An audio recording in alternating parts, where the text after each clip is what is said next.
Affairs for also funding this whole conference as well. So I'm going to let each of the panelists introduce themselves. And I should say everyone's going to be downstairs. So this is, even though we're high up on the stage, downstairs we'll be right next to each other eating the hot sauce in your bags and everything. So let me start with Shubhra. Hi, everyone. Okay. Hi, my name is Shubhra. Happy Pride. And I'm really excited to be here. I'm a writer, and the work that you see up there is from Power of Priya, a series that began as the Priya Shakti comic books. And I have written a few of those comic books by now. I believe we have now 7 or something like that. So some of the ones that I've written are here. Priya and the Swarm and Priya and the Twirling Wind. Priya and the Swarm is actually a book focused at young adults who deal with the pangs of digital media in a way that, in the world of things like doxing and how they navigate their way through it. So that's a comic book that's focused on taking. Overall, Priya is the main hero, Shiro, of our series of comic books. And Priya navigates through several subjects, and in this particular Priya and the Swarm being the digital presence that we find ourselves in. But even more impending is when it is as a young adult, because as some of us, I grew up I was born in the age where there were no cell phones. They came on later into my hands, even after I was done with high school. But today's generation has to contend with the fact that we are surrounded by digital media. And what does that mean when you don't quite have the tools of dealing with that? And how can that be used to harm you or to help you? And how Priya comes in to rescue one such young adult who is dealing with something of that sort. So that was Priya and the Swarm. And the next book right here is called Priya and the Twirling Wind, the one that was on the right. And that image is actually iconic because it's based on an image of a environmental group in India that did this thing called the Chipko movement. Chipko means to attach yourself, and they attached themselves to the trees. They were the original tree huggers and said that we will not let you cut the tree, because that's part of our environment and ecosystem. And so we wanted to address the environmental crisis that are, that are always happening. And so Priya also found herself in that world. And we wrote the story of one such place where Priya had to come and understand why there was such a crisis and come up with solutions with the people of the forest who have to deal with not only the fact that their livelihoods are in danger, but also that their very life is in danger if their ecosystem is destabilized. So and this is a scene from Priya and Priya's mask, which was during the pandemic. I was in Delhi in India, and I didn't really see anyone, as many of us didn't, wherever we were in the world. And there was this opportunity to write a story, so I wrote the story about a girl who is all alone, and all she can really interact with is whoever she sees in front of her balcony. And so I wrote that story about Priya being the Shiro that comes to talk to her and to just kind of give her something else besides all the statistics and the news that we saw on the TV over there. And over here, probably. I wasn't here at that time. But that was a story during the pandemic. So Priya finds her way in all of these situations. And some of these situations I've got to write in the comic books. I think those are all the slides for me. And thank you so much for hearing me. Thank you, Shubhra. I'm so glad to be here. Can you, Ivan, you're next. Yep. Just tell a little bit about yourself, who you are, and some of the work. Some images up there. Oh, sure. My name is Ivan Velez, spelled that way. I'm from the Bronx. I've been around for a while. I'm kind of interested because I work both in the mainstream and in the queer independent scene. And now I'm an independent solely. This is some of the new stuff I'm doing. Monster of the Bronx came out a couple of years ago. It's like an anthology with some comics and horror stories.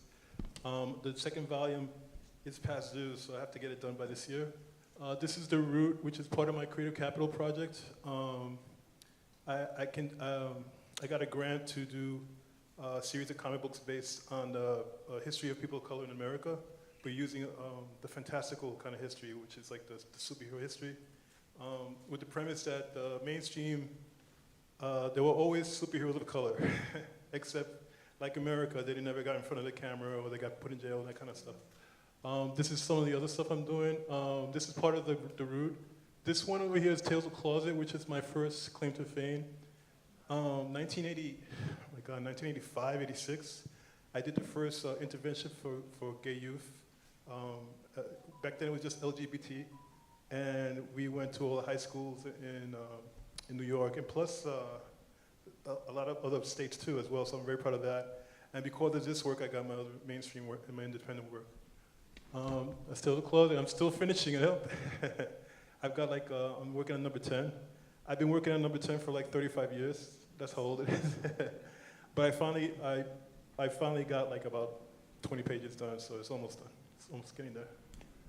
And I guess that's about it. That's my claim to fame. I used to work with Milestone in Milestone Media. My book was Blood Syndicate. Static Shock, if anybody remembers that cartoon. I used to be the writer on it as well before it was a cartoon. So I'm very proud to have put a lot of people of color in comic books in a time when there just wasn't any, or were doing pretty badly. Thank you, Ivan. Alice? Hi, I'm Alice Mechili. I am an illustrator who primarily does comic book covers and gallery work. Right there is the cover I just did for Life is Strange, Forget Me Not, issue 2. That's put out by Titan Comics. It's an adaptation of the Life is Strange True Colors video games. So a little bit about me. So that is Michonne from Walking Dead on the left. Thank you. And then Labyrinth on the right. A little bit about me is that I was just telling Shubra over here, like, I've been drawing for as long as I can remember, but I think that what really solidified my interest in and my style in drawing is, I guess you could go to the next slide, is Sailor Moon. Because I have a representation of Sailor Uranus and Sailor Neptune there, which honestly was cousins. Like, yeah, cousins. Like, for those who don't know, in the North American adaptation, they censored their lesbian relationship by making them cousins. Yeah. So, like, I don't know about you, but I've never been that close to my cousin. But yeah, honestly, like Sailor Moon and seeing like their relationship depicted on screen was like, as a 13-year-old, like awakened like my sapphic inclinations personally, and it was like my gateway into like Utena, which also solidified that. And I feel like ever since then, you know, the like have depicting female beauty from like a female gaze has been a real big part of like what I consider like my style and my voice. On the left here is Brandon Lee's version of The Crow, which I think should be the only version. And this isn't so much a part of like my queer background, but it's like part of my like Chinese American background, because like as a young like Asian person of color goth, like there wasn't a lot of representation in goth communities for people of color. It's a very white space, and like for Brandon Lee to be the son of Bruce Lee and a proud Chinese American man and to be like a really like iconic goth like person or like character, like was a big deal for me. So yeah, next. Thank you, Alice. Valerie? Hi, how you doing? My name is Valerie Complex. I am a part of the Alphabet Mafia, and I think that it's really interesting because my connection with comics didn't start till I was a junior in college. I had a friend who gave me a treasure trove, like a DVD. He was like, just pick something. And it was like 100 graphic novels on it. I'm like, bro, where did you get this from? And so that's how I read V for Vendetta and The Watchmen and 100 Bullets and a bunch of different things. And I was like, this is so cool. And I've been sort of connected with the medium ever since. And this is, I've written in 2 anthologies. This is one of them, which I'm gonna give away. It's called We Belong from Stack Deck Press and Prism Comics. And that came out during Black History Month, and it's an all Black, queer sort of anthology of stories. And my story in here is called In the Panther's Shadow. And it takes place in Egypt with, Set and Bast, and it's queer and stuff like that. So I'll give away a copy and figure something out for how somebody could win it. But I had these 2 stories that I was developing, and this is one of them that's actually currently in development and should be going out to publishers soon, but it's called Heavenly Discord. And the story follows Eve from the Garden of Eden, and she's sort of tasked by God to solve a supernatural murder. So it's sort of a giallo, I guess, noir murder mystery. And the cover art is done by Nabil Rushan, who's from Pakistan, and the interior art is done by Damon Hampton. And so I have a writing partner, his name is Justin Dash, and we're working on the story. It originally started off as a television pilot, and somebody gave me the tea. They were like, this will never sell.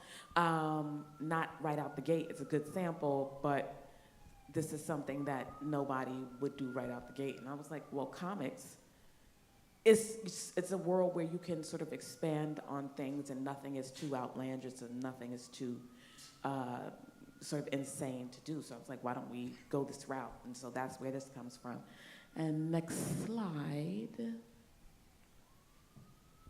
This is a story that I conceptualized with my niece, who is 17, and I wanted to create something where she could see herself. So the story is called Wrath of the Rose, and it follows 2 Afro-Latinas in the West after the gold rush period in California. And it takes inspiration from Blade of the Immortal and True Grit, and just follows these 2 women as they sort of get revenge. And the art is done by Trevor O'Connor, who did the cover and did the interior art. I think what I liked, my Westerns is like my favorite genre, which a lot of people don't know. And so I wanted to combine a lot of the different things that I love, samurai swords, violence, and Black women. I think one of the things about the stories that I like to tell is I like to take away the aspect of choice from my characters and see how they build and get their sort of choices and get their sort of lives back from the absence of choice. And a lot of that has to do with me personally. So I try to put a little bit of myself in every story. I also worked with the Department of Education, the civics sort of section, and worked on I believe it was the 2022 recognized Department of Education comic book, and I wrote a story about Sylvia Rivera and Martha P. Johnson. And in that anthology was Danny Lore, who also worked on a story. So I got to work with the legend, and I'm a big fan of Alice, and so I'm glad to be up here. Thank you. Thank you. Lexia.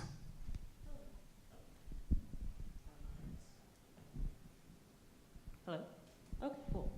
Forgot to turn that on. Hi, my name is Alexia Mohabir. I am an artist, designer, and game dev. And I really am a huge fan of comics and storytelling and finding different ways to do that across different mediums. I think it is of interest to me. Comics is definitely one of my first loves, but I have not made many. I find comics I think, are just such an incredible medium, but it takes so much dedication and work to really create one. So I'm very in the process of trying to develop comics, but I've only done mini stuff here and there, a couple short anthologies and things like that.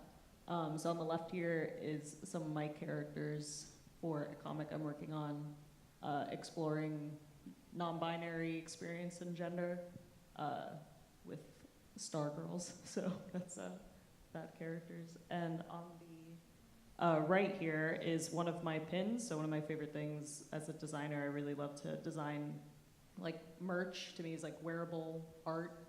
I just really like creating things that are physical and kind of invoking story or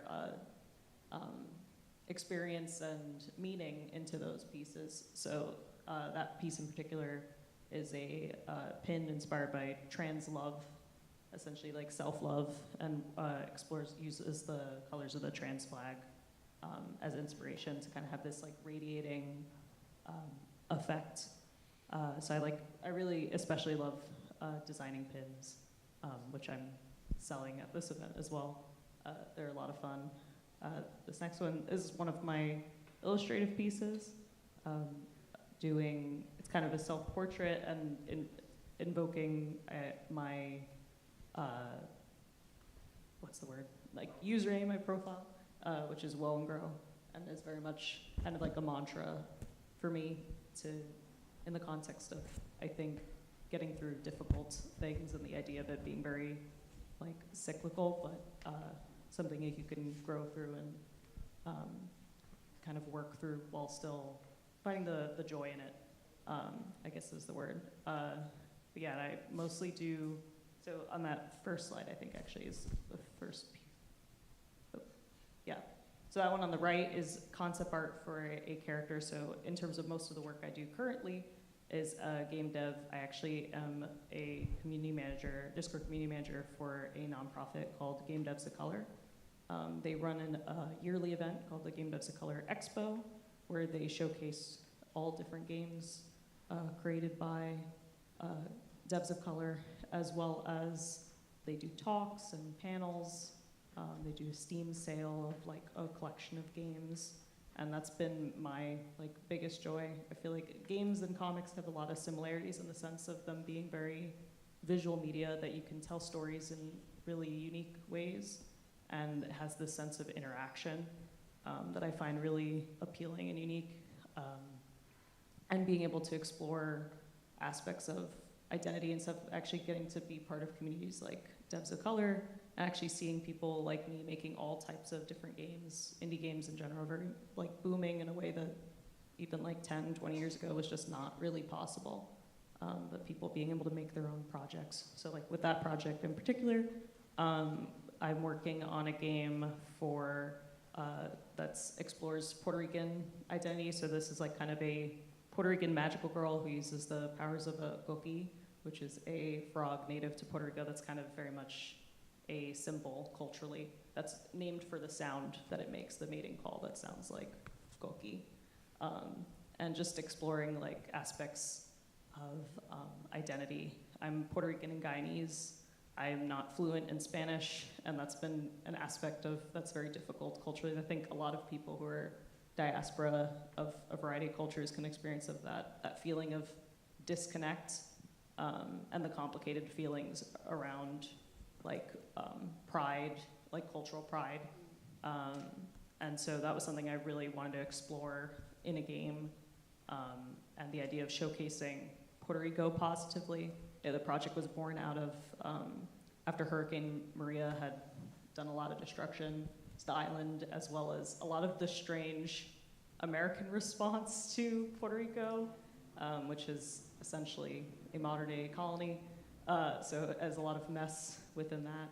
I remember the polls were like only 60%, which is more than half, but not by a lot, of Americans even understood that Puerto Ricans are technically US citizens.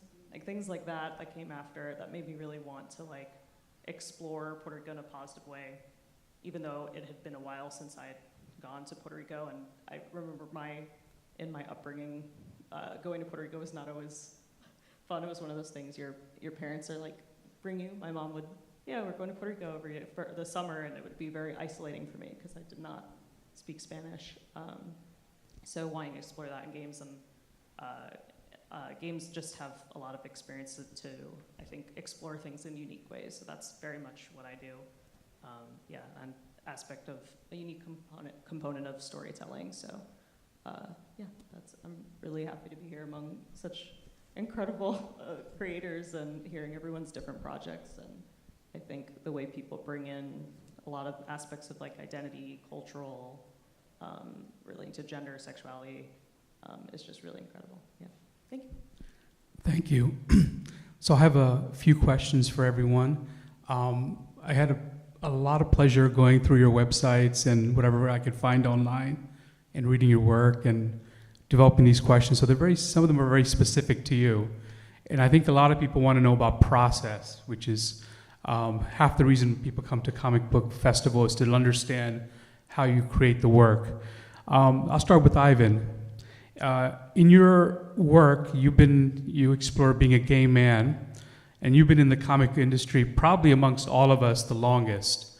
How has the industry changed in accepting both gay comic book creators and also representing them in stories? I think it became more profitable now, so that's how they're accepting it. Once the money shows up, then they're on board. That's why like DC Comics and Marvel and a lot of mainstream stuff all have Pride issues during June because they started making a profit. It's not, in my experience there, was basically like the 80s and the 90s, and it was a different time back then. So my experience was mostly negative being there, being like out and not treated particularly well by the industry. Like going into the office and just feeling like, you know, people talking about you right there in front of you, that kind of thing. But, you know, the little changes that we made, and me and a few other people, especially Milestone, when we had a lot of characters of color, we had a lot of characters of different shades, we had a lot of characters of different ethnicities, but we had like the first female to male transgender character that I created, Masquerade and Plus Naked. One of the lead characters was gay. It's like there was lesbian characters. There was like a lot of things going on, and those little kind of like push forwards, those little cracking the ceiling a little bit, I think made it easier for a lot of this like very almost kind of free. The only thing I worry about right now about the beautiful freedom and all the bright colors and the rainbows I'm seeing in all the comics and stuff, particularly during June. Is that sometimes these new stereotypes are starting to form, new tropes, and tropes are kind of like traps, you know, like people are kind of like repeating the same thing over and over again. This kind of like happy, safe feeling, coming from a generation that did not feel happy or safe, and I had to be very careful. I worry about the new generation, and I don't want them to lose guard, be careful. Watch out what's out there, write about what's going on and stuff like that. Don't be so free without the awareness connected to it. But that's just, what I see. The next question is for Alice. Alice, your work is quite beautiful. It's quite beautiful, like paintings or watercolors. Thank you. Can you talk about your process? Do you paint the work physically, or do you use computers, iPads? And do you mostly work on commissions, or do you develop your own projects? Yeah, so my process is really complicated, and honestly, I think I've developed it as a way to deal with my own anxieties. So I start doing thumbnails, really loose sketches in Photoshop, where I can just rotate it and try to see it from different angles and free transform and stretch it to exactly what I want. And then when I have a good energy in my rough sketches, then I do a tighter pencil drawing, because I just like the feeling of the texture of the paper and the pencil. I would then scan the pencil drawing in, because I went to SVA, School of Visual Arts, and back then, like between 2002 2006, because I'm old, digital art was just emerging, and I had a bunch of professors who are kind of like old-fashioned, kind of fuddy-duddy, and they're like, if you use computers in your art, we'll knock you down a grade. So I was like, I had some trauma from that because like I was already doing like digital art from like when I was in high school, and I really loved it, but like having these like pencil drawings that you're really proud of, and you love the line weight, and you love the energy in your pencils, and then having to cover it up with paint and like try to recapture the energy, like it was like so difficult for me, and I would always come up with like these pieces that I was just not proud of because the original energy was covered up by the paint. So that's why I scan, like with my current process, I scan in the pencil, so that's preserved, because I'm so anxious about losing that energy again. And then I print out that pencil onto on like illustration paper that can take paint. So that way, like the original lines are still there. And then I paint over that, the printout, and then I would scan the paint back in and then layer the original pencils on top so that I keep that energy. And then I clean it up in Photoshop, and I finish up like making adjustments in Photoshop, so that way I have like the energy of my pencil lines and the energy of my acrylic textures all preserved, and like my perfectionist side is tweaking it all together. So that's my overly complicated process.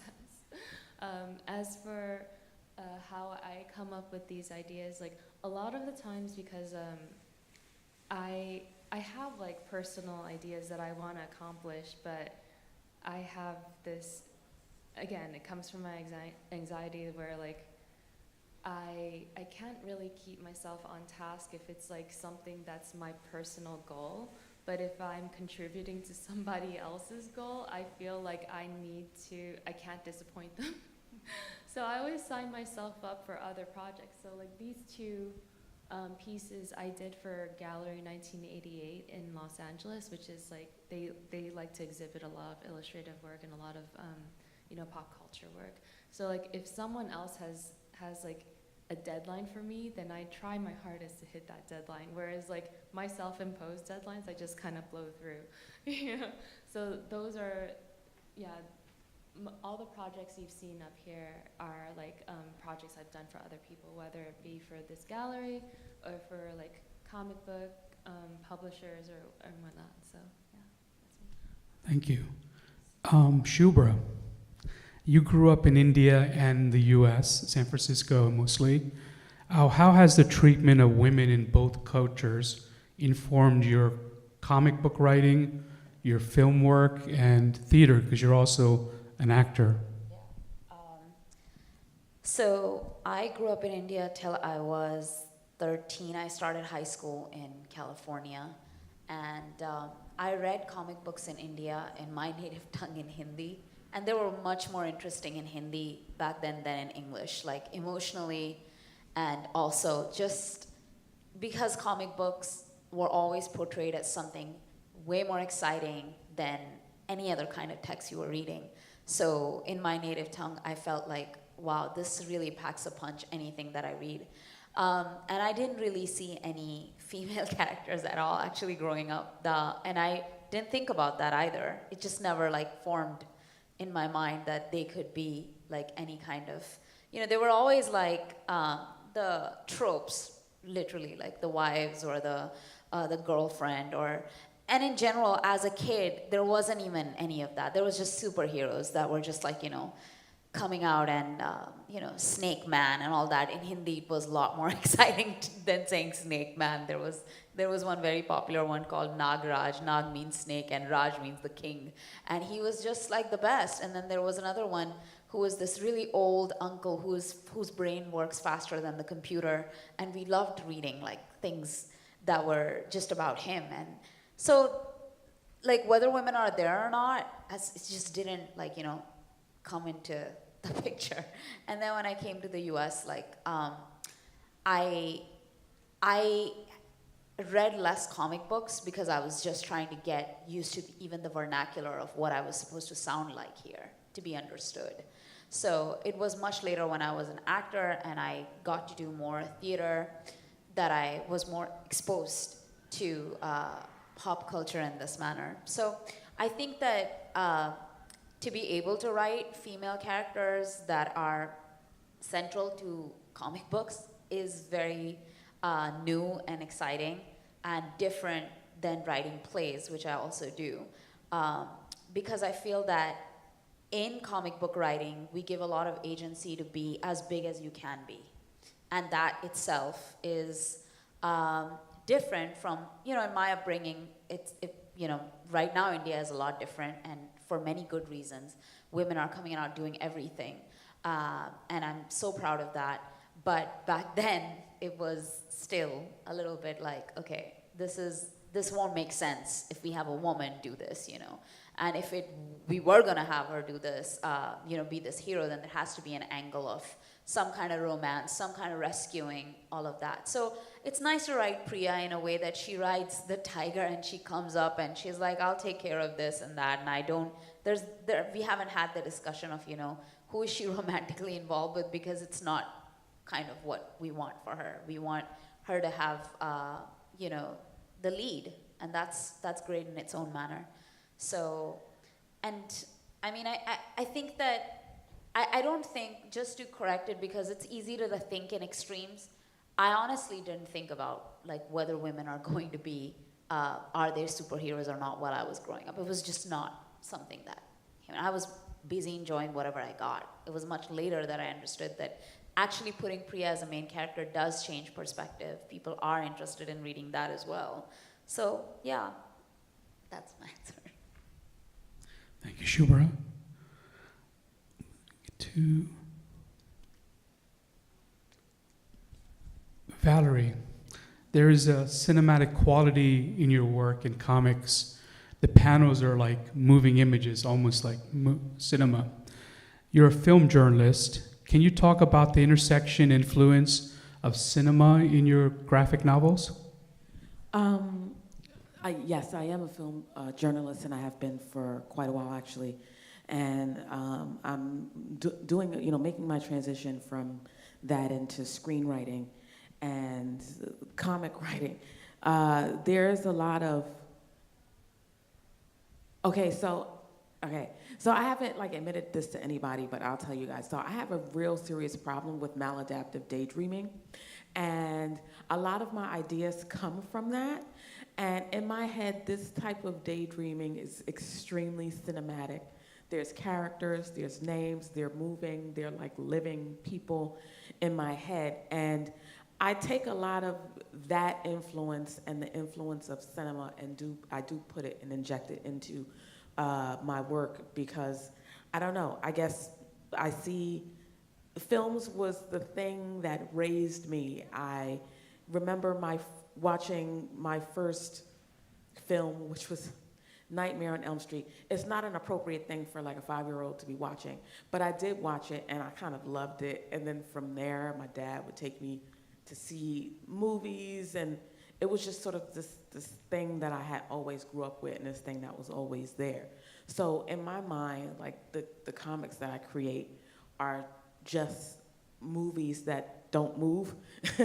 And I think I've taken what I've learned as a film journalist and different aspects and different things that I've learned about film and filmmaking, and tried to apply that to the work that I put forth and the work that I put out, like genres, people, things like that. And so my comic scripts start off as film scripts, sort of, and then they get transformed. My process for writing is also really complicated and has made me cry several times, like in a ball of just like, this is so hard, because it really, really is. And when you are writing comics, you have to direct. You are directing. So like, every panel I have to say, this is a close-up shot, much like you would do if you were in film, or this is an establishing shot. You see this person covering the sun and, you know, drawing a sword, and you have to establish what things look like, and you have to stage them much like you would on a film set. People, places, and things have to be in a certain way before you hit record. And it's the same thing with creating comics and making it a sort of visual medium that's exciting, explosive, and that moves.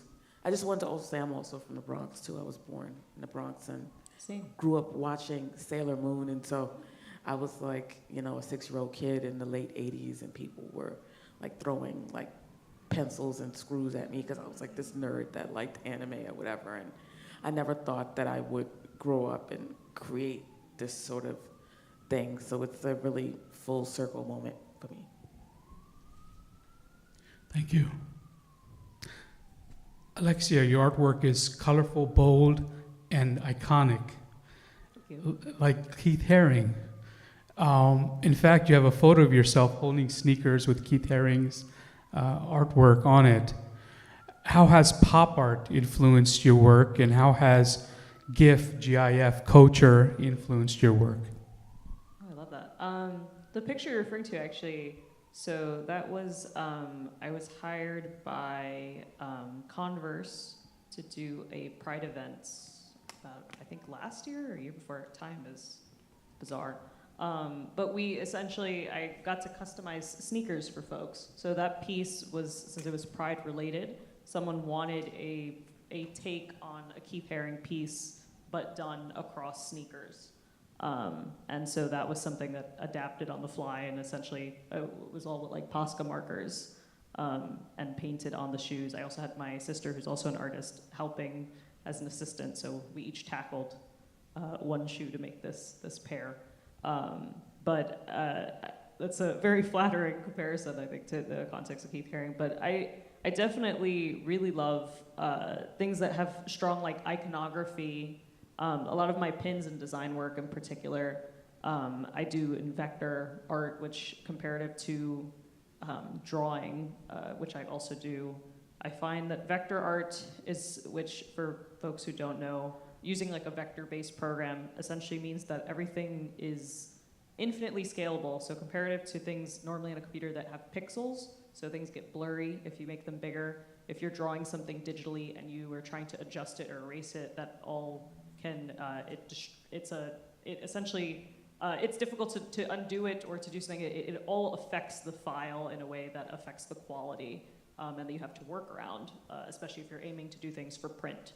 But for vector, everything's infinitely scalable, and I like to compare it more to in grade school when you're cutting paper, like construction paper, and you're gluing things on top of each other or cutting out shapes. That's very much how I see it. It's more like you're putting shapes together. And I really like things that are very strong and clean, because of that aspect of vector allows you to make things that are perfectly geometric in a way that's very different than my approach to drawing. So I really like things that are very bold and clear, and I think make it that you see it and you understand it. Those types of work really appeal to me, especially in the context of design, which was something I never really expected to do. I've done drawing and art since I was young, and then in college I was initially aiming to do animation, and I ended up kind of taking graphic design by necessity, and it ended up being something that I kind of just clicked with and kind of kept going.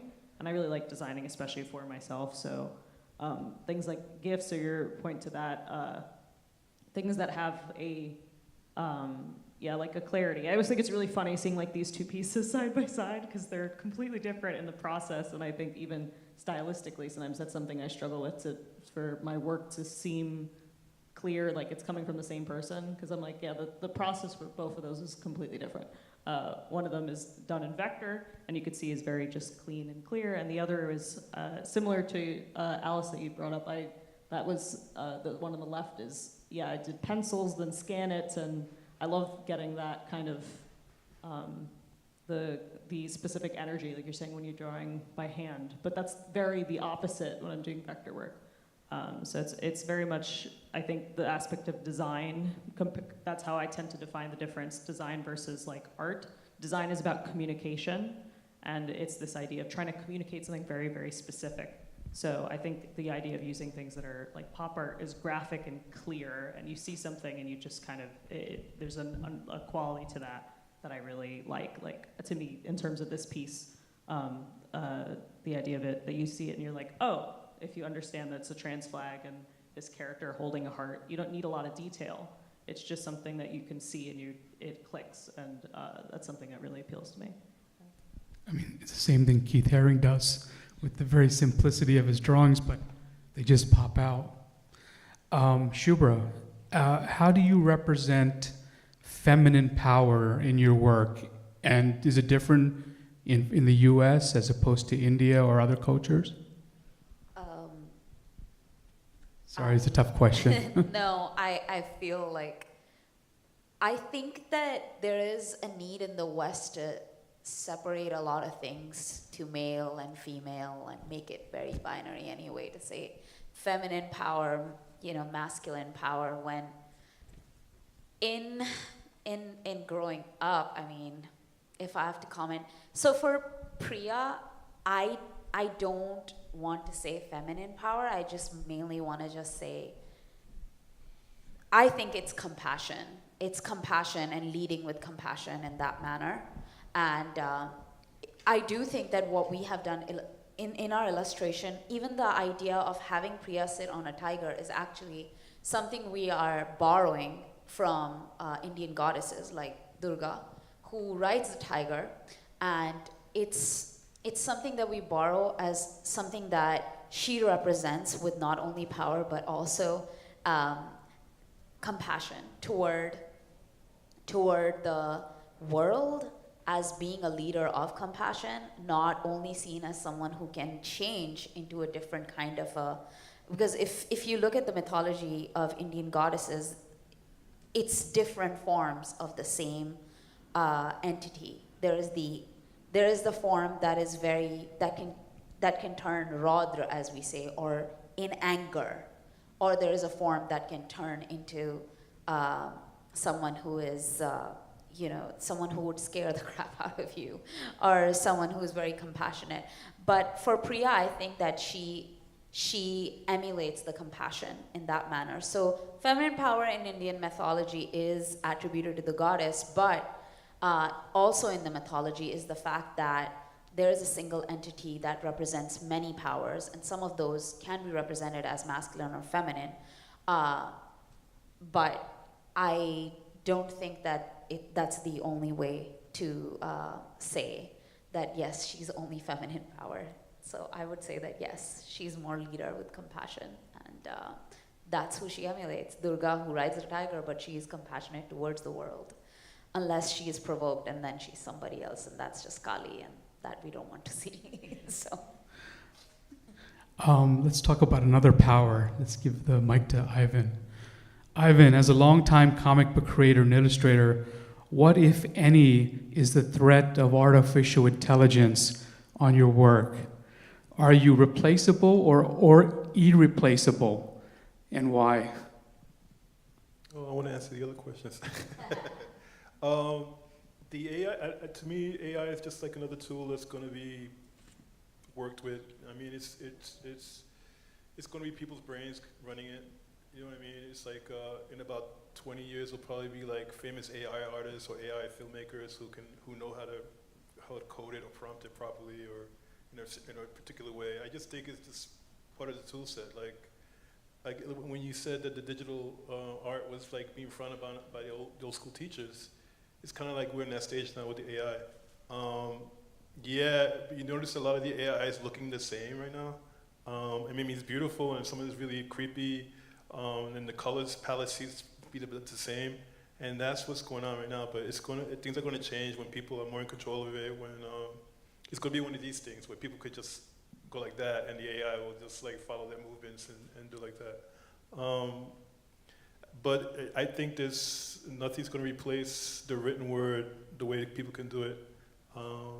Particularly people who have like a lot of intersections, if they understand the world, the global connectedness of things, the issues that are hitting everybody, those people I think are going to do very, very well in the future. That's I mean, the reason I ask you, because you started with pencil and paper, and because we've done workshops together. yeah, and all this stuff now is like digital. I mean, I did Yeah. pencil drawings, but I scan it and then I color it online. I mean, I colored it with Clip Studio. And even this stuff, it's like I ink it on the digital tablet, which I had to teach myself because, you know, I used to do pencil and line ink, and you used to have to erase it all the time, and it was just a pain in the ass.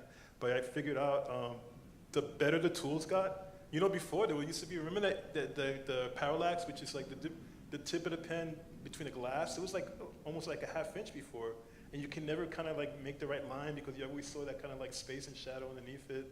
And now it's just like everything touch. I mean, even the iPads with the Apple Pencil, it's basically touching the paper, you know. And then now there's like texture on the paper, and the ink flow is better, and there's more pressure. It's like everything's getting more and more paper-like. So again, like AI, everything's going to get better and better that way. And the kids today who were born today, we don't know what they're going to be able to do. Oh, Ivan, you're still a young kid. Come on. Valerie, how has being a black, queer woman and a military veteran, if you don't mind telling us the service you were in, how did they affect your creativity? I was in the Air Force for 7 years, and my intersections influenced how I move through the world. I joined the military because I was in a desperate situation, and I feel like most of the people I met in the military were like that. I didn't meet a bunch of patriots. It was a bunch of people who were starving to death and had no choice. And that was something that was a really hard lesson to learn. And that influenced my way through my military service. And then when I got out in 2014, it was another part of me, and it was another story to tell. I have a bunch of different stories because I am black and I am a woman and I'm a military veteran and I am queer, and these are things that I cannot separate from myself. I am black and I am a woman. I am both. A lot of people will ask, oh, well, what do you put first? It's like, no, that's not possible. As a woman of color, I don't think that's possible for any of us to be like, well, this comes first. Because, misogyny and abuse doesn't work that way. So every story that I tell comes from a place that my intersections exist at. Like my story, Wrath of the Rose, deals with black queer characters, and it associates the military, and it has misogynoir and the different things that I've experienced as a woman in heavily discord. It's the same thing. It takes place in a different time period, but nothing has changed. So I have this queer black character who experiences what it's like to have the weight of the world on her shoulders and be blamed for something that we're not sure happened or not, and how they move through the world. And I created the heavenly hierarchy like the military. And so that was something that helped with the organization of the story. So I pull from every aspect of the intersections I exist at for my stories. There was a point in time where I was writing and sort of BSing around and trying to separate myself from the stories I was telling, and there was always something that was missing. And I think once I started to tap into these things and these places that I have been to, and these experiences that I've had, stories started to flow better. They started to feel more authentic. They started to feel more cinematic, and just started to feel more human. And I think when we draw from the human experience, that is what is the best part of creating story, is realizing that you are a part of the story you're telling and being okay with that. I don't know if that makes sense, but. Alexia, can you talk about game dev for good? And can you give some examples of games that you worked on that have had positive impact, and talk about that process?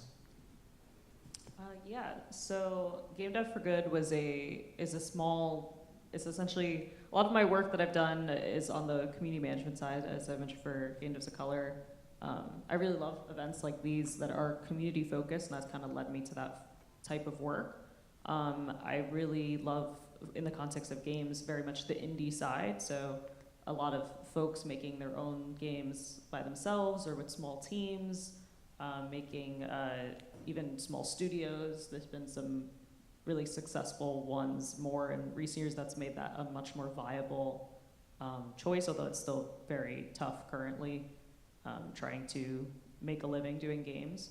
And similar to, I think, like with comics and other types of work, that they're very long form. They take a lot of time and energy and work to do. So Game Dev for Good was a Discord server I created for indie devs, essentially, to all just chat and to help keep each other going. Creating, I think, similar, again, with comics, is like, it could be very lonely. You're often by yourself just creating, and with games in that same sense, it can drive you mad. You end up with points where you're like, I don't even know if this is good, I don't know what it's saying, I don't know if it's working. The idea of having other people look at it and give you perspective is really important. So I had created that small group for that purpose.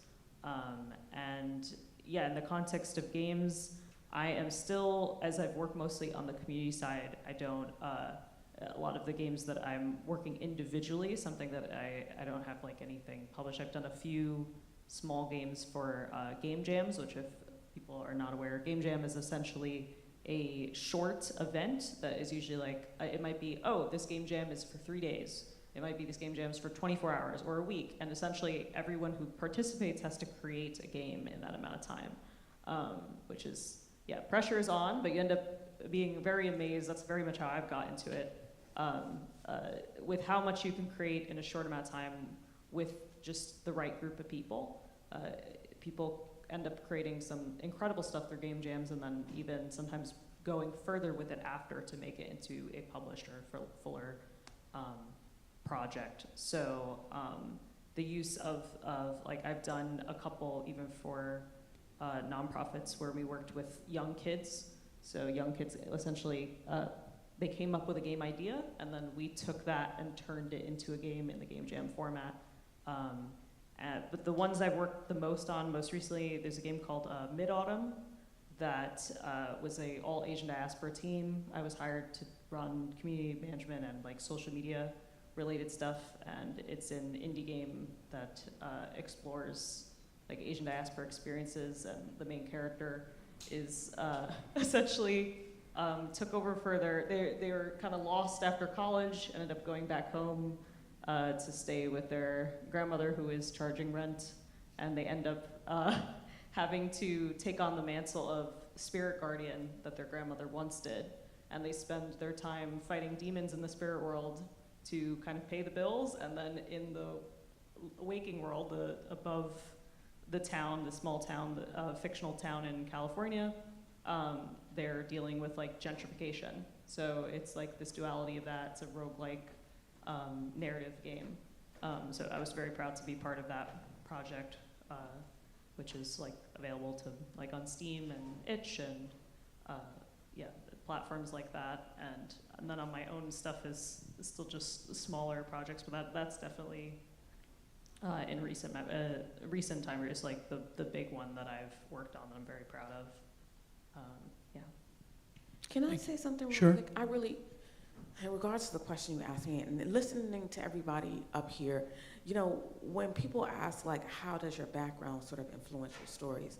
I'm hearing how everybody's background has influenced their stories, but there are people out there who will convince you that nobody wants to hear it. There's nobody that can relate to that story, which is a bunch of bullshit. We have all related to stories in the past that we've seen.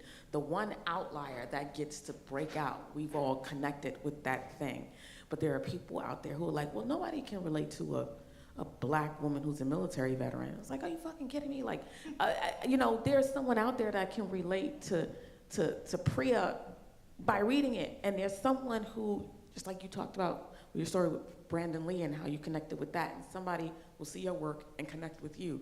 And the same thing with you, Ivan. You've been creating this work for a very long time, and there's somebody out there who's bound to connect with, you know, the projects that you all are working with. So I think it's important to, like, when, you know, asking the questions of, like, you know, how does that inform your identity, and how does that inform the things that you write?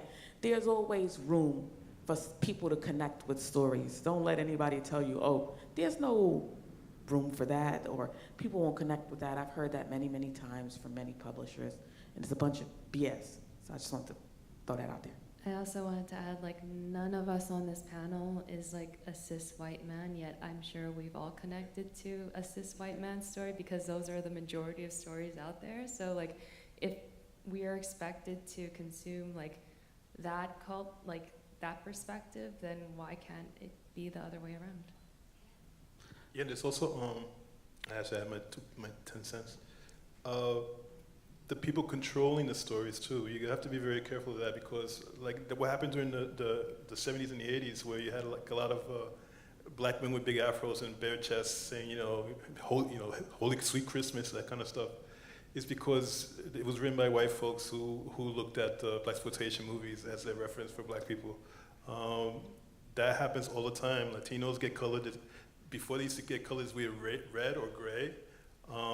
Every Indian had a turban.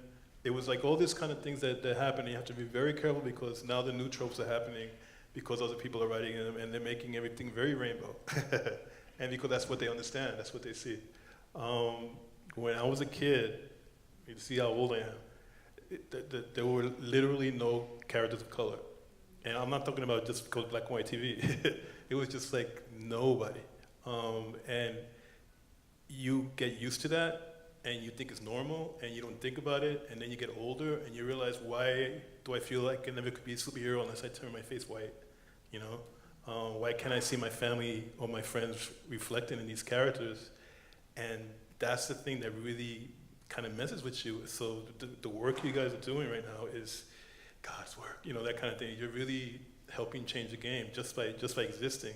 And please do stuff for yourself too. It took me about the last 10 years, I really kind of decided to do work for myself. I'm not going to make any money. I'm not going to be rich. You know, I'm just going to live on Social Security or whatever.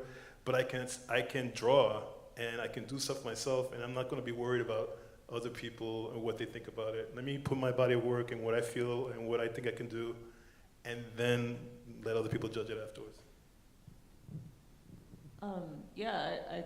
Aspect of that is just, I think that's why events like these, or like community-focused things, are so important. I think even the idea that like only one person, if you're of that identity, you're going to you're going to connect to that story is so silly. I like listening and reading to a bunch of different stories. Like, isn't that kind of the point? It's like only someone else, they're writing their specific story, that's why I'm reading it. If I wanted something that was exactly me, like that's not really the point. I think we have so many intersections and connected components of that. And I think with community events, like it really is eye-opening. I think a lot of us, like you mentioned the aspect of like, you don't even, some aspects have even noticed like, oh yeah, there's just no female characters, and that just doesn't really occur to you. And then when you're actually in events like these, it's really eye-opening, because you start to go, wait a minute, it like holds a mirror and you can't unsee it. After that point, it's like, oh wow, it's very, very obvious. That was a big aspect, Game Devs of Color, that I worked for that nonprofit. They used to do their yearly events. They used to do in person. They've changed that since COVID, and also to help because we have an international audience, so it is online, virtual. But that aspect of going to those events for the first time and realizing how many people are in the room and going, wait a minute, like there's tons of us and we're making things, but we normally are like very small in this context of, we're treated as a minority in a group, and then we might be part of an event as like the one person. So when you're actually in spaces where that is not the case, it's very, very obvious and really shifts your perspective on that. I think it's why it's like very important. Things like this really help to clarify that and establish it, I think, in our heads, as well as just actually giving us the ability to keep doing the work we're doing. Thanks. I just got one last question for Alice. I thought you were off the hook, right? One more. Now, I read through your bio and looked through some of your artwork. You talk a lot about science and astronomy and physics. Has that influenced? How does that influence your creative work? And do you also want to talk a little bit about, we can talk more about being a queer Cantonese American? How does that influence your work? Wow. So when I was younger, I was really into like metaphysics, astrology, like occulty stuff, witchy stuff. And a lot of that informed how I viewed the world in general. Like they're like yin and yang, those concepts of darkness and light, like that kind of duality exists across all sorts of cultures and all sorts of mythologies. And like even when I was like hearing you talk about Priya, like the goddess of compassion, there's a goddess in like Chinese Buddhist culture named Gunyam, and she is also a goddess of compassion. And I love that mythology about her because like she is the first bodhisattva or like Buddha that when she reached enlightenment, she was given the choice to be reincarnated as a man and enjoy male privilege, and she was like, no, as long as like men and women are not equal, I will continue to be reincarnated as a woman.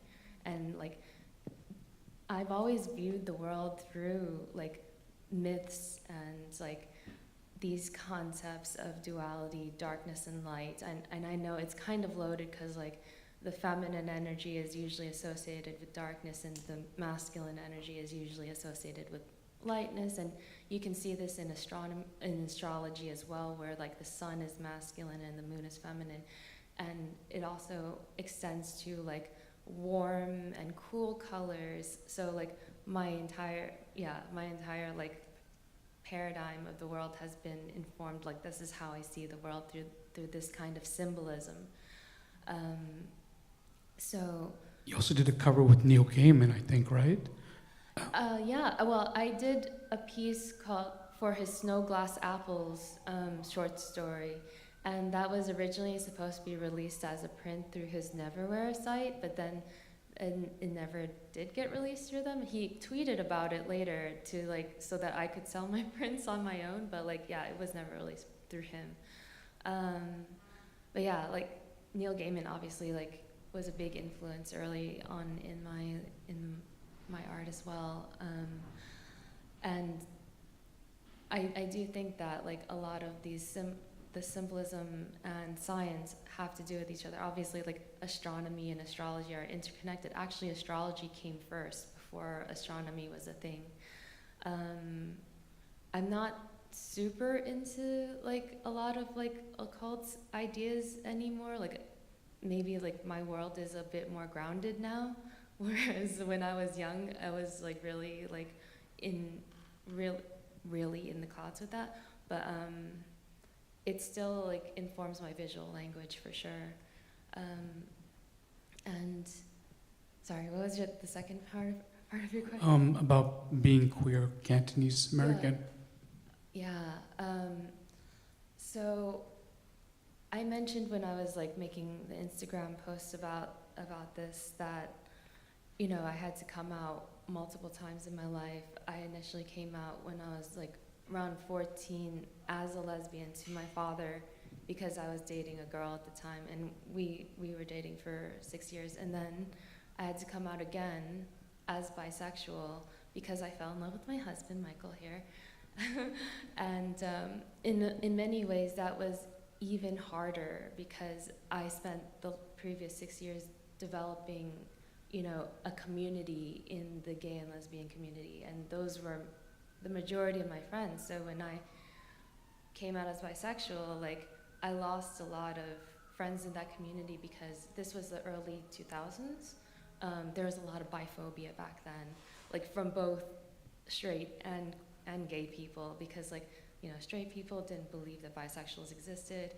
And I had biphobia, like internalized biphobia myself, because like there was this sense of mistrust of people who weren't monosexual back then. It's like oh, like maybe they're dating a girl now, but they might date a guy later. It was a lot of fear and insecurity. So like it was a lot for me to come to terms with myself at that point.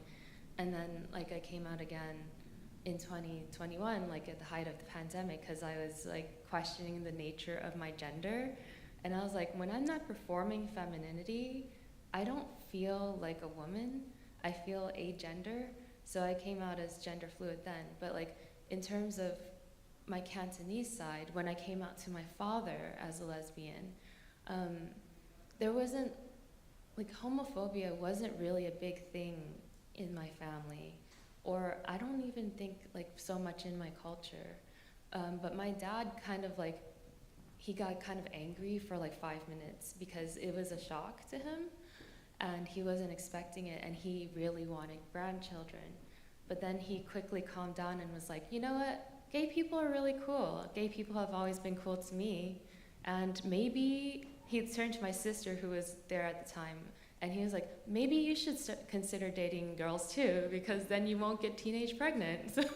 So he was very practical about the whole thing, and you know, like, it wasn't like super like, oh wow, I'm gonna support you or anything, but he was just like, okay, yeah, that's chill. Yeah, so that's my story.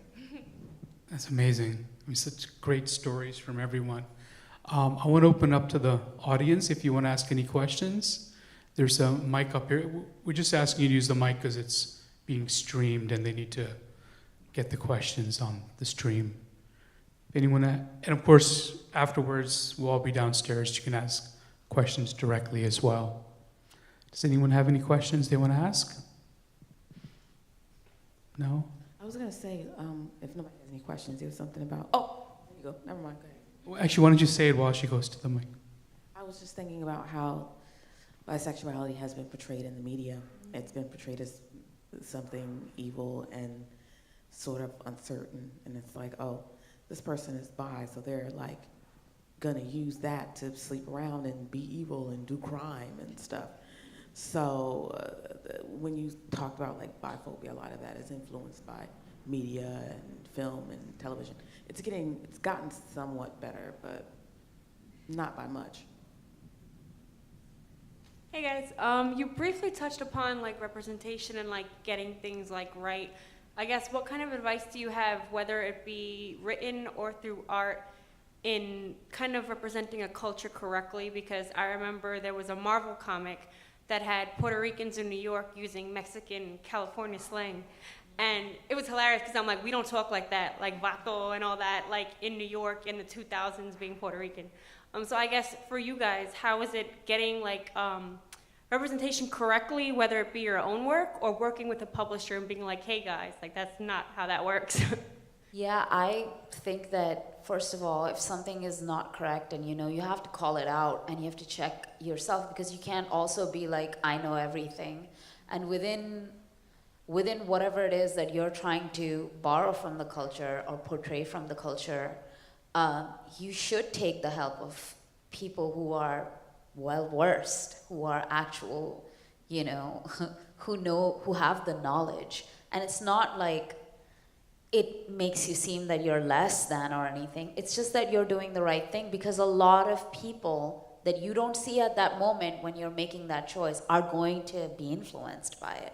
And sometimes the responsibility is so much more if you're doing something in English or for the West, is because sometimes you're the first person who has brought in this thing that, you know, you thought would be so great to borrow from the mythology or whatever. And it becomes like you could actually impact the way that it's seen, you know?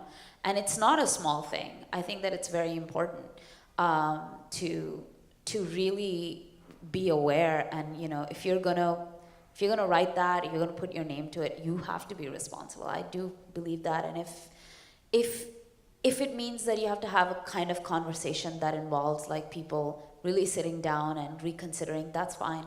You know, you should do that. And it's, as a writer, I have to be, because I think that I come from a culture that has a lot of representation that happens all the time, and a lot of misrepresentation happen all the time in very mainstream ways. And it's very disheartening to see because it can actually cause harm, you know. And I've seen that cause harm, and it makes me very, very sad, and I feel very responsible about what I'm about, you know, to write and everything and do it properly, you know. So that's my 2 cents. Well, you know, I'm Puerto Rican, so I can write anything. My career has steered me to write particularly people of color in urban settings, which is where I came from, the whole gang system I had to deal with.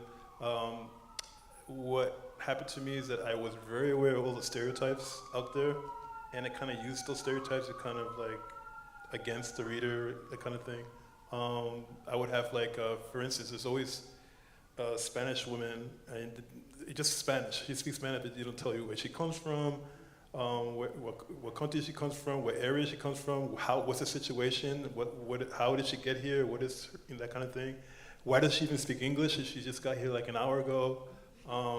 You know, that kind of thing. I was actually, I had characters speak only Spanish with no translation, and it kind of forced the English reader to kind of like seek out the translations, because that's the way people live in America. If you don't speak English, you know, then you have to research every little detail, or just go without it. The queer representation was something that I felt really strongly, because when I was a kid there was nothing, no models, and so many kids were killing themselves, and I was one of those kids who wanted to kill myself because of the way I was, and how Puerto Ricans treated gay people and stuff like that. So all this kind of stuff from my background kind of informed my desire to kind of be fair in my representation. But after a while, I realized that, okay, let's start using what you understand, and then what you don't understand, let's start playing with the fact that you don't understand it, and try to have the character learn, or other characters learn around them, that kind of stuff. But you gotta be really careful. You have to, when you have readers, make sure they kind of know, you know? Everyone has their own baggage, the way they see things. That whole macho thing was something I had to deal with in Marvel Comics, because, you know, they only wanted like this macho attitude, but they was like very destructive and very kind of negative, and the women were always kind of treated badly. So it's just like you have to be very aware of what's around you and who's reading the story. And if you have to sneak stuff in, this is what my entire career was, sneaking stuff in without them even knowing it, you know? Also, a lot of publishers use sensitivity readers these days. So that's always an option. Definitely consider hiring, like if you're writing from a perspective that you're not a part of, you can always find someone who is from that perspective, from that culture group, and like offer to pay them to do a sensitivity read. And it is also important to find the right person for that, because like not all of us are sensitive to our own cultures. I've definitely seen a lot of, you know, Chinese people who are not necessarily sensitive to how we are portrayed ourselves. So like, yeah, find the right perspective and get that extra set of eyes on it. I was gonna say, paying people is essential. You can't just call people up and be like, I got this thing, can you do this for me? It's like, you know, just simply put the financial offer out there. And if they say, you know, I've had a couple people like, nah, I'll do it for free, but I have offered to pay first, because people have to eat, and I think that that's very important. But I'm never like embarrassed or ashamed to like reach out for help. For like Wrath of the Rose, for example, I reached out to an indigenous woman who was from Peru, and we had a conversation about the story, and she sort of helped me work through certain things, because there were a couple of publishers who came back and was like, well, we like the story, but we're scared that it might offend somebody. And it's like, okay, so they don't have anybody there doing any fact checking or any sensitivity reading, and they also don't trust me to get it right.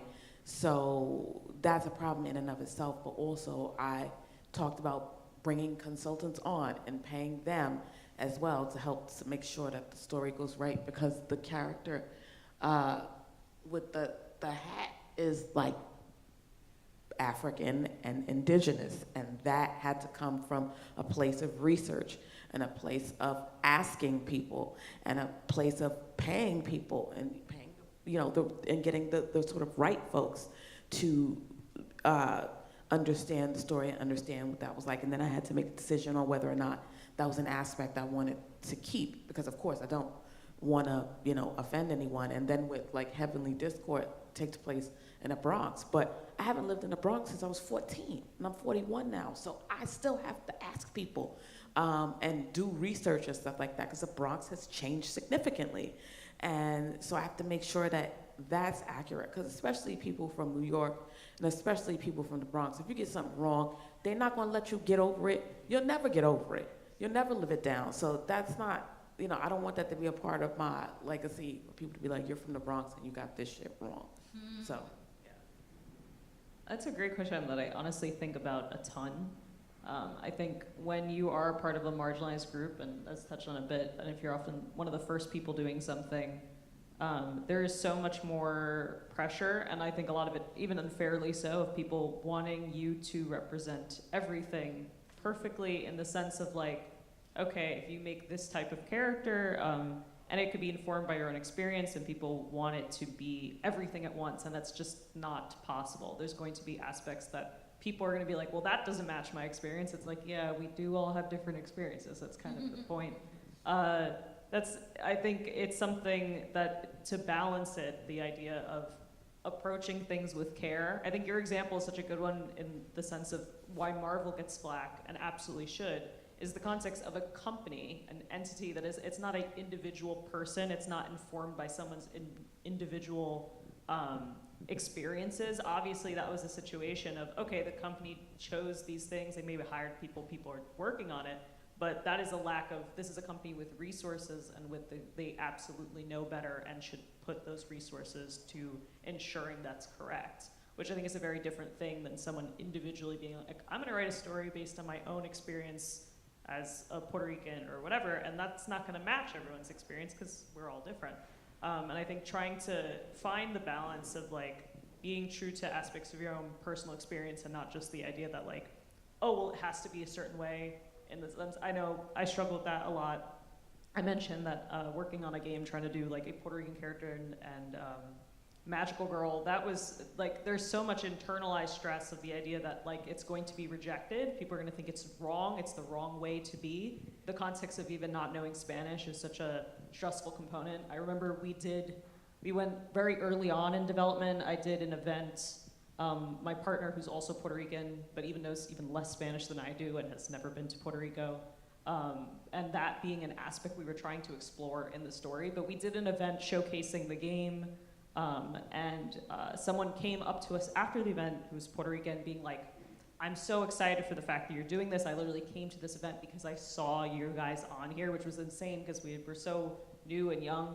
And that was like so exciting. But the moment that we were talking, he switched to Spanish. And when I mentioned we couldn't speak Spanish, the tone completely changed, and he completely iced us out and never responded past that point. And it was so painful, like that aspect that you were somehow incorrect or rejected for being the wrong kind of way.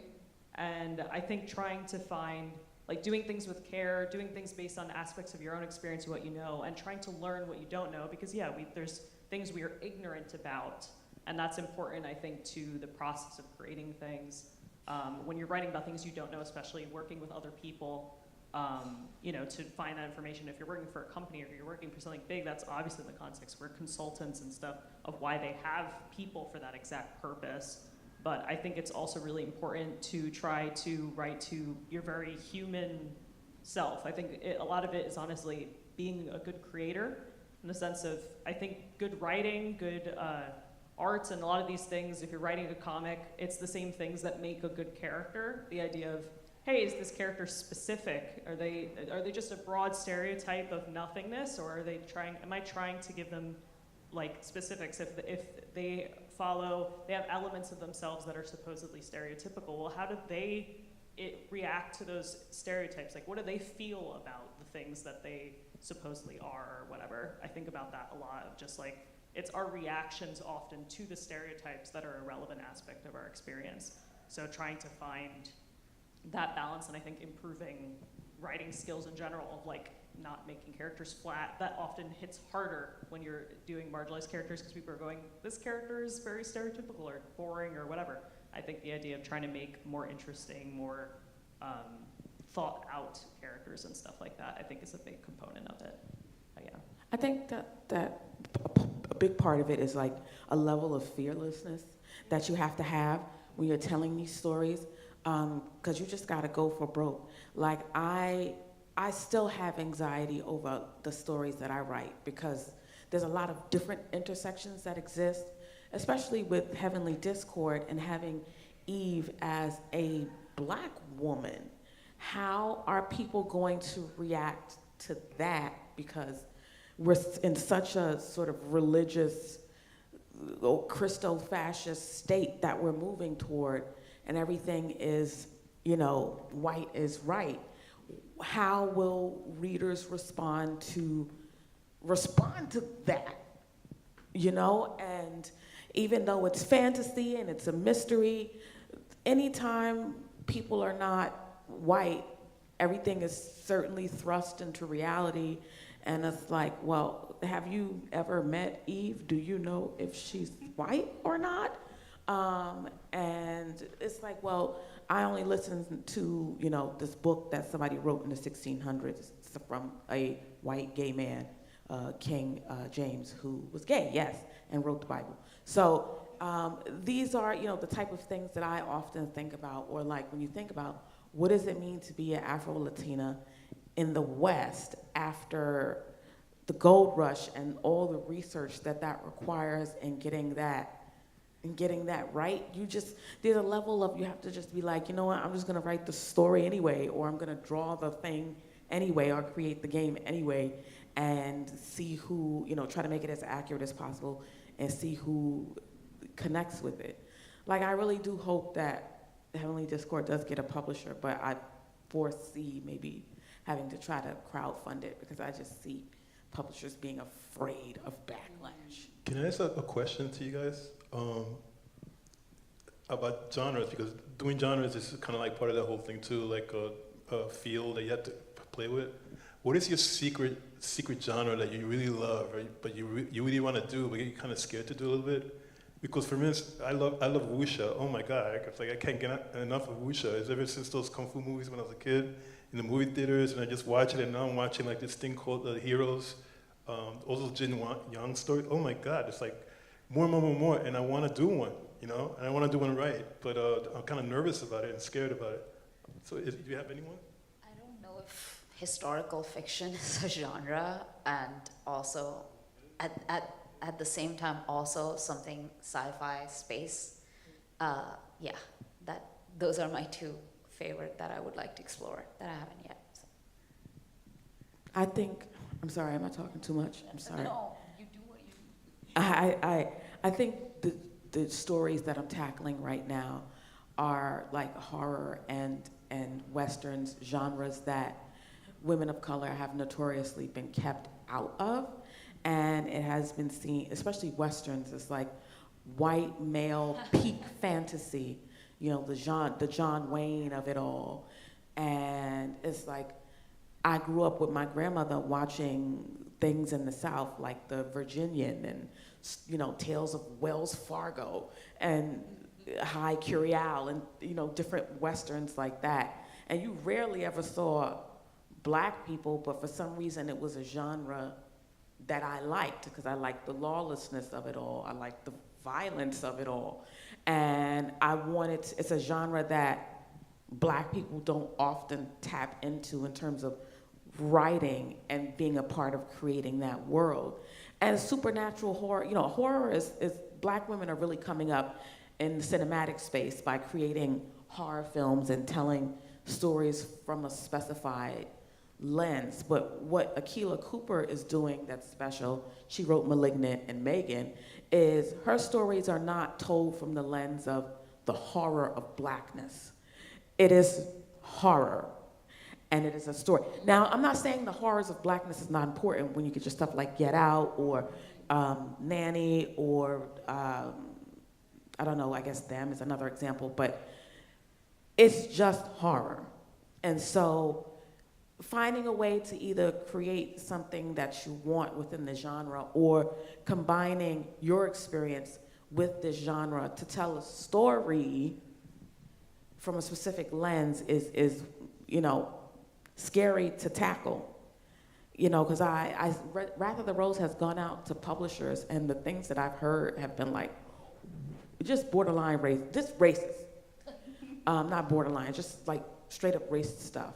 And I think it's because they don't think the story is good enough for the genre.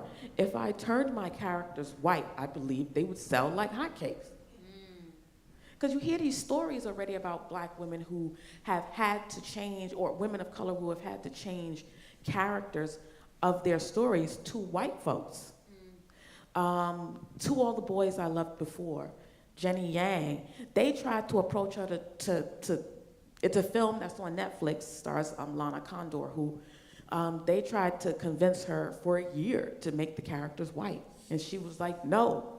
And look at how successful, there's 3 films, and a spinoff. Look how successful it is. And it's like Hollywood leaves $30 billion on the table because they refuse to make stories about people of color. $30 billion. They'd rather lose out on money than put stories about people of color in the mix. Yeah, I just building off that, I think it's always really ironic in the context of Westerns too, because like historically, literally, cowboys are mostly black, indigenous, and Spanish, like Hispanic. It's like it's all American made in the context of film, of why it's like a whitewashed idea of what Westerns even are. But I would say in terms of genre, I'd be afraid to touch. I think a big one, I love fantasy, and I think especially being diaspora and being mixed, I'm Puerto Rican and Guyanese, and a lot of my, the aspect of claiming those identities is very difficult. And I think fantasy is like, oh, I can't get it wrong. I think the thing that's scary is like, if I was trying, and I think that's a big struggle for me, is trying to balance, well, how much of it is fantasy and how much of it is grounded in mythology or historical things that are relevant to me and are interesting or connected to me in some way, but because of the fact of being diaspora or not being, it's like, you feel like you don't know enough to say it, and people are so ready to just absolutely devour you for being you're not correct in this. But I think in the context, which ties back, is the perspective of it's very funny, because I worked on Mid-Autumn, was an all Asian diaspora team, and I brought up the fact of it's very difficult to even claim Asian identity in the context of who I am. But then talking to the creator of the game, the team lead who hired me, Sherveen, he grew up in Vietnam, he's originally from Sri Lanka, he lived in a variety of different Asian countries, and then as well as California. And having the conversation realization, I'm when you hired me, I'm he bringing up the same aspect of feeling maybe you're not enough or don't know enough to tell the story. He purposely hired a team for that purpose, because he was he lived in so many places that he felt he didn't know enough of specifics, that he wanted people who could give that. And I was that is so ironic, because when you hired me, I was you seem super Asian. You have all the countries, you have all these things, and it's that aspect that so many of us, I think, have that feeling that we're not enough or correct in these things. And the people that we are comparing ourselves to are often feeling the same way, because I think, as marginalized people, we're set up against this mythological perfect version of oh, the black experience, this experience, as if there's just one exact thing and one exact person, despite the fact that that's not how any of it is. And white creators don't have that. They just get to write characters. Where for us, we're revisionists. They can do whatever. People are just that's great, wonderful. Where for us, it's okay, you didn't do this accurate. Your version doesn't match my experience, or there's just so many more layers, and I think it can be very easy to get trapped in the perfectionism of it, which is why I think the big aspect is trying to find ways to create anyway and keep improving, as long as you're approaching with care, I think, is the big aspect in the humanity of yourself and other people. That's the forefront of that. It's a great way to, I'm sorry, go ahead, Alice. For me, in terms of genre, it's kind of the opposite, because my art is already so heavily fantasy. I'm very nervous about approaching something like slice of life stuff, even though that's something I actually want to do, and just tell really mundane stories about what happened to me in my life. So it's the idea of trying to pare down my really elaborate process and my really elaborate style is something that has prevented me from really delving into that genre that I want to tell stories with. That's going to be hard because your artwork is so epic, you know. I can't imagine, you know, Brandon Lee maybe making a sandwich or something, you know. That's the problem. I need to figure it out somehow. The most beautiful sandwich. Right. Anyway, we're running out of time. Please, afterwards, we'll be downstairs. Talk to us. Thank you again for coming. Appreciate it. Thank you, everyone. Sequential art workshop is also taking place next door in the meeting room, so if you want to check that out, feel free.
So they'll write the whole story out. I'm not that person. Some people write it as they're going along. I'm that person. And then there's pros and cons to each way of doing that. If you write everything out and plan everything out beforehand, that's great. You're going to have a really smooth ride, making sure. But then sometimes you start feeling stuck, you know, like you've been thinking about this so much and you're drawing it, and then you just kind of get tired and you want something different. So the other way that people start their comics is they think about just the characters and the character designs. But then they never get outside of that. They get so focused on backstory. They get so focused on the interactions between their characters that they never even end up telling the story. All right? So a quick 4-panel fantasy comic. Let's see. This is Procreate, if you're wondering about the drawing program. And this is an Apple Pro, iPad Pro 12.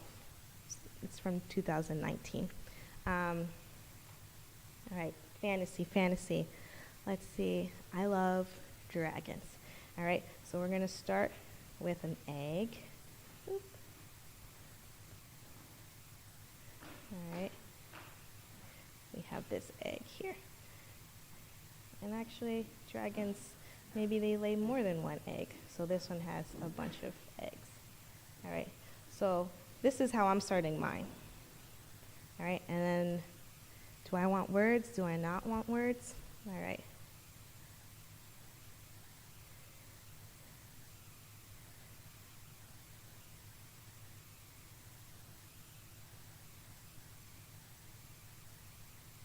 All right, so you don't have to copy my comic. You can make your own comic, all right, while we're doing this. That's why it's a workshop. And the theme right now, we picked fantasy.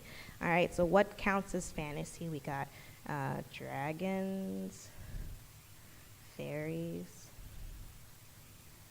elves, orcs, which are now Mexican? I don't know, the internet. Dwarf, like, you know, all those things.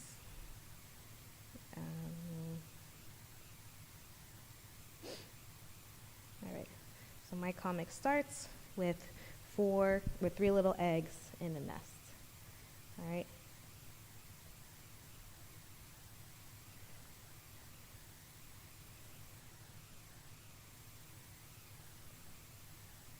Now I'm going to zoom into one of the eggs. I'm going to start like this.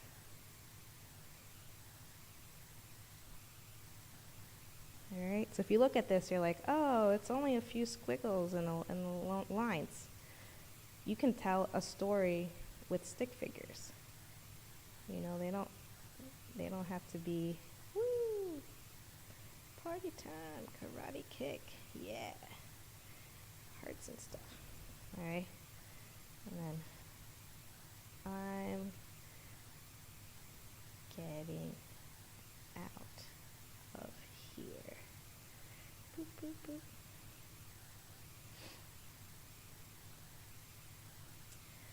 So in American comics, you read from left to right. If you're doing manga style and you want to be more authentic, you'll do it from right to left. Usually when you write comics, and when you read comics, you read also from left to right, like you're reading a book, and then you go down. So this direction is going to go like this, and it's going to go down to this one here.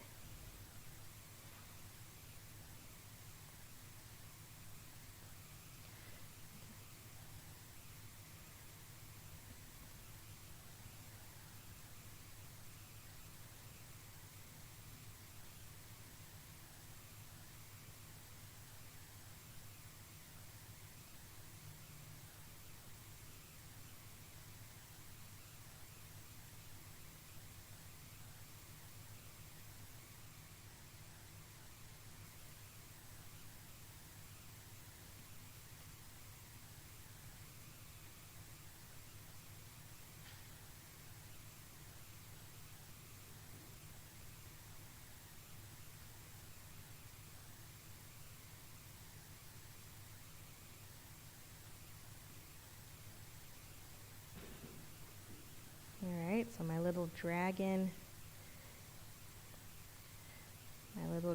made it out of his little shell. He's like, yes. freedom.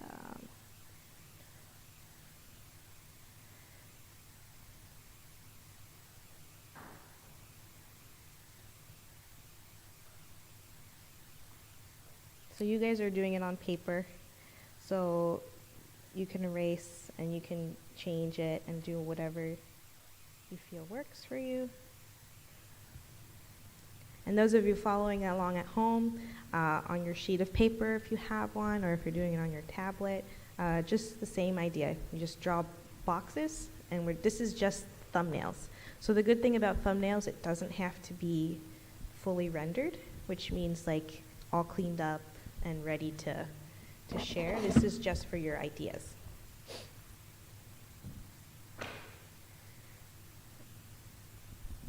Oh man, what am I gonna do next?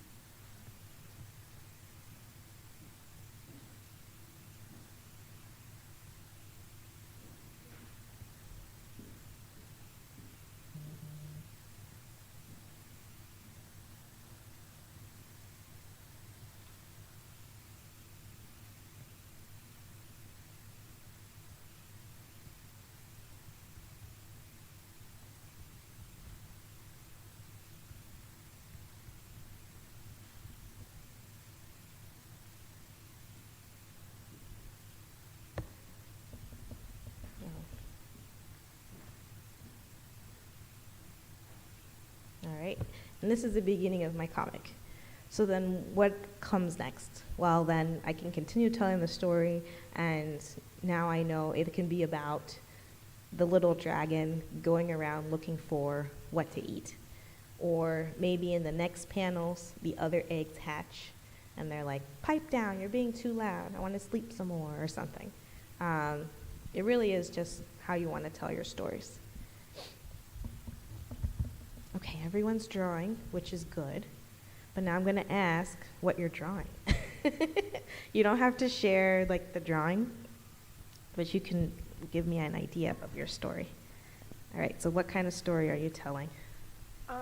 It's from my game I'm working on, my characters, and I don't know if I should explain more. Just kind of like a silly sequence, not part of it, but just a random thing. That's great, because when you do finally release your game, you can have little spoilers or teasers. It's like, here's this comic to get you ready for this game, for this idea for the game. All right, you can't get any farther. So what kind of story were you trying to tell? I'm reading Holly Black book right now, and I was just in the last chapter of the series, and it was with characters reading. One of the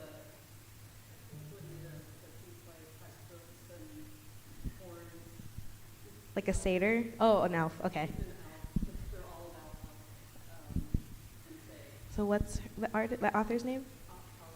Holly Black. So they were drawing the character's meaning in the last chapter of the Holly Black book that she was reading, which is so great, because when I was drawing this dragon, it's because I had just finished rereading the Harper Hall series by Anne McCaffrey. It's like I found it when I was in middle school, and it's like going back home and rereading an old book.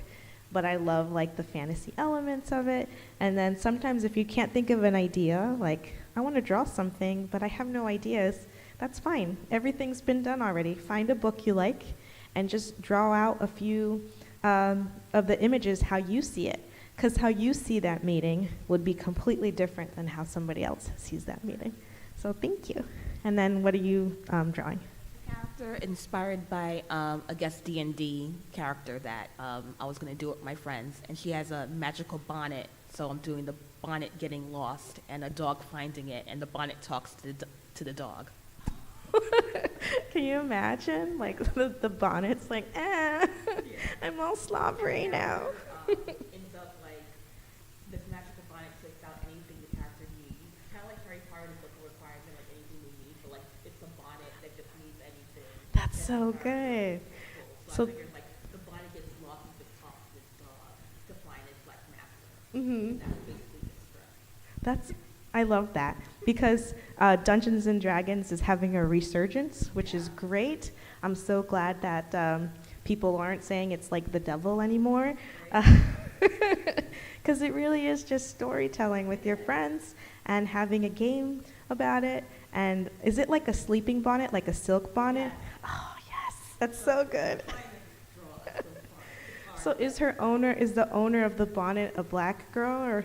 Okay, because there's this whole theme, yes, like the magical black person, and so if it's a whole D&D thing about it, that'd be so great. Are you guys gonna podcast that? All right, well I'm gonna keep my eyes out for. Yeah, I remember I was thinking of D&D character I had in my head, and I was like, what if the bonnet gets lost? That could be a funny comic strip. Mhm. You have a conversation with this random creature in the forest trying to find your master. That's great, and that could make a really good webcomic. So the time is actually 12:34. So this is over at 12:40. If you guys want to come up and look through these books or take a picture of them so you can use them for your further education in self-education, YouTube University is amazing. You can learn to do anything on there. Do you guys have any questions for me? Anything? Yes. So I use all mediums, not spray paint. I pencil, pen, marker. For this workshop, I use the Procreate, just because it connects to the screen and everyone can see. But I use it all. Yeah, so if you had questions about how to use a pencil, you have to hold it, you don't want to wonky, like carpal tunnel is a thing. You got to draw with your arm. And then some people, they do the shrimp. I don't know if you guys know the artist shrimp. I'll show you. It's like where you go like this. And then, you get so sucked into your work that you don't drink and you don't use the restroom and you don't move your body. And then when you're finally done, you're like, yes. Oh, everything hurts. And it's okay when you're a teenager and you're early 20s, but once you're 30, man, so you gotta make sure you take care of your body. Drink water, go to the restroom, eat some food. These are all parts of making comics. Any other questions? All right, well, thank you for being unlazy with me and joining my workshop. I am downstairs, and at my booth, you can pay $5 and you can borrow my Posca markers and do your own little painting, or you can make your own artist trading card with Copic markers. They're the alcohol-based markers that are very popular in Japan. And then now there's a lot of knockoffs or more affordable brands, which is great. So then more people have access to these products. But yeah, look forward to seeing more of your guys' artworks, and thank you so much for stopping by.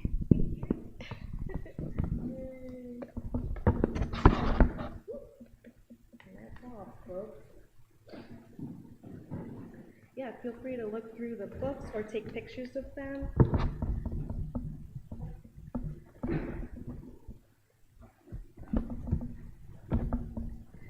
So these two were textbooks at Savannah College of Art and Design. Well, this one was. This one came out after I graduated. These two are by artists that I admire their work. And then this is just a blank comic book. So you can do your own without having to worry about handling everything else. I like that with the mics.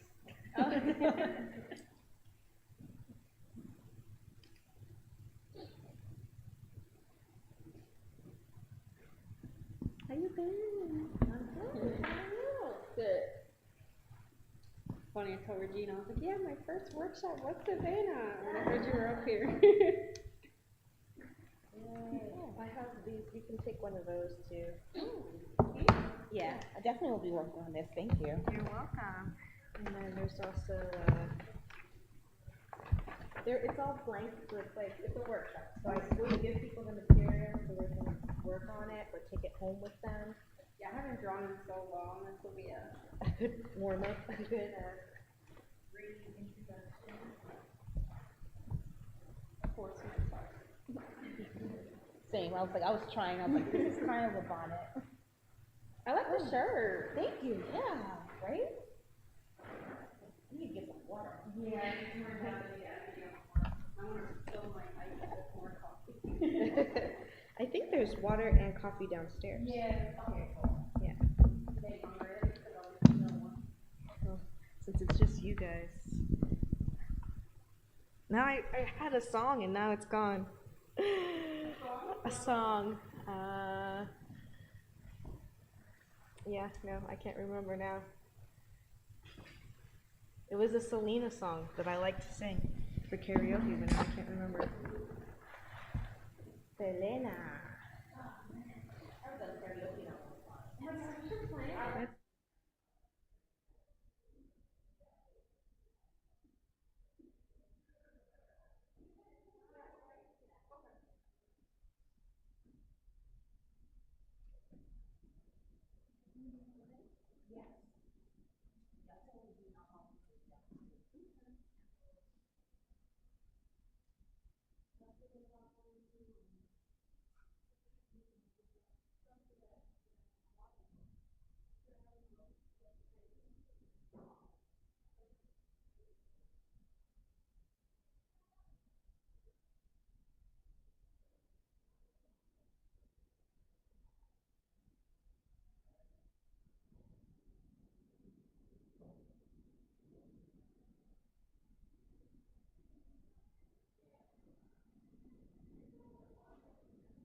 So hey, how's it going?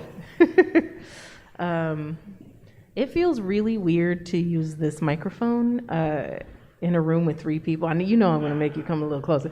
I want to be able to look you in the eyes. But for the people that were streaming too, clearly I enjoy the accessibility. I wish I had a little clip-on guy or something, but because I feel like I'm a bad stand-up comic, like just holding this mic up.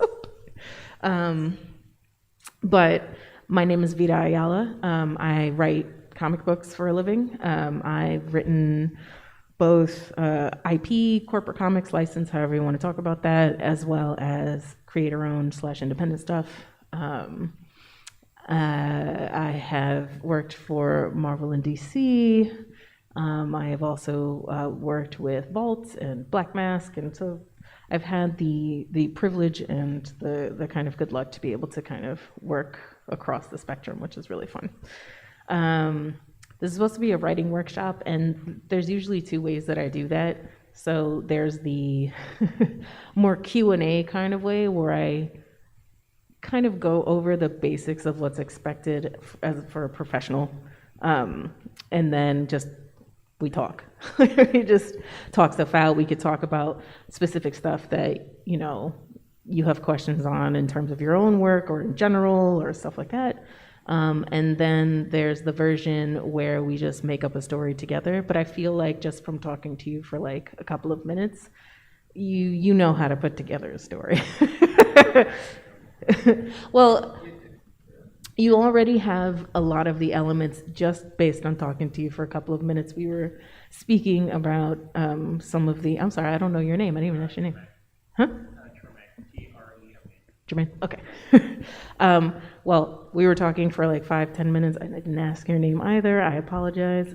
Everyone is gonna be friend. Call me friend. We're all friend. But my friend here has a ton, because I can't hear you, a ton of really great ideas, 2 storylines going, a lot of characters, and that's, for me, right? I know this is streamed to the internet, which means there's a lot of, people can get real spicy, but to me, I think character is a very good place to start. And I think it is a very central part of telling a story. I think, they're fun, and you can take tropes and kind of jump from there. But so I'm gonna put it to y'all, like, what style of writing workshop do you want to start with? Do you want to talk about what a script looks like and how it communicates to people? You want to talk about scripts? We can also talk about like story structure if you'd like. I know this is only like 45 minutes or something like that. An hour, nice. I won't cheat you out of your time, I promise. So we can get into it, but once the timer runs out, we can talk after. So you wanted to talk a little bit about like scripting itself. Is there anything that either of y'all would like to cover in this time? Scripting. Yes, that is a huge part. And yourself? Taking the notes up front. Whatever he's into, because it's just, for me, scripts, formatting, that's what.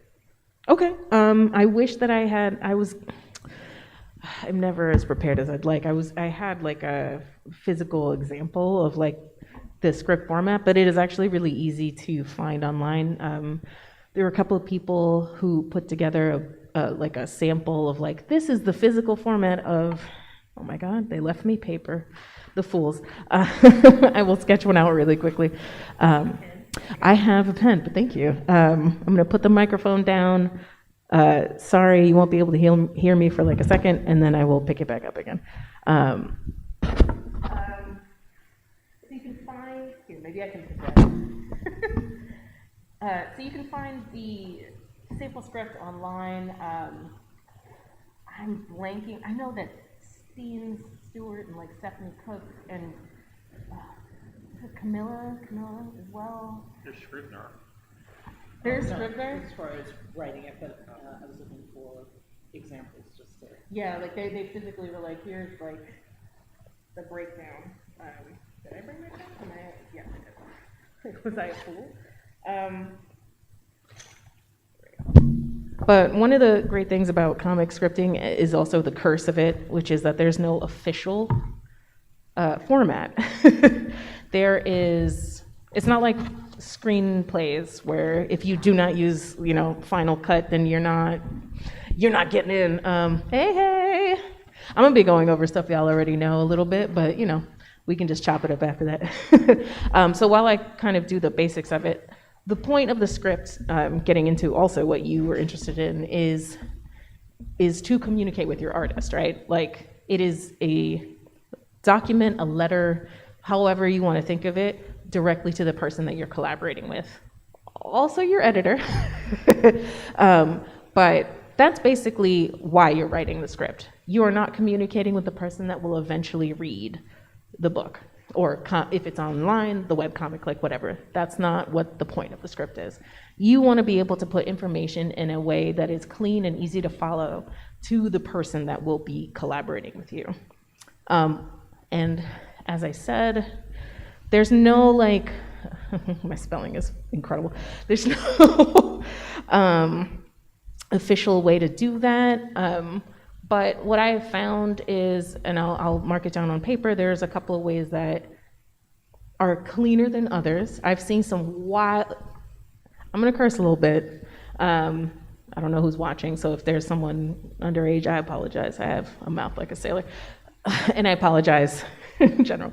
But I've seen some wild ass scripts, like I saw one, and this person is an incredible writer, so it is not an indictment of that. But he straight up wrote a script in Excel for some reason. He just thought that was the thing that you should do. And I was like, Excel is like, it's not a Word document. It's like boxes. It's like, it's a chart. And reading that was wild, was freaking wild. I needed a Rosetta Stone. I was like, how does your artist, do they like you? Are you friends?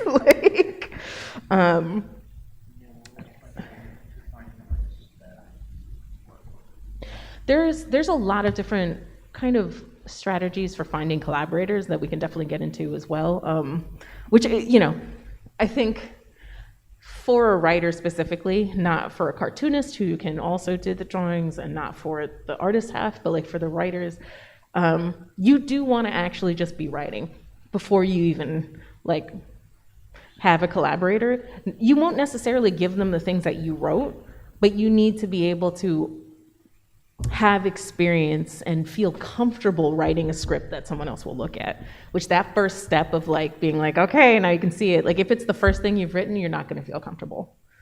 I'm just gonna tell you that right now. It's really stressful. But if you've done a couple, even just for yourself, then I think you will be in a place where you're ready to do that collaboration. And just to also note, it is a collaboration. Your artist will change things because they know what they're doing. I know what I'm doing mostly. Arguable, the internet will tell you I don't, but in terms of writing and constructing the story that I have in my head, I know what I'm doing there, but I don't know how to draw. If I knew how to draw, then I would just draw it. The artist knows that. And so they're taking your document and they are translating it into visual, into a visual language, not just, right.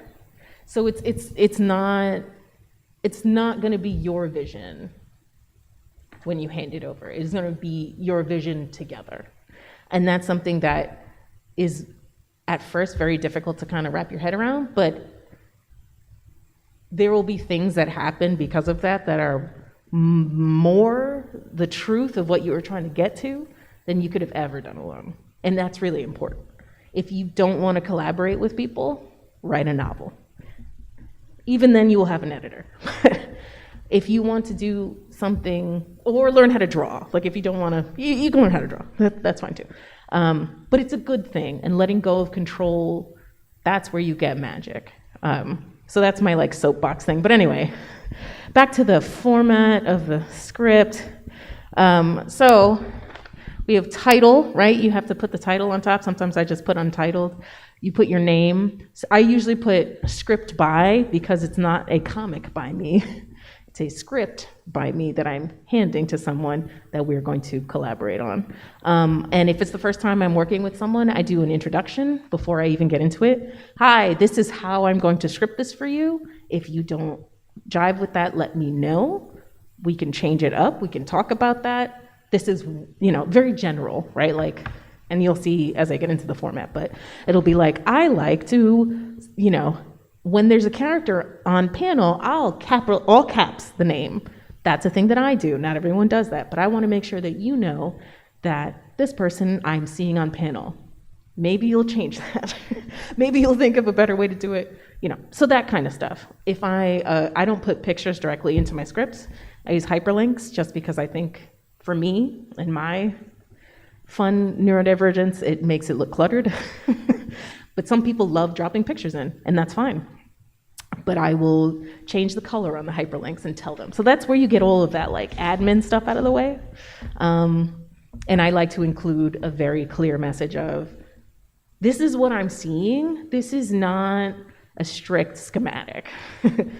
This is what I'm seeing in my head. If you think there are better ways to do this, great. That's why you're the artist. We'll talk about it, or you go for it. We'll see it in thumbnails and we'll go on. Then, again, this is my format, but it is very close to the sample format that the fun folks put together. I will do a page break. So we have a clean page, and then, we'll do that for a page break. And then at the top of the next page, there's a heading. Doesn't matter how it's justified. I leave it left justified because you read left to right. I'll put what page it is, so page 1. I'll do a comma, and I will leave a blank space, and then put panels, the word panels.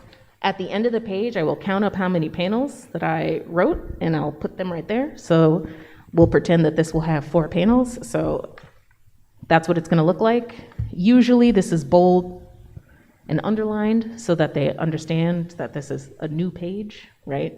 Again, that's just for clarity because sometimes they'll print out a script and they'll drop the page, like, you know what I'm saying. And then I go, any information that is not technically like physically describing what's happening, but you think they need to know, you write that underneath. So things like, this is gonna be a somber scene, or like, okay, by the end of the page, I'm gonna reveal X, but it clearly is still around in the background. So figure out, like stuff like that. I'll often, go ahead. No, this is a script. We can go over outline too. This is just because they had questions about the physical script. And if all of this is too rough to follow, because it's live, definitely ask Regine for my information, or I can give it to you when it's not being streamed, and I will email you the example scripts. And I'm happy, I think I've put this up in my Substack, but I've put up sample scripts that I've done before. But anyway, any information that is not an instruction, but that colors the rest of the page to come, which is usually a couple of sentences I put there. This is a good place to put character descriptions, right? So page 1, panel 1, we haven't seen any characters yet. If there's gonna be 3 characters in the scene, name, character description. It sounds crazy. The reason that I do it this way is because they only need that information one time, maybe twice, right? But they're gonna keep looking back to the panels to see what to draw, right? And you don't want them to have to parse through information that they don't need, right?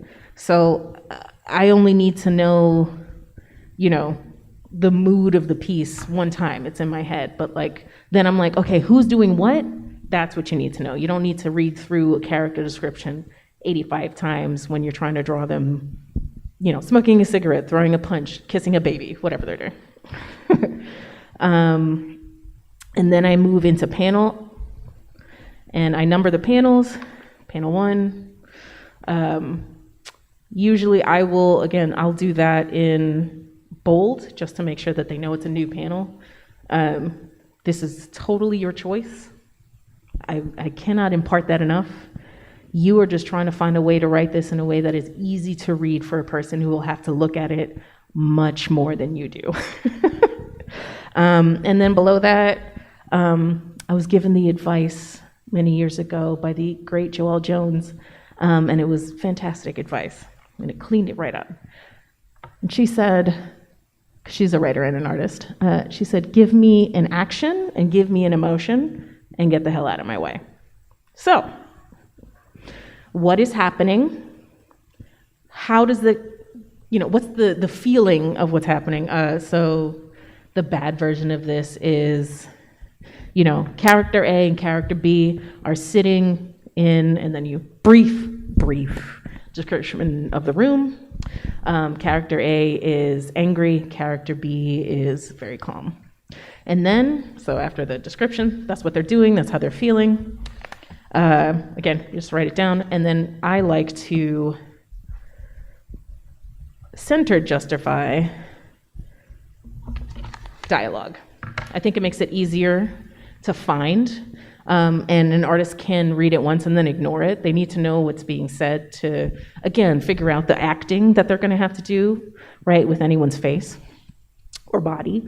But other than that, they don't need to read it over and over again. So just making it easy for them to read and then ignore, center justify, blah, blah, blah, blah. And that's it. That's the format. I was told, page number in the corner, in case they print it out and drop the script, which apparently happens more often than you think. That's the very basics of it. You'll just continue on. You'll go back to the beginning of your formatting, right? So you'll panel 2, so on and so forth. I'll get to you in 1 second. The nitty-gritty of the dialogue. Letterers will generally tell you how they like it, but if you want emphasis on something, often you'll italicize and bold, right? That's usually, but some people will say, make it all caps. Some people say, underline it. That is very specific to the letterer. So I just make it as easy as possible for them. Your job as the writer is to give them the information and make it as easy as possible for everyone else to do their job. And you had a question or a comment.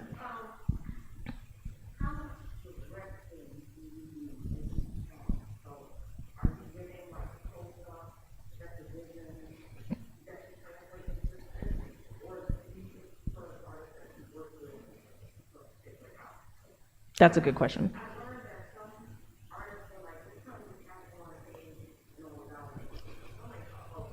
Right. Yes. So the question is, how much direction do you give within a panel description, right? Are we being very specific and very kind of like detail-oriented, or are we letting, our partners have kind of more free reign? And the answer to that legitimately is ask. Sometimes you will not, if you're working in corporate comics and it's a short that you're doing, you will not have a chance really to speak to the artist beforehand usually, which is a bummer. I hate that. So you'll just have to, what I tend to do in those cases is I err on the side of giving more information, but just making it very clear throughout that I'm giving you this information because I don't know what you prefer. Delete whatever you don't want. But I would say, talk to your collaborators as much as possible. How do you like your information? I would also say that depending on the length of the script, you kind of have to understand that this person is going to be there for a much longer time than you are. Not to say that what we do isn't intensive and takes a lot of time. It sure does. I'm writing in the shower in my brain, it's 24/7. But physically, they will be with us for a lot longer. So you might want to think, okay, that last page had 8 panels. How about 3 panels for this page, right? Or, shit, I really need a crowd scene and a horse on this page. Next page, let's do something that's whatever they prefer to draw. And that's another thing that goes with that. I will ask them what they like to draw and make sure that I give it to them. So if I don't know who I'm working with, I tend to be specific, but not granular. I'll sometimes say close up or like medium shot or whatever, but often it's just, if I was drawing this, what would I need to know to draw this? And that emotion part is actually really important. The emotion, and if you can put in the dialogue, not everyone does, and depending on the time frame of the job, sometimes you're like, I'll add it in layouts or whatever. But if you can do the dialogue, it tells the artist how to do the acting.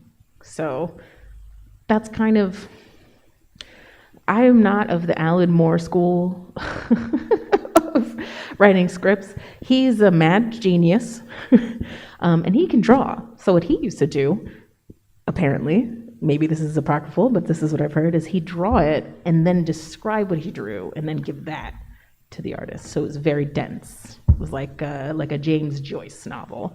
But on the other hand, asking your artist, just being like, pages 2 to 5, these people fight, this guy wins, figure it out. A lot of artists are gonna be like, you're getting paid for this, so you gotta give me something else. Like, you gotta give me.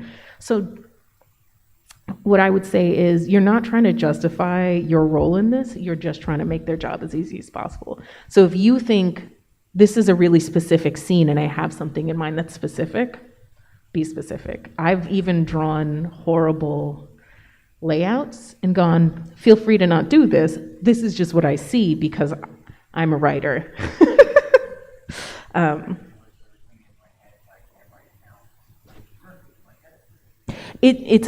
That is a muscle that you build. Figuring out how to translate what you're seeing in your head onto the page, that is a muscle that you build. That's not something that people are born, very few people are born with it. Let's not say that it never happens, but this is a craft. This is not, it's a skill. This is not like a magical talent that the gods give you. This is something you have to work on, which is why I said earlier, write as a writer, just write now, even if you don't have a collaborator, because it makes it easier for when you do.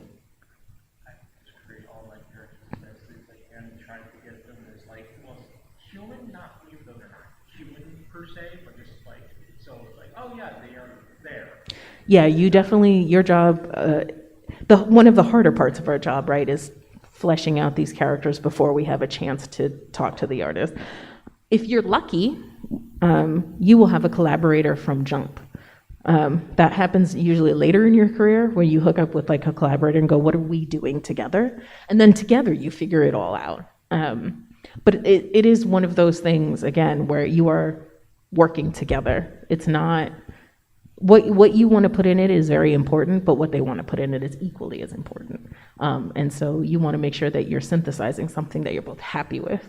But did that answer your question? Okay, cool.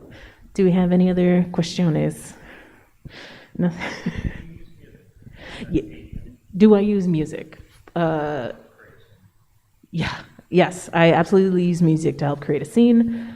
I will also make playlists. I'll make a playlist for a book. I'll make it for a character. And then I have separate playlists that like I use for deadlines. I have one called Anxiety Loop. It just like stresses me out just enough so that I'm like writing, but not too much. My wife hates that so much. I think that for some people write in silence, and I'm like, it works for you, and that's great. For me, I'm not a visual writer. I can't visualize what I'm thinking of. It comes from my hands and my mouth, like when I'm talking or when I'm writing, that's where it's a surprise to me half the time. And so music helps me go into a flow state. It also helps because I have ADHD, and so it helps kind of like get me into the flow. And then I wake up and I'm like, whoa, let's reread. Let's see what happened. Yes, music, if it's something that like not just puts you in the mood, but puts you into character, I think that's really great.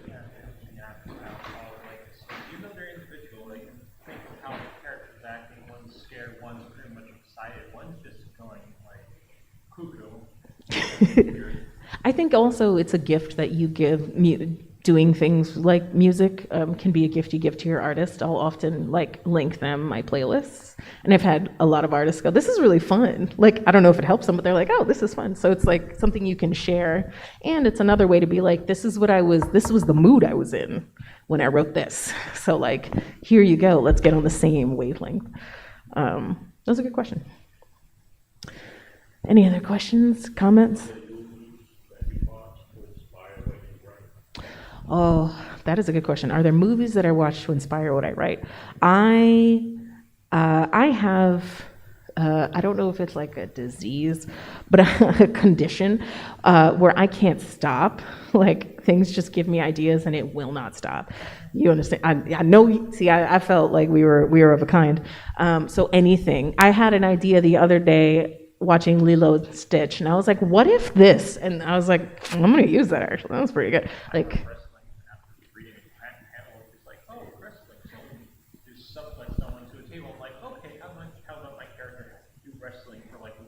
wrestling is great. Wrestling, I use wrestling in my scripts all the time, like especially if I'm blocking or attempting to help block a fight. I'll hyperlink. I'll be like, yeah, they did a, look at Roman Reigns with the Superman punch, or look at like not no mercy, what's it called? The bank statement, or like whatever. I will absolutely do that. And I do hyperlink to scenes in movies as well. When I was working on New Mutants with Rod, who is a superstar, he's incredible. We talked a lot about movies, and then, because we're both weird and we liked weird stuff, and we were like, here's the vibe. And then when it got to writing certain things, I was like, remember when we talked about this thing? Here's that scene that is inspiring, like whatever. Yeah, I think looking for not just inspiration, but filling up your creative well on other mediums is so important.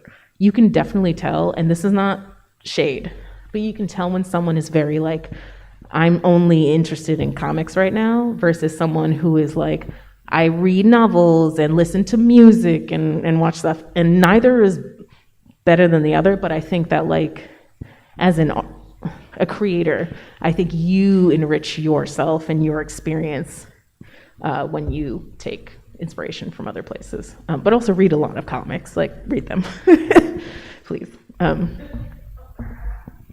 No.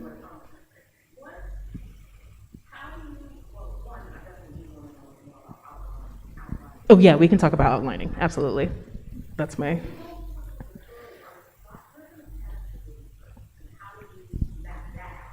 That is a great question. So that was a good question. The question was, when you go forward with the story after outlining, is it more plot-driven or character-driven?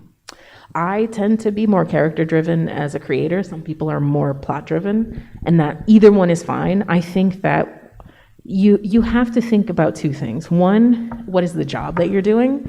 Is it for you? Like, is it a creator-owned thing, or is it for, even if it's something that's yours, is it for a specific anthology, or is it for a specific company? And that will kind of help guide you into how you'll approach. And the second thing is whatever's motivating you to write the story, what is going to serve that the best? I am just generally more interested in characters. Plot to me, like, it's fun, but it gets repetitive, and that's fine. That's okay. Like, when you go see an Avengers movie, you know they're gonna win. Like, you know that. You know they're gonna have the Dark Knight of the Soul. You know how the 5-act structure works. You know, even if you don't formally know it, like you watch a lot of movies, you know it. But you still enjoy it. That's fine. But to me, I go watch those movies for the character moments in them, right? Like, what's gonna make me cry? What's gonna piss me off? Like, what's gonna make me laugh? When I'm doing creator-owned work, I tend to have a question at the center, or a thesis at the center of the work, and then I build around that, and often character comes first, and then I fit them into a plot. I cheat sometimes. This is not a secret. I will look, once I have my characters, I'll look at more classic story structures and go, does this fit this basic structure? You, of course, want to deviate from it, but like, for example, I wrote a book called Submerged, and I pitch it as a queer contemporary retelling of Orpheus and Eurydice set in the New York City subway system, because that is hell. And I'm just saying. But so it has a very basic structure of that myth, but I deviate, of course. It's closer to a Silent Hill. I love Silent Hill. Again, the subway system is just Silent Hill, especially West Fourth. Yeah, that shit it's melting. But if I'm more interested in the characters and the question, and I don't want to start with the plot, I'll do that. That's a party trick, but as you write, the structure will change and the plot will align with your characters. In terms of outlining, I go from really broad to really specific. Some people start with like specific scenes and then figure out where they fit. That's not my style. Sometimes I'll have a few. I know many people that work that way, and the work is incredible. Like, it's galaxy brain shit, and I just can't do it. Yeah, so I think that's really cool. Some of my best friends, that's how they think. What's great is if you can get into a writing like collaboration, or like just like a little writers group with people that do it different, then you're gonna be teaching each other stuff all the time. It's a lot of fun. But I generally start with like this thesis, right? I wrote a book called The Wilds, and it's like a zombie apocalypse thing, but the zombies are pretty. They're made of flowers and shit. But what it's really about is kind of the idea that marginalized people, especially Black and brown people, especially Black and brown femme people, are exploited and required to put ourselves in danger, and to work for the better of everyone else, and then get discarded. And that's just how the machine works. But like, no one wants to fucking hear about that. So I was like, yeah, there's zombies, and there's this, and there's that, and there's a system where they're like these runners, and they go and salvage stuff, and it just so happens that they're all brown, and a bunch of them are ladies, like all this stuff, and queer, right? A lot of them are queer, because we're all seen as disposable. So that was kind of like the upper thought, and I had the idea for the runners and that thesis, and then I was like, where do you go with that? That's not a story, that's just true. And then I came up with characters, and from that came the outline, right? I was like, well, what makes sense? How do I get across my philosophical argument, right? I approach story as a philosophical argument. You need the premises, and then you have your conclusion. And the premises have, they better be true, or at least you better be as honest as you can be while you're creating this argument. And so that's how I outlined, right? Like, I was like, how do I show how this works? And as an added bonus to make it harder, how do we envision different? How do we get from what it is to what it could be? And yeah, I mean, I could get into the nitty gritty of actual the outline, but I tend to go larger story, log line, right? You sexy log line, hey, how's it going? Hi. General story, more specific idea, plot the first issue, and then what will have to follow for that. Very general bullet points. Okay, how does that break up into issues? Okay, let's get more specific. These are the very basic bullet points. What does that entail in a scene? Who's there? And so on and so on and so forth. What are we at for time? Oh, we got like 20 minutes, right? 30 minutes? I don't even know. I don't know. What is time? Anyway, yes. So does that kind of answer some of your questions? Yeah. We have like 20, 30 minutes. The floor is y'all's. Mm-hmm.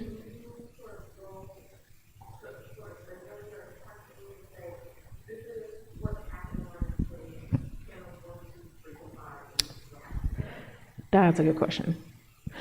Like I said, I go from larger to smaller, so I'll have very basic, like this is what happens in issue 1, 2, 3, 4, 5, and then I'll go to that and I'll go, how many scenes does this need? Okay, so scene 1 through 6, and then I will go, I have 20 pages. How do I break this up so that, I mean, that's just the standard. It can be 22, 24. If you're writing your own thing, doing your own thing, it's as many as you want. But the standard that I work in usually is 20 to 24 pages. So then I'll be like, okay, keeping in mind that page turns happen on this, like after the odd page, you'll turn the page, right? And that means you have a reveal, right? Like you don't need to do a reveal, but like that's where you would do it. How do I break down the scene? How do I break down like, all right, this scene needs 3 pages, this needs 5, this needs like whatever. And then after that, again, going even smaller, I'll go, all right, scene 1 has 3 pages. Page 1 that you open to, so nothing's a surprise. Page 2 that can be a surprise, and page 3 that can be a cliffhanger. What happens on these? And I'll write a single sentence for each one. And then when I go to write it, I drop the sentence for myself, just right here, right? Like under the heading. And then I will go, how many panels does this need? What pacing does this need to have? And then I end up erasing the sentence, right? So that my artist doesn't go, what the fuck? You said that, and then it's all here. So yeah, that's how I kind of go from like the very general to like, I mean, I didn't bring it with me, but like my notebooks look like the ones from Seven. It's just like a fucking full serial killer, just like. and two, I will say, I was talking to a friend of mine, a writer friend yesterday, who's a lot more precious, but not derogatory, but like much more thoughtful before they commit to even paper. And they were like, so they write a lot like less because they really want to think about it more, which I'm like, that is wonderful. That is a style and I respect that. But they were expressing this kind of like frustration where they're like, I just wish I could just like churn through the bullshit quicker. And I was like, get paper that is disposable, that you don't give any care to. Like, I know that we all care about paper because we're all creators, but like, get a legal pad, get a Fields Notes notebook, get a ballpoint pen and scribble it out, and then you can cross it out right on the page. You're not going to feel bad about it because at the end, you can throw it in the garbage, you can burn it. No one has to see that. No one has to see that. But that is how I build a lot of my outlines once I go to script, right? Like, I generally go from the like scene breakdowns to my shitty piece of paper. I number it 1 to whatever, and then I will write my sentences there, and I will literally check them off as I go. And as I'm writing it down there, people think that this makes it boring, but actually it makes it fun for me. I see if the pacing works. And be like, I don't know, we're taking this long to get here, and like, but I see it at a level where I'm not getting as granular as panels yet, so I have a feel for like, well, I've turned this many pages, like, is it moving? Or do I need more time, right? Depending on what the project is. And then I can, without guilt, rework it right on the page really quickly. Some people type faster than they write. I do not. I failed typing class when I was in school, so I just, yeah, I prefer just scribbling. Making it as not precious as possible allows me to churn through the parts of it that are chaff, so I can get to the wheat. Yeah, so, yeah. Any other, let's keep that conversation going, yeah? Have you ever used like other like mythology or anything else like to inspire your stories? Yeah, absolutely. I love all kinds of mythologies and stuff. I think that that's really visceral, those kinds of stories. I don't really have a preference for anyone in particular. I tend to go more to Greek myths because I grew up in a certain time where like that was what we were reading in school, and so and also Hercules and Xena were on TV, and so like that's what I care about. But like if you give me something that meant a lot to a people, that's going to touch me, right? Like even if the people are no longer with us, or and that includes things like that are still living documents, right? But if it's important to a group of people, then there's a reason for that. I look to the Bible a lot. I am not religious at all. But I find the structures there really fascinating. I find there's a lot of drama in that book. If you like Game of Thrones, wait till you read the Bible. Like, it's crazy. But also there's kind of I'm able to approach it from a position of it not being a precious book, but there's also a lot of things there that are really universal and human, which is why it's persisted. And for some people, that is a living document of truth, and I respect that. For me, it's not. For me, it's something that tells a lot of really interesting and human story. So yes, if you gave me a new mythology to look at, I'd immediately start thinking about stories. D&D is a godsend tool. That character generator, goddamn. Sometimes that's how I make my characters. Like, I'll go in there and I'm like, if I was playing this character, I'm like, how would I make them? And I roll stats. And it makes it easier too if you are feeling spicy and are like, I don't know how this fight should go. Roll. How'd it go? Right? Like, you can always tweak it. Like, you don't have to follow the dice, but like, any system that allows you to not just create a story, but to play, that shit is great. I love it. Yeah, anyway. In the back, anyone?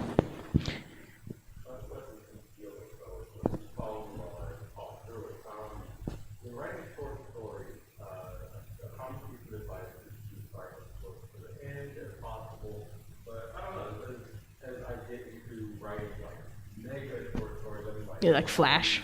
3, 4, 5 pages. Can you talk about like where you find maybe tension or entry points? That's a good question. That's a really cool question. So the question is about writing short stories, and about the kind of more common advice to start as close to the end as possible. But as you're writing shorter and shorter fiction, what is an entry point there to the story? Because having a limited amount of space doesn't mean that you don't have a lot of story to tell, right? I tend to cleave more closely to whatever the emotion is supposed to be, and I let that kind of dictate to me where I start the story to communicate with the person that will be reading it, how, like, I want to manipulate them into feeling that emotion. Manipulate, but not derogatory, right? Like, I want you to cry with me. And sometimes that is close to the end, and sometimes it's not. Woo. Even in comics, easily in prose, but even in comics, 5 pages, you can do decades of work, right? So I, for the second season of Static, in the last issue, I had 5 pages to write an entire emotional backstory / motivation backstory for the villain, because we lost an issue's worth of pages, and like, Nick had been working on this other stuff in it, and I was like, hey, we need to not explain, but we need to make people understand why this person is doing. And so they were like, you have 5 pages for that. And I was like, all right. And so I covered 40 years in 5 pages. And what I did in that is you make each page its own piece of Flash that interconnects with the rest. So take the most important emotional beat, and that's the center of your page. And then find a way to weave them together. And there's a lot of the tricks, but there's a lot of ways to, again, I say cheat, but it's not cheating if it works. The whole point is that you're communicating with other people in art, and especially when you're writing something. And so if it works, it's not a cheat. You're just working smarter, not harder.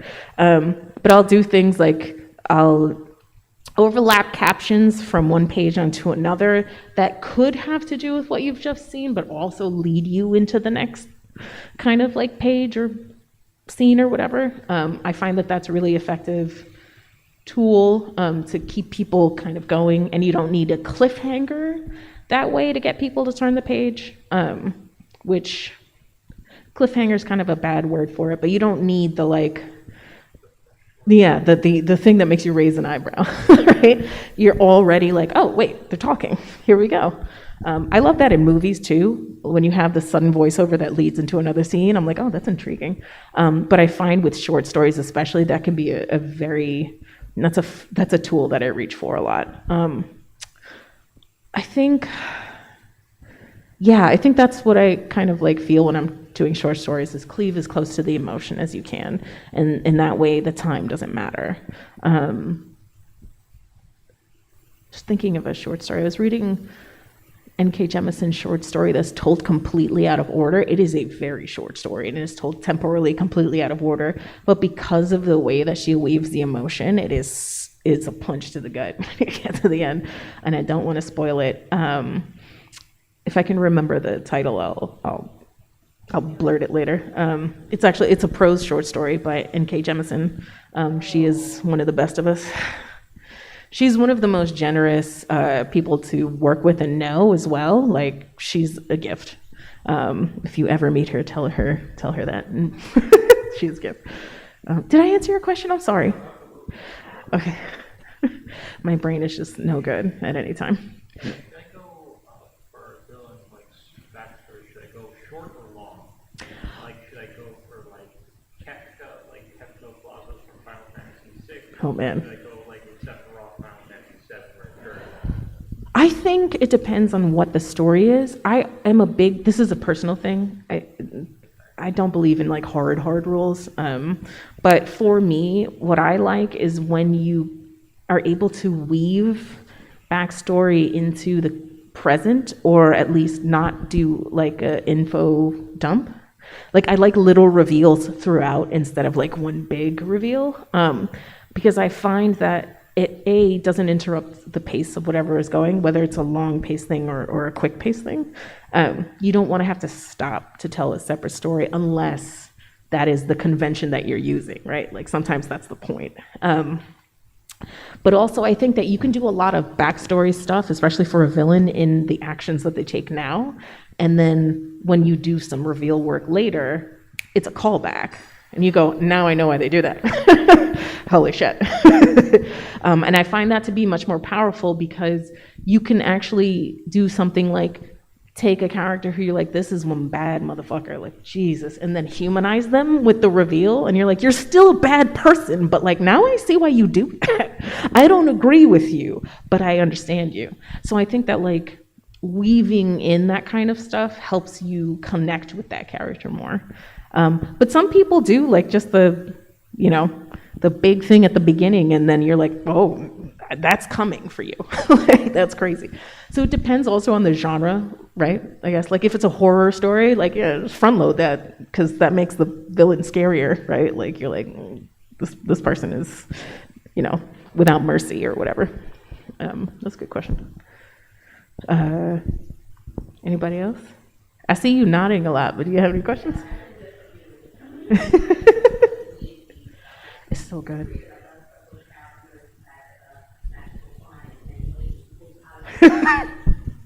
The bonnet of holding, just like fully incredible.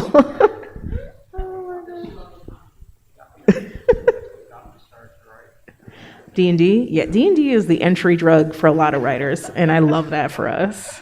When I was a little kid, I couldn't read until I was like 10 or 11 because I can talk, and I just tricked people into thinking I could read. But I taught myself to read in like 3 weeks, and I was digging in my mom's closet because she would leave things in there for me to find, like a treasure hunt. She was like, how do I fucking entertain my child while I have to be out of the room? I know. And she left some old RPG books in there, just one. And it wasn't even the like how to play book. It wasn't the player's handbook. It was a supplementary text of character, like races and stuff. And I read that cover to cover. And when she revealed to me, because I was like, this is the best book I've ever read. This is so cool. There are all these places. And she was like, yeah, you can, that's a game. You can play that. And I was like, I can be that thing. That's amazing. And then like, that's what got me into D&D. And from there, I was like, oh, I can just write all this down. I just make it up. We're just making it up. D&D is the best version of improv, like, ever. Straight up. No shade on improv. It's fine. But there are no swords. It's hard. Yes. The buy-in of creating characters and then playing together in Dungeons and Dragons really sharpens your mind, I think, and teaches you how to tell story. Even if you're not the DM, I think that is a great exercise. And it's fun, so you don't know you're learning. I mean, I like to learn, but, I think you also you churn through a lot of like bad versions of things when you do things like that. So I always tell people go play D&D if they can.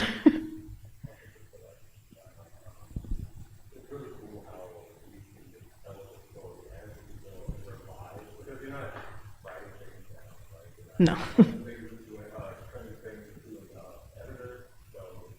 Yeah. Yes, the gentleman's agreement between everyone playing, where you're not going to judge each other for the story as you make it up as you go along, is great. Yes, I also really there's people that have turned that into work, right? Like The Expanse is a campaign. Like that's just a really long campaign that the person was like, I'm just gonna write that person took notes. I don't take notes when I play D&D, which is a sin, but you can also just do that, which I think is also very cool, as long as you have the agreement of everyone playing.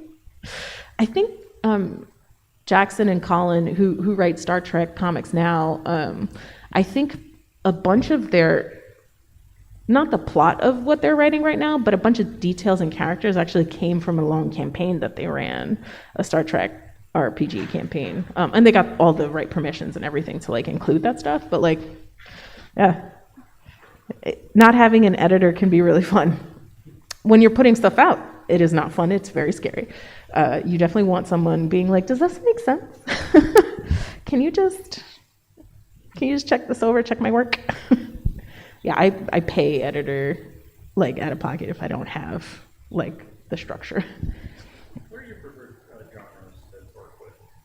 What are my preferred genres to work with? Me personally, I really love science fiction and horror. I love fantasy too, although I haven't really done much fantasy in comics, more in prose. Yeah, I think that horror and sci-fi are incredibly human genres that really reveal a lot of our truth in a way that, like, again, sometimes you just don't know you're learning. But also they're fun. I was talking to a friend of mine yesterday about writing, and they were stressed because they were writing a cyberpunk thing, and they were like, I don't know enough about technology, and that's really hanging me up. And I was like, shh, it's magic. It's magic. Yeah. They're a Star Trek fan. I was like, it's all bouncing graviton particle beams off of main deflector. It doesn't matter. Like, Explained everything perfectly because the guy who made it was certified. yeah, but also you don't have to know, because if you figure out what it does, then you can figure out later how it does it. And you don't have to tell people reading it. As long as you kind of know, that's all that matters. Again, I was watching Lilo and Stitch the other day. They all talk English. Okay. But they don't. There is no universal translator because they also speak alien and Hawaiian. And that's not translated. I was like, okay, sure. Who cares? They all breathe oxygen. They all breathe the same mixture of gas that we do. Okay. There's a robot that throws up its parts because it sees something gnarly. Okay. Who cares? But also, like, I also like hard sci-fi as well. I like when there are explanations. I just don't think they're necessary. I think whatever serves your story, that's as deep as you go. Anything else, don't clutter it. If it's necessary, put it in there. Otherwise, that's indulgent in a way that, like, you can just make it a supplemental thing for yourself.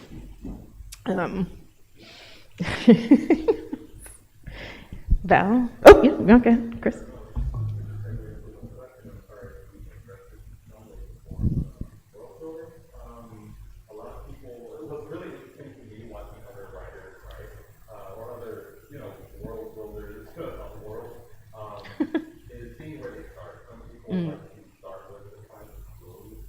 Oh, yeah. Where other people think about the creativeness, like, I guess what kind do you find yourself gravitated to? What kinds of, where are your world building entry points? That's a great question. What are our world building entry points? You're a big world builder, so I'm interested to hear what you have to say about this too. I'm just using the bloodborne from D&D and just making my whole story around that, and how everyone's starting to go really mad. Excellent. See, D&D saves us again. I feel like it really is just so incredible a tool. I find that I will have just a question, and then whatever the question concerns, the world kind of comes out of that. So like for the wilds, the zombies are not really zombies, but that's the shorthand. They're closer to like whatever the hell the things are in Last of Us, except that they're flowers instead of fungus. So it's like, yeah, so I know all the nitty gritties, but it's not in the book. But basically, like, it's a disease that fries your brain, so you're essentially mad, right? Which happens in real life. Like, you have fevers that cook people's brains, and then they're just never the same. But it also makes the body incredibly like fertile ground for seeds, and so the plants actually correspond to where they are. So like, they're not really zombies; they're just crazy people walking around with like plants growing out of them. But initially, that's not what they were. They were just the crazies, right? If you've seen that movie, those movies, they were just, it was like 20 days later. Like, they were just walking around just absolutely just mad. And then I was talking to my collaborator before we started, and I was like, hey girl, what you like to draw? Because we're gonna put that in there. And she was like, I really like drawing nature, pretty girls, and I can't remember the last thing. And I was like, cool. None of the pretty girls are in here. But then I was like, all right, how do I bring, because this girl is going to have to draw this book, and I don't want her to be miserable. How do I bring it in? And then we were talking, and her mother is like a horticulturalist. And I was like, oh, flowers. Cool. And I don't even think I explained to Emily how the like disease plant things work, because it doesn't matter. I even know who gets the disease and who doesn't. There's like a blood system where like it's like sickle cell, where like some people this in the middle, and it's really complicated. But all she knew was, I was like, yeah, just make sure the plants are corresponding to kind of what you would find in that environment. And she was like, great. But that's also like, that world grew out of that weird interaction where I was like, oh, there is no nature. How do I put nature? But also, I think having questions is what spurns a lot of people to write. And when you don't find answers in this world, you may be inclined to create a world to answer your question. So I have a degree in arguing. I have a degree in philosophy and psychology, so I have a degree in bullshit. And so I ask a lot of questions, and so that's my entry. But like, some people, it's things like, I was fucking around with D&D and I got real interested in how do I build out from this, right? Like, here's my jump point. What's this universe look like? Yeah, of course. This is your time.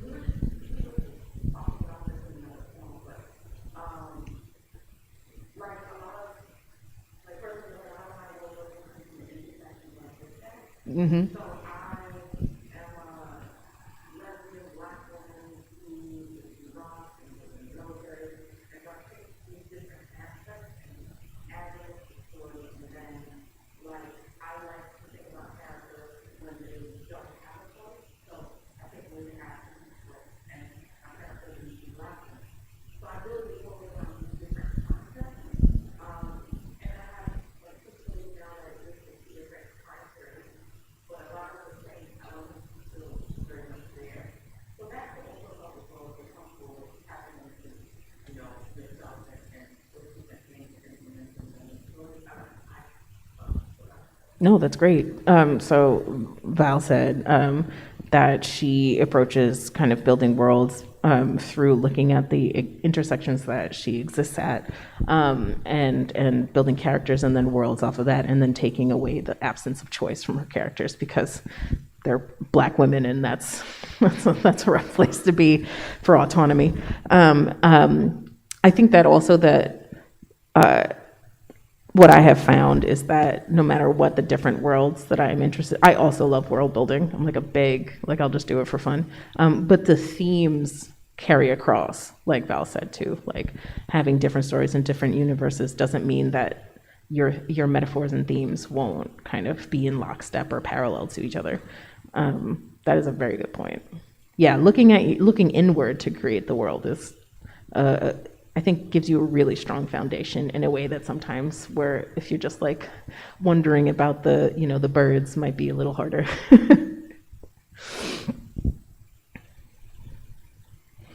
We have 5 minutes, so if you would like to use these 5 minutes. We can also talk more nitty-gritty stuff. I did not come as prepared as I should have, I apologize, but the frustrating and wonderful thing about comics is that there is no, this is the Wild West. There's no format that is universally accepted. There's no way of communicating that's universally accepted. Some artists like the Marvel method, which sometimes is very cool and sometimes is very fucking frustrating. Some people, I worked with an artist who is a top level professional artist. She is incredible, zero shade, who was like, I want a fully finished script. None of this like dialogue that might change. I want everything to be 100% solid. Tell me exactly what you want to see. Doesn't have to be in like super granular detail, but like this is a fixed document. And I've had people go, can we talk on the phone? All right, I'll draw that. It's like, okay.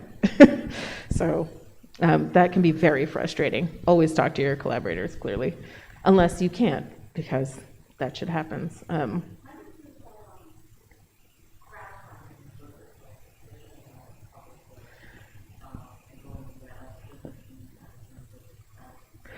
Crowdfunding versus a traditional publisher. I wish that crowdfunding was more actually accessible to people, because the cost at the end, like, it's a lie.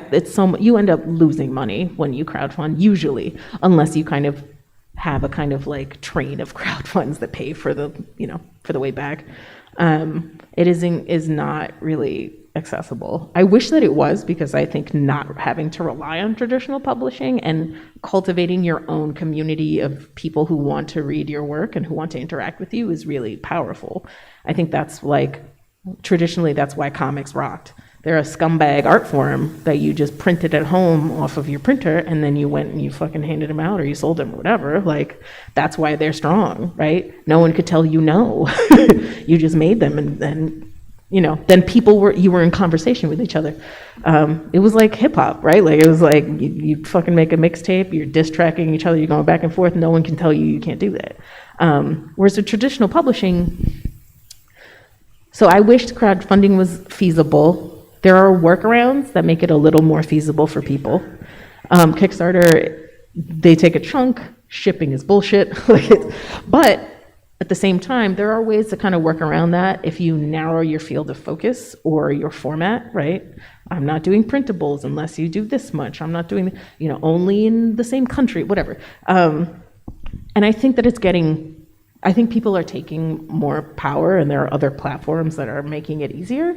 There are like pre-ordering systems that you work directly with a printer and like stuff like that. So yeah, I think that's great. The more accessible, the better. Right now, it's kind of rough. I think traditional publishing gets you distribution, potentially marketing, although most of the people in this room, absolutely not. They don't give a fuck about us. They're not marketing our books.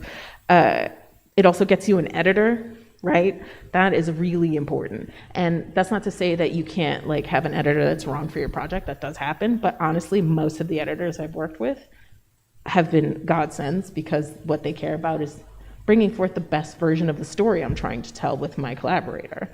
And so like having not to figure that out yourself, having project managed full projects and then had just being plugged into the system, like there is a real sweet siren song to not having to worry about that. You don't have to worry about fulfilling like any sort of like reward system. Like you don't have to worry about stores, like they take care of all that. And that's really sexy. And it can also, this is controversial, but it can get you in front of people that wouldn't otherwise see your work. I don't always see that as a good thing. Yeah, if you want to sell 1 million copies of a book, like sure, but like I'm not interested in selling 1 million copies. Well, okay, maybe 1 million. I'm not interested in selling like 100,000 of issue 1 and then 0 of issue 5. Like I would much rather have a community of like, God's willing, 20,000 people who are like, I will just buy every issue that you do, and I'll just do that. Or even like, you know, if you're self-publishing or doing kind of even closer work, 1,000 people who support you as an artist. That's amazing. Whether you do visual art, whether you write, whatever your art is, cultivating a community that actually cares about communicating with you and what you're saying and you know, and will respond. I think that's good, and I wish crowdfunding was more viable, because I think that's the path to that. But again, traditional publishing, like, God, if you can sell 100,000 copies, great. The money's not going to you, but that's cool. Like, it's not all about money, but I think that, like, if half of those people actually read it, great. If half of those people come back for the second issue, awesome. If half of those people stay to the end and actually care, great. But there's no guarantee of that. And some people get into doing this work just to make money, which is crazy to me. The arts is suffering. But if you're getting into it to communicate with other people, then I think figuring out a way to connect with the community is much better. We need patrons. we need a sustainable system where people pay you so you can pay your rent and you just create art. Maybe one day. That is a complicated system that keeps changing and paying less and less to artists, and I do not. The comics are great. I don't like any system that can decide that they will just pay people less. And then you can't do anything about it. Like, I hate that. I hate subscription systems in general. Unless it's something like Patreon where it's directly to the person, I think that's great. But like, yeah, I don't know. Yeah, there's too much room for exploitation. I think we're at time. How do you get in contact with me? I would like to not exist in a body. Well, I don't want to give my email over the internet. We will reconvene downstairs by the WinC table, and then we can talk there. Thank you for anyone who beamed in. Sorry if there was trouble hearing at some points when other people were talking. Appreciate it. And thank all of y'all for like walking up those stairs to come and sit in this room. I really appreciate y'all. I am also a walker. I was born in New York City, but I still appreciate it. And don't forget to get your swag bags up front. No, the questions are the point. Why are you apologizing for the point? It's funny that both you and I were both look the same. Well, not the same, but we're sort of opposites. I was going to say, we're game recognizing. I like bodybuilding. It's like my favorite thing. It's something like sometimes it's not, you don't have to transform the character, you just have to make them experience it. Yes. It's like you can literally just break someone and play with skin and light. Like that's just fun. We've been watching Discovery, and that's the remember, and he's like, he doesn't get it yet. And I'm like, trust me, I'll show you the sense and all the other stuff. Oh, it's right. That's a good one. So, and I didn't No, that's totally fine.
runs out of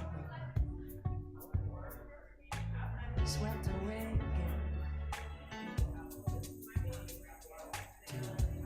The meaning runs out of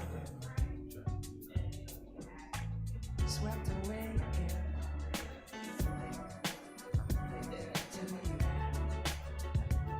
Will shine again to you. Suddenly lost so to you. Will shine again to you.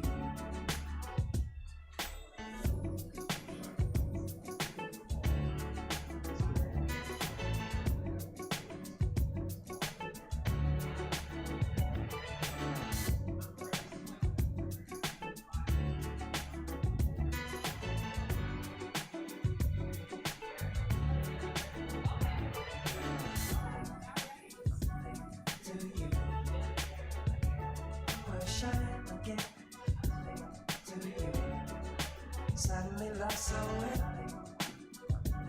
to you. Will shine again to you. Suddenly lost so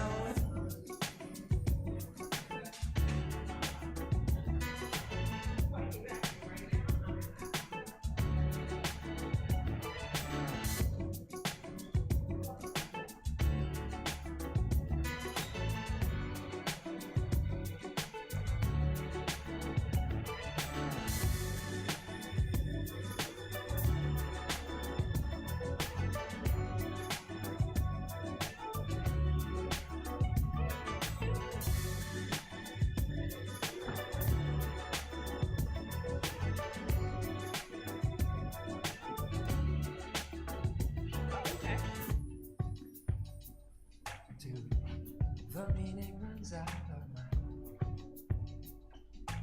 swept away again. The meaning runs out of my swept away again. To you, will shine again. To you, suddenly lost so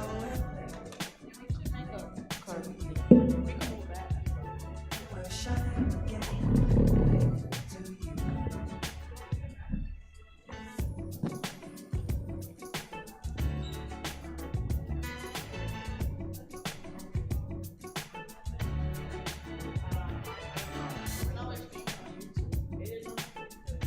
Hello.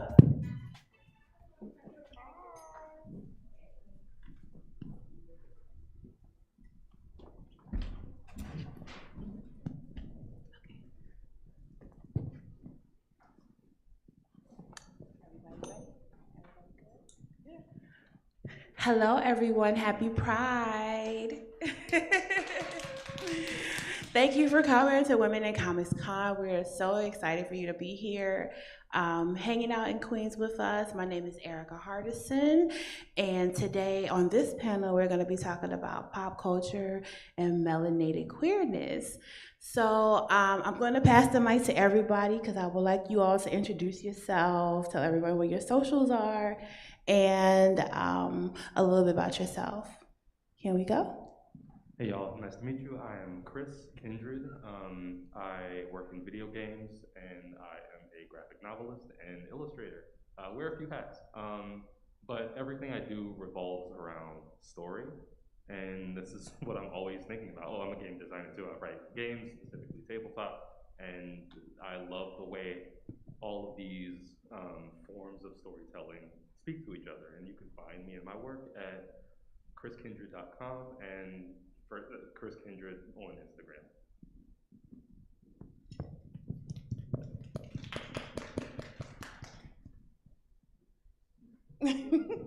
Sorry. Hi, I'm Foxy Jezebel. I guess I'm a content creator. You are a content creator. Sorry. Yeah, I've been a regular citizen for a while, but I used to run my own blog, Foxy Jezebel, giving commentary, criticism, analysis on pop culture, nerd stuff. I'm a big fan of folks being much more critical about the media we consume, inspiring folks to become more media literate, et cetera, things like that. You can find me on, I still call it Twitter because, FX. Twitter.com. You can find me on Twitter at Foxy Jazabelle, Instagram at Foxy Jazabelle, TikTok also, even though I'm hardly there. I usually post like video when I'm playing video game clips. Either I'm shooting Xenos or making my Sims do all sorts of crazy dances and stuff. So yeah, that's where y'all can find me. Hi, I'm Queen. I'm a cultural critic, womanist race nerd, one half of the podcast TV Queen and J, that's the other half. I'm also a YouTube essayist, commentator, talk my shitter, and that is called Mix Vixen, that platform. And you can find me on Twitter and Instagram at The Queen Speaks with an underscore at the end. Don't forget that underscore, or you end up on a random page. Okay? Bye. Hi, my name is Janicia, or Jay, and I'm one half of Tea with Queen and Jay podcast. I'm a womanist race nerd, cultural critic, podcast producer, most of my work is focused on dismantling white supremacist patriarchal capitalism, and that's it. And the gay agenda in all of my productions. There's always a gay agenda, so Yes. there's that. I'm glad that we're here, especially during Pride Month, to talk about how we consume, but also how we view and interpret and internalize pop culture, since we are all immersed in it in different ways. So, on the heel of the news of MTV News being pretty much disbanded and pulled offline, and a number of media outlets either becoming smaller in structure or just being disseminated all across the board, how should we look at pop culture moving forward? Like as a critic, as a creator, as someone who's storytelling, what should we do, I guess, now? What are we doing now? Your question is more or less like, since everything is constricting, how should we react to this? Not just react, but what should we do to continue to create pop culture and preserve pop culture? What some strategies have you been thinking about? Actually, yeah, this is a good jumping off point. Preservation is good. Mhm. Piracy is good now. Piracy is great. If your favorite show is being taken off the air, Mhm. or has been taken off the air, as is the case with a lot of cartoons, absolutely get those rips, support the people who are doing that, and make sure you post those on like places where people can get those. Like Internet Archive has come up in a big way. It's always been an invaluable resource, but even more so since channels are shutting down and there's like lost media kind of becoming an issue here, especially on like a shrinking internet. So I don't know, like hats off to the people preserving this stuff, preserving games and preserving, like I said, cartoons, and just putting them up where people can find them. It's like Robin Hood hours right now. Yeah, just recently on Twitter, I saw someone musing about how they've had to undertake trying to archive the old blogs of, I think, Blanca or Blanca Extravaganza. They used to have a blog, then they passed away, and then, because I guess someone didn't pay WordPress the fee to keep it going, and now it's just gone. Mm-hmm. So we have to deal with a lot of stuff that folks who came before us put out there. We have to deal with a lot of that stuff just like dropping off the face of the earth now. So definitely piracy, so I agree with that. And as far as how we go forward, I guess the onus is on us, for those of us who create, who decide that, we have a voice and we can speak out, to continue speaking out, because all of this, in a way, is intentional. Mm-hmm. There is an intent on behalf of folks who have all the resources and who are doing all the things that all the bad things that we talk about, they don't want the masses to start getting hip to it, even though I think that's failed for the most part, but still. So yeah, the onus is on us to preserve things and to keep things going. Everything you folks said. Something that I'm doing personally, because I don't know what digital looks like 50 years, like what does old digital content look like, is that I've kind of gone back to analog a little bit, so I'm buying books more. I want to own a lot of the stuff that I'm engaging with, so I'm buying vinyls because Instagram told me that's what we do now, and I'm buying books. I'm looking for old magazines and stuff, just so that I can have the thing in my hand, because I don't know what the digital space, we're in it. We're like a part of the future, so we don't even know what that looks like. So that's something I've been engaging with on a personal level. And I think when it comes to my content, I do want to create some type of analog version of the stuff that I have, only because that's the media that I've seen through the test of time. I don't know what digital media looks like through the test of time. So that's just my guess and my way of kind of like dealing with that or figuring that out or engaging with content in that way. So that's been one of the things that I've done personally. I think as content creators, something that, I hadn't really thought about too much, but like what happens to the backlog of like our podcast when we're not here anymore? Like where is it gonna live? What's gonna happen to it? What happens to our website or whatever? So I think it's up to us to kind of think about what do we want that to look like in the future? Where do we want it to live? To kind of make plans for that.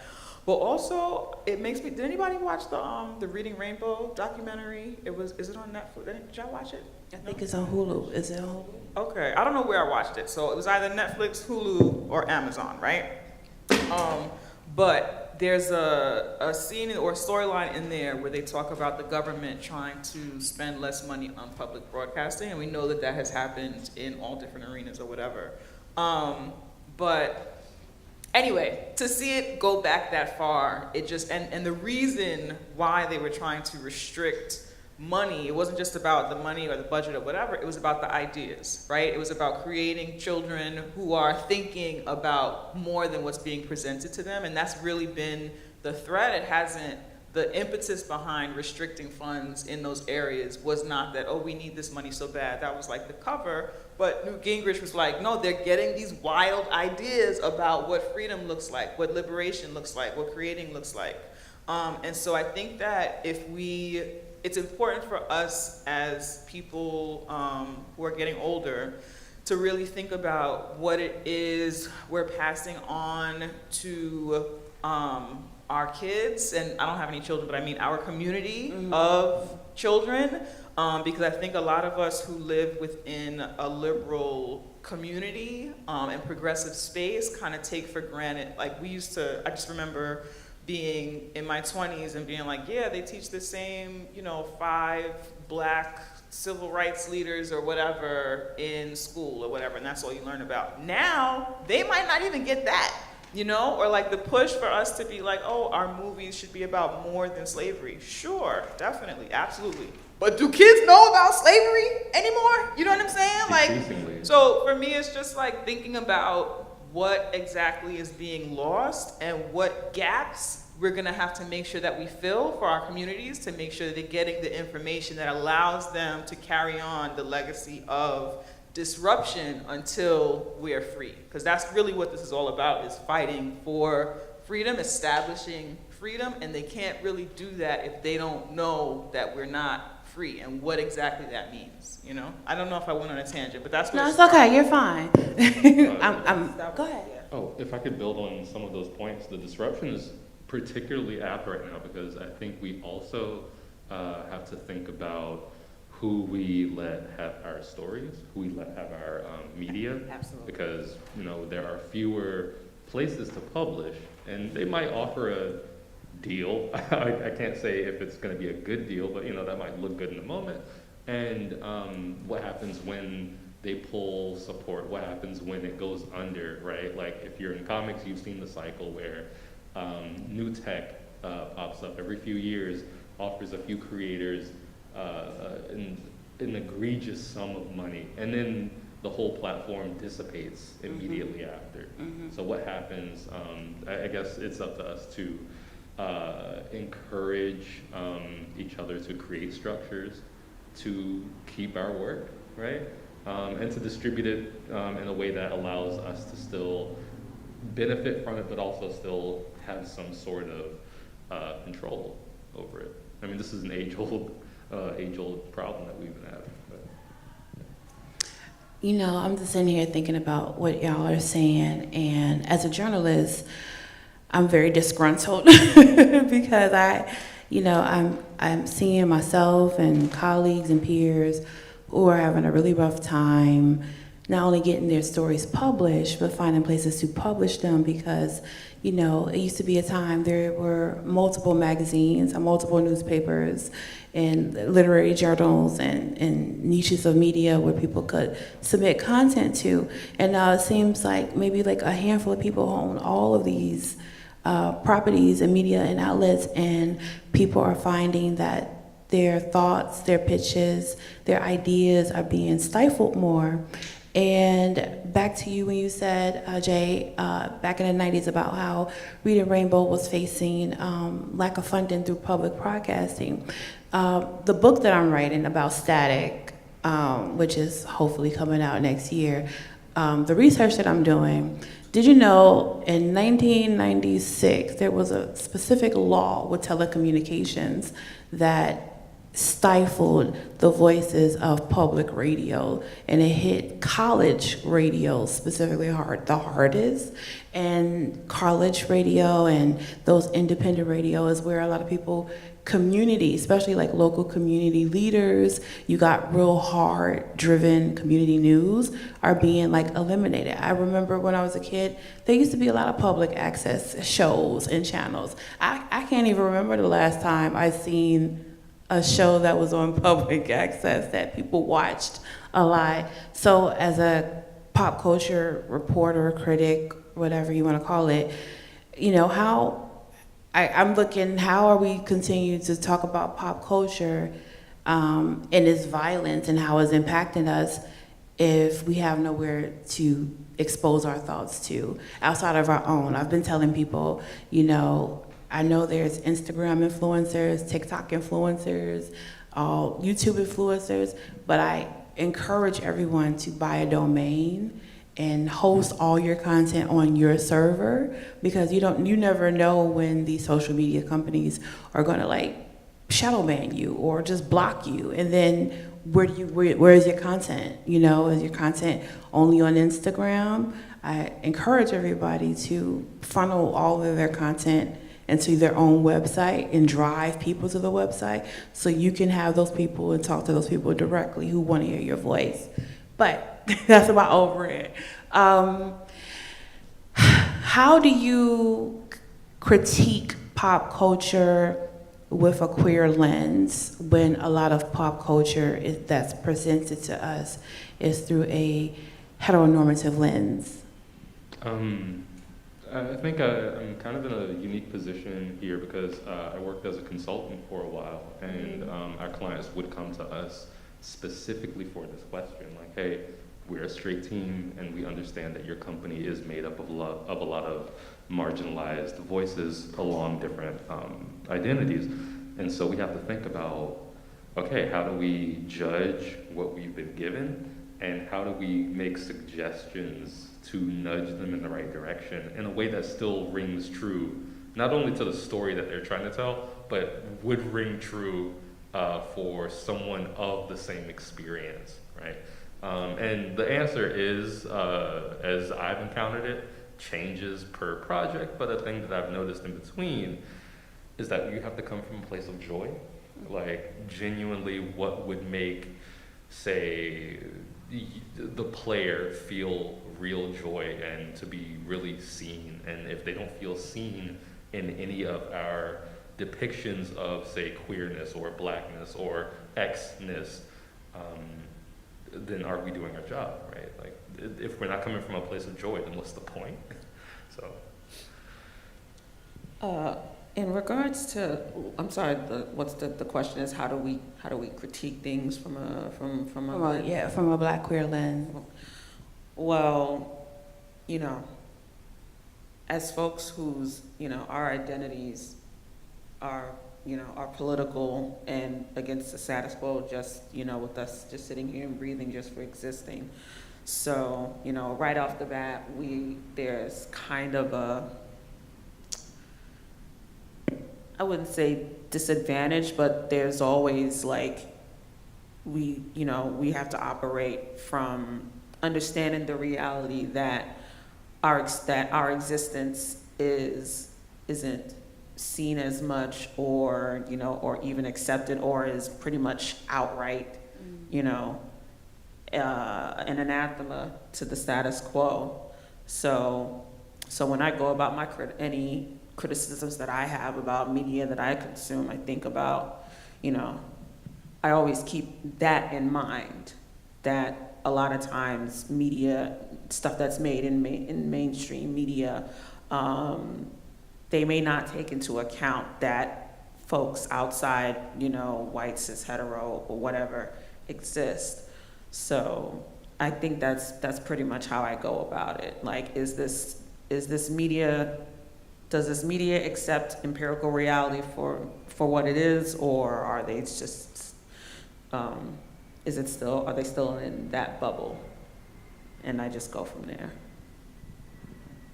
I just want to clarify the question. Am I talking about my Black queer lens and how I engage with media, or what media? Yes, Okay. yes.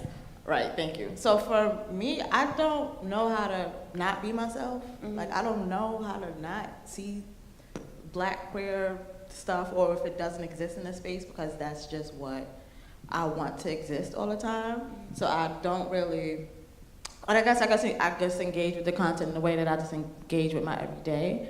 I know that for myself, I'm very into creating things that will make me feel safe, that'll make me feel affirmed, that'll make me feel loved, that'll make me feel like I'm the shit, you know? So I generally create in that way, just off the bat. But then also when I see things where that stuff doesn't exist, it also shows me where there is a pocket that needs to be filled.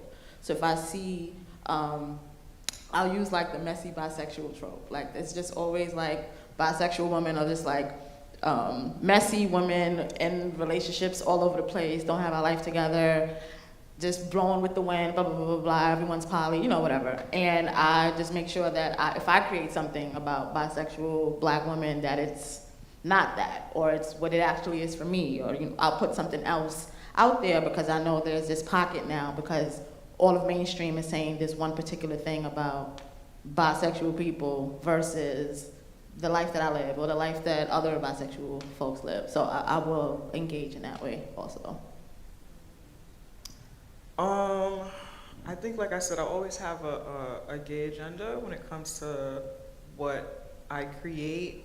And when it comes to what I am observing, I think as a genderqueer person, a lot of the stuff that I observe as somebody who still identifies as a Black woman is that womanhood is seen through such a toxically cis, straight, heteronormative lens, like toxically to the point that like it doesn't include all of us, that when I am, and pop culture, which, you know, as somebody who was like, grew up like put it in my veins, like give me all your movies, give me all your pop culture, give me all your tropes or whatever, like those stereotypes were so embedded into how we grew up in the 80s and 90s and, you know, 00s or whatever, that when I see it being repeated now, I think now I have more language for why I didn't feel included in some of those toxic tropes before. And now a lot of my question is like, why are we still doing this old stuff when it doesn't even include, you know, aside from it not being inclusive of the queer spectrum, it doesn't even include cis het folks. It doesn't even include all of the broad spectrum of what people can be within those parameters. So for me, to Queen's point, like, I can't not be myself, but I think now at this stage in my life, I have so much more language for why I don't feel included. And for me, something that I find challenging as someone at my specific intersection, for me, it's like, yeah, I'm not a lady, right? But also like, so like, don't treat me this way, you know, they, them, whatever. But also, we shouldn't be treating women this way. You know what I'm saying? Like, that's not okay either. And I think because so many of us are, so many of us have grown up institutionalized in these ways or whatever, like we are looking to define ourselves outside of that, which I think is important and fantastic. But also like in our push towards liberation, we want to make sure that we, for me at least, am keeping my eye on like the fact that this is not okay for anyone. You know what I'm saying? Like the ways in which we marginalize each other, it does impact the mainstream as well. It's toxic for everyone, is my point. But again, another tangent. But that's how I see things through my specific queer lens of like, you know, what is my gay agenda and how am I dismantling these things at my intersections? This question's for all y'all. What medium do you believe shows the most promise when it comes to inclusion? Is it film, TV, comics, books? Like, what medium do you see? Your personal opinion. Yeah, I'm a little biased just because of working in games and what I do, but games. Because the primary thing that differentiates games from movies or television or comics is the input of the player. And if you're a designer, you have to think about, okay, what do I let my player do? In what ways do I allow my player to express themselves? And you can think about it as in like a palette or a menu. What do I let my player do? And also you can think about it in the inverse, where you think about what your player can't do, right? And then that says something about the world that you are presenting them. Sure, this applies very strongly to video games, but if you really want to get into the nitty-gritty, look at tabletop games, because you have everything. So the question does become about subtraction. Like, in what ways, what are the things that I know aren't going to let me express myself? Let me get those off the table right now. And let me pick up the character sheets or the rule books. Let me throw out the main book itself and bring in like a supplementary text. All of this in service of letting me exist in a story the way I need to. So I don't know.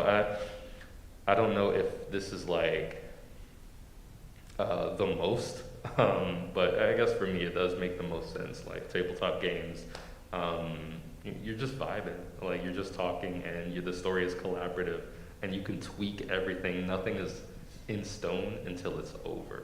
So that's where I see the value. I can see your point, because I've seen like a lot of more queer gamers, like being invited to like specific gaming awards. I have a friend that's really into tabletop, Dungeon and Dragon, and she was invited to like some con as a creator because she has like a whole community of Black and POC, D&D players. So if I can just like, I think the association isn't accidental, because tabletop play coincides with LARPing, which coincides with role play, which coincides with BDSM, right?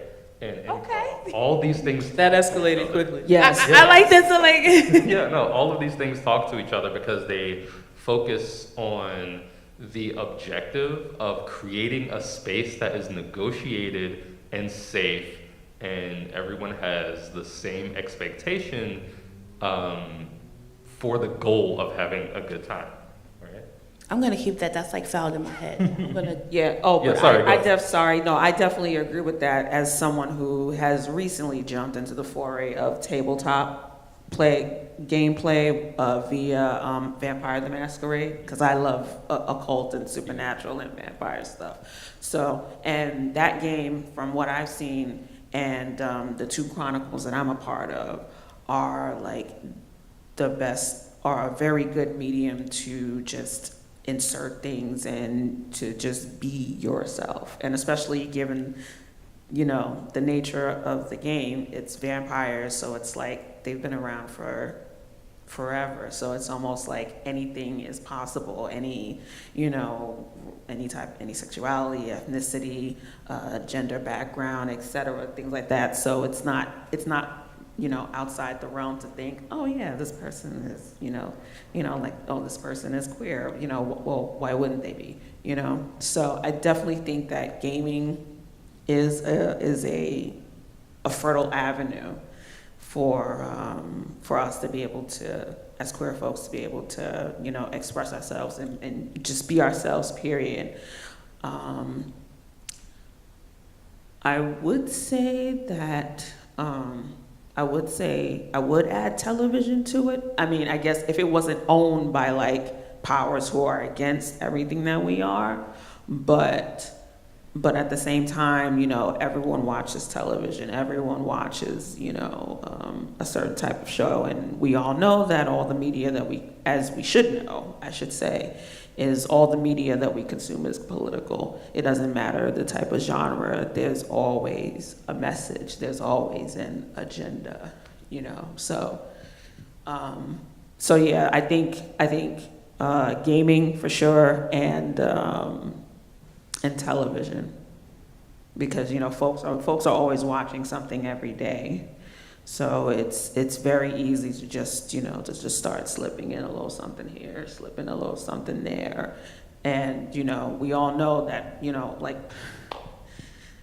just from an experience on being on a job as a home health aide, someone who I assist still kind of has their ideas about law enforcement because they watch a lot of syndicated Law and Order, Chicago PD, things like that. So we know that from that we get our ideas about apparatuses and structures that we interact with on a daily basis from the media that we consume. So yeah, I think those two avenues are a bit more fertile to, you know, start pushing our agenda through.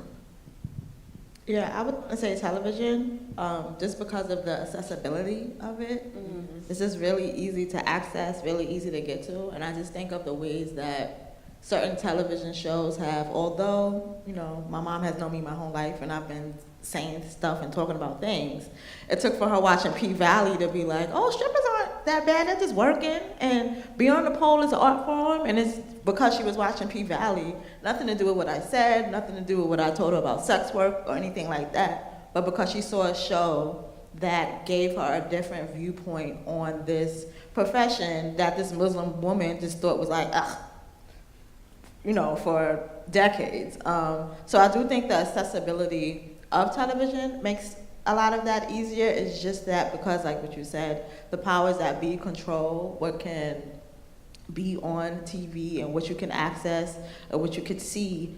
The level of discernment the viewer has to be at an all-time high. So I can get why that's a tricky thing, or to bring up TV to be that thing. But I think the accessibility of television, and every once in a while we get a show that allows us to do that. Or like, I'm always thinking of my mom because she's an older Black woman, but even watching Pose, and she's like, oh, you know, and it's not, I love the show Pose, it's not the perfect show, but that allowed for this Black woman from Harlem to see trans women in a whole different way just because she watched that show and the access she had to that show, and I don't think she would have had the access otherwise. So that's why I would say TV.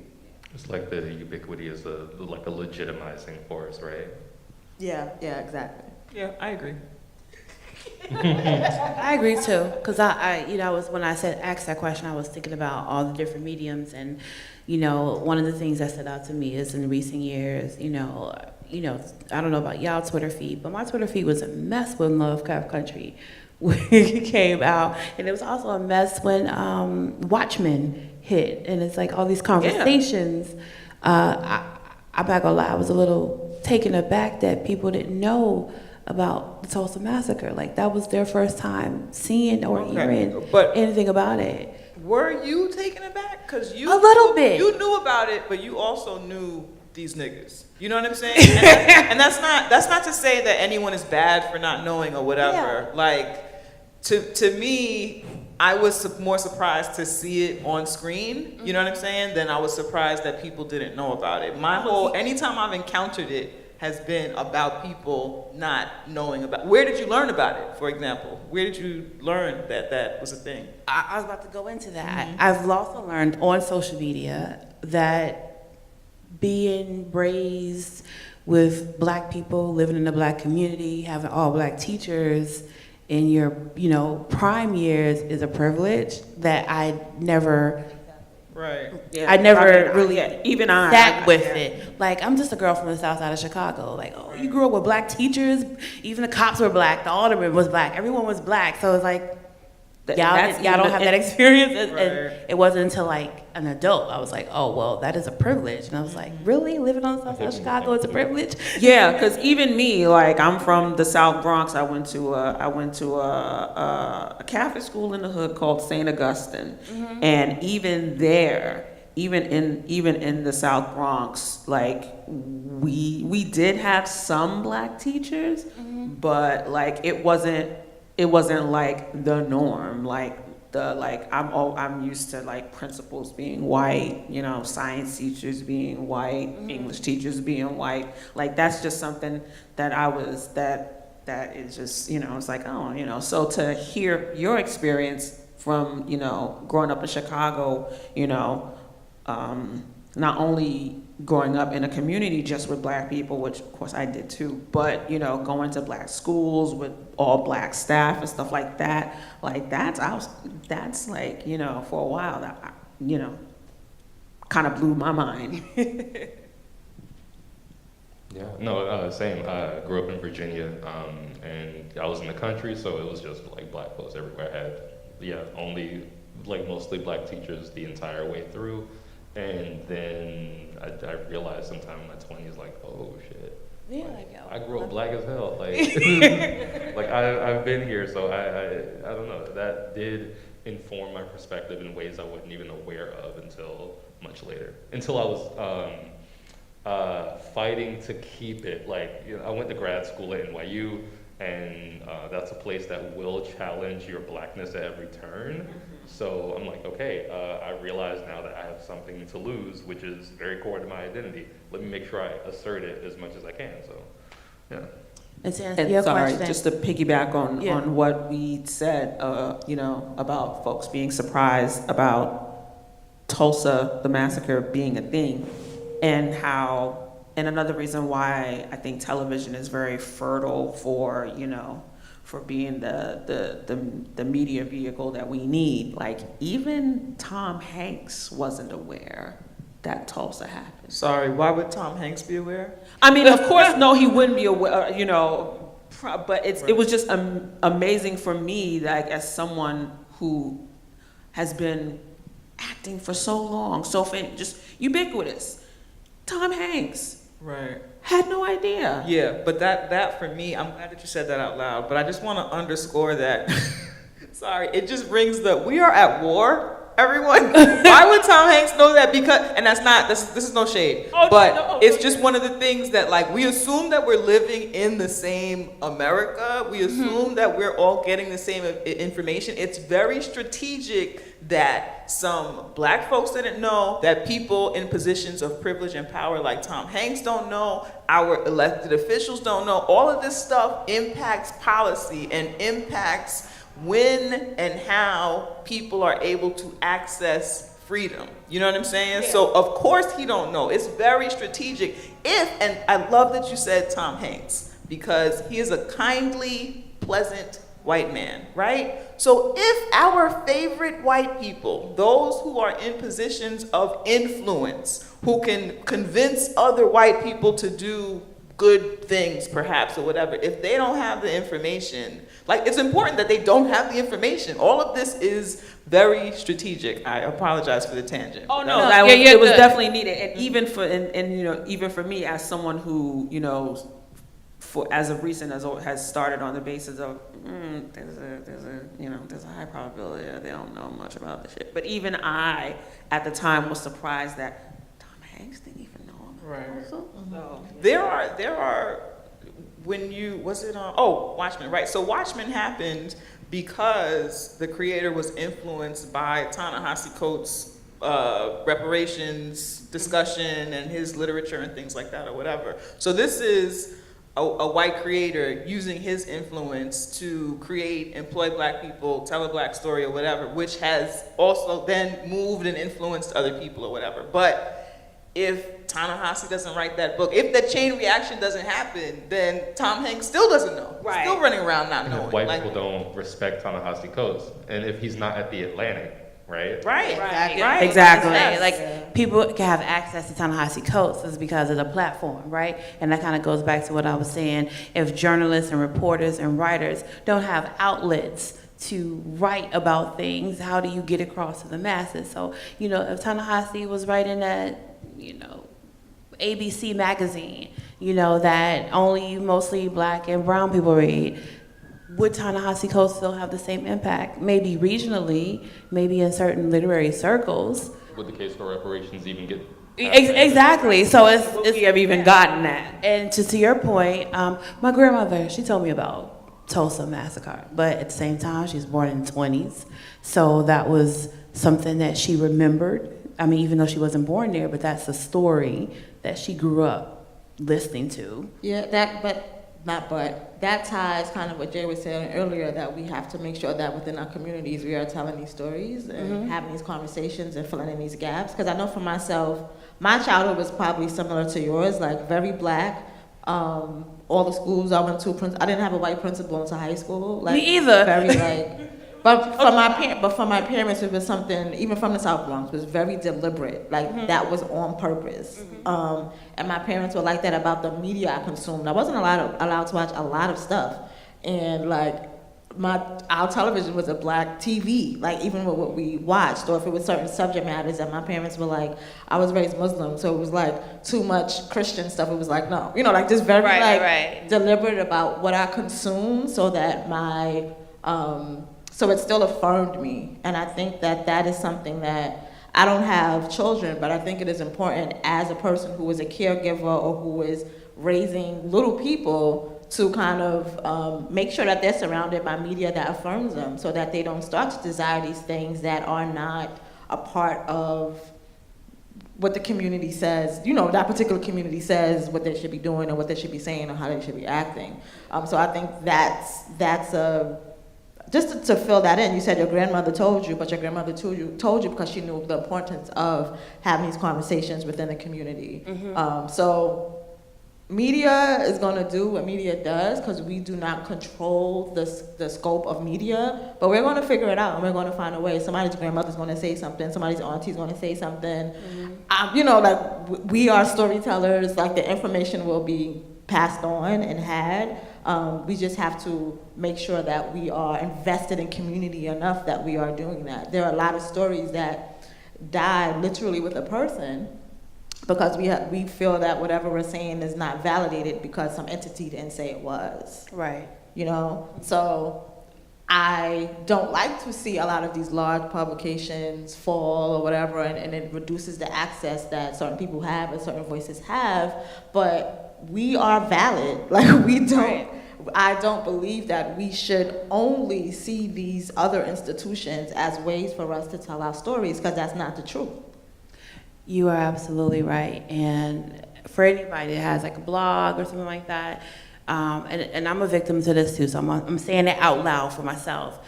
Just because you aren't creating like a massive media platform doesn't mean nobody is reading it.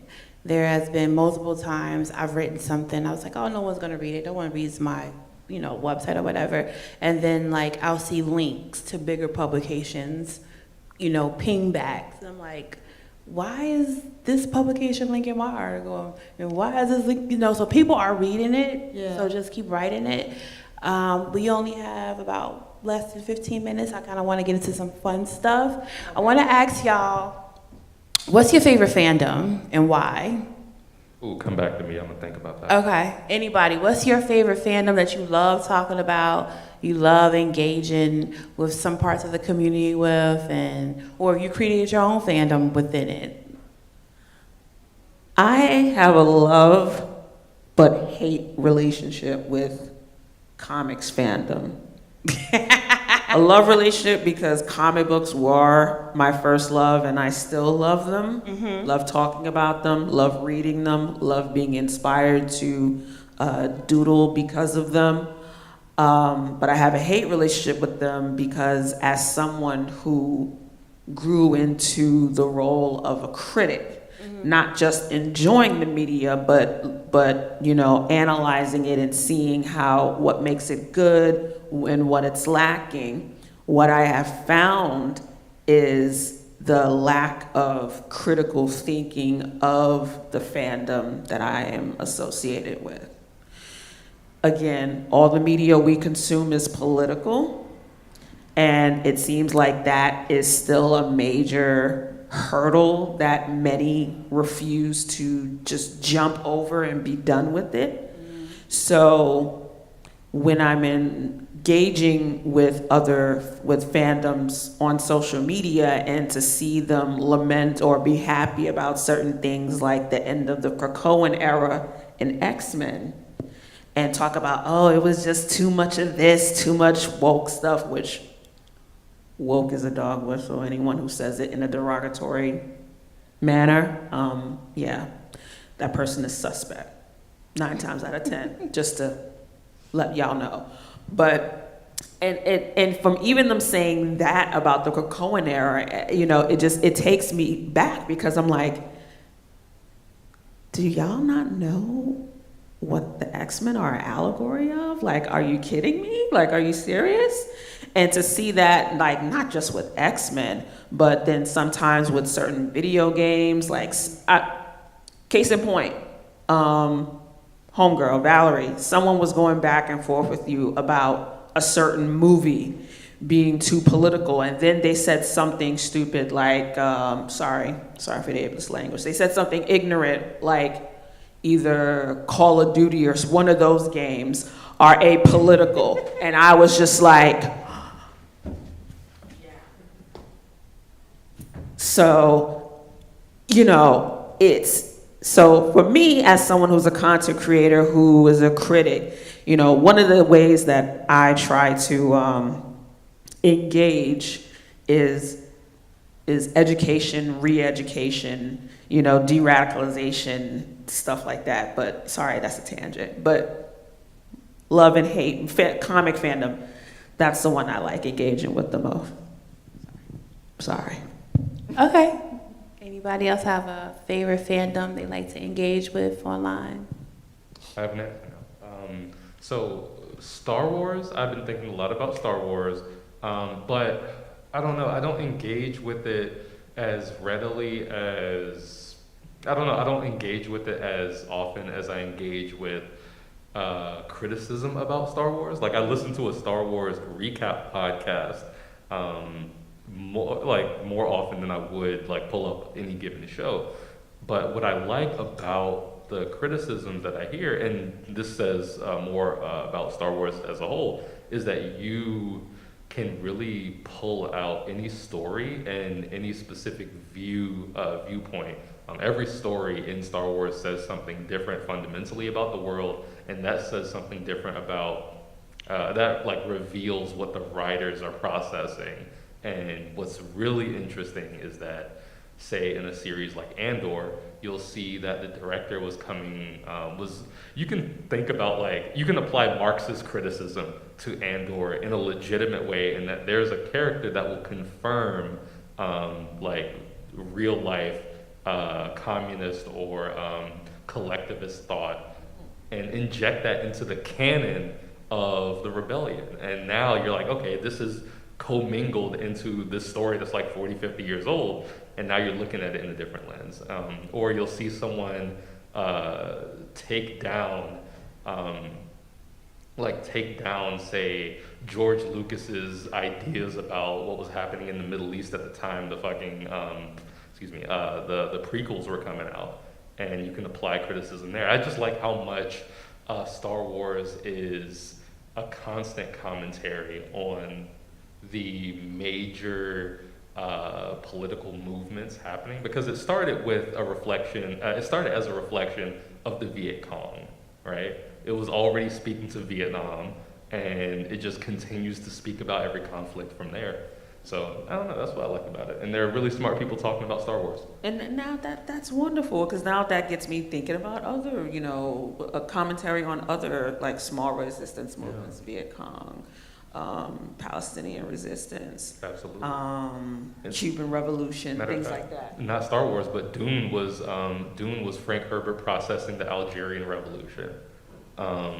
Yeah, and it's really cool to see people be like, oh, when Paul Atreides in the last movie says, long live the fighters, they're like, oh, that was a pulled punch from the writers, because the original line from Frank Herbert says, long live the martyrs, which is what people were saying in the Algerian Revolution.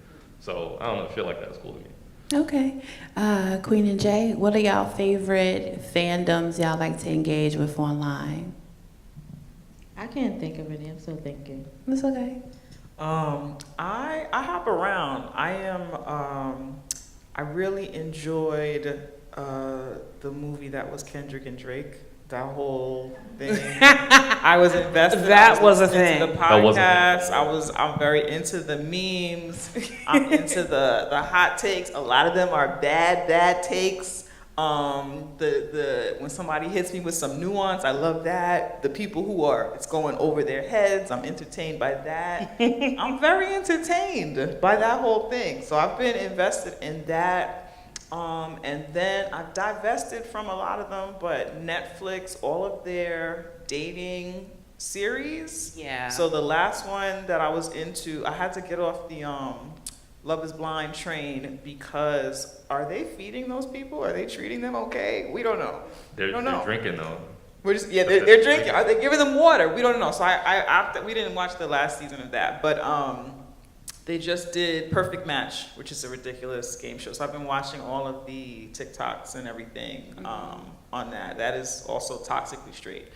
But yeah, I like whatever, I get obsessed with a particular thing, and then I'm into that particular thing for the month, for the moment, or whatever. So that's what I'm on right now. The Kendrick Drake stuff.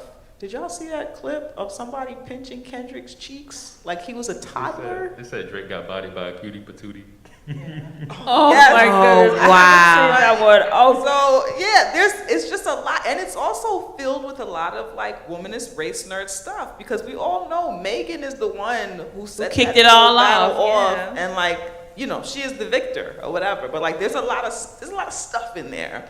So that's what I've been enjoying, and you know, House of Dragon is back. So I was about to say, recently my favorite fandoms have been the Queen Charlotte fandom, because you know, you have to be a particular type of person to like really sit there and be entertained and accept Black women in authority. So that seems to be the least problematic fandom for right now.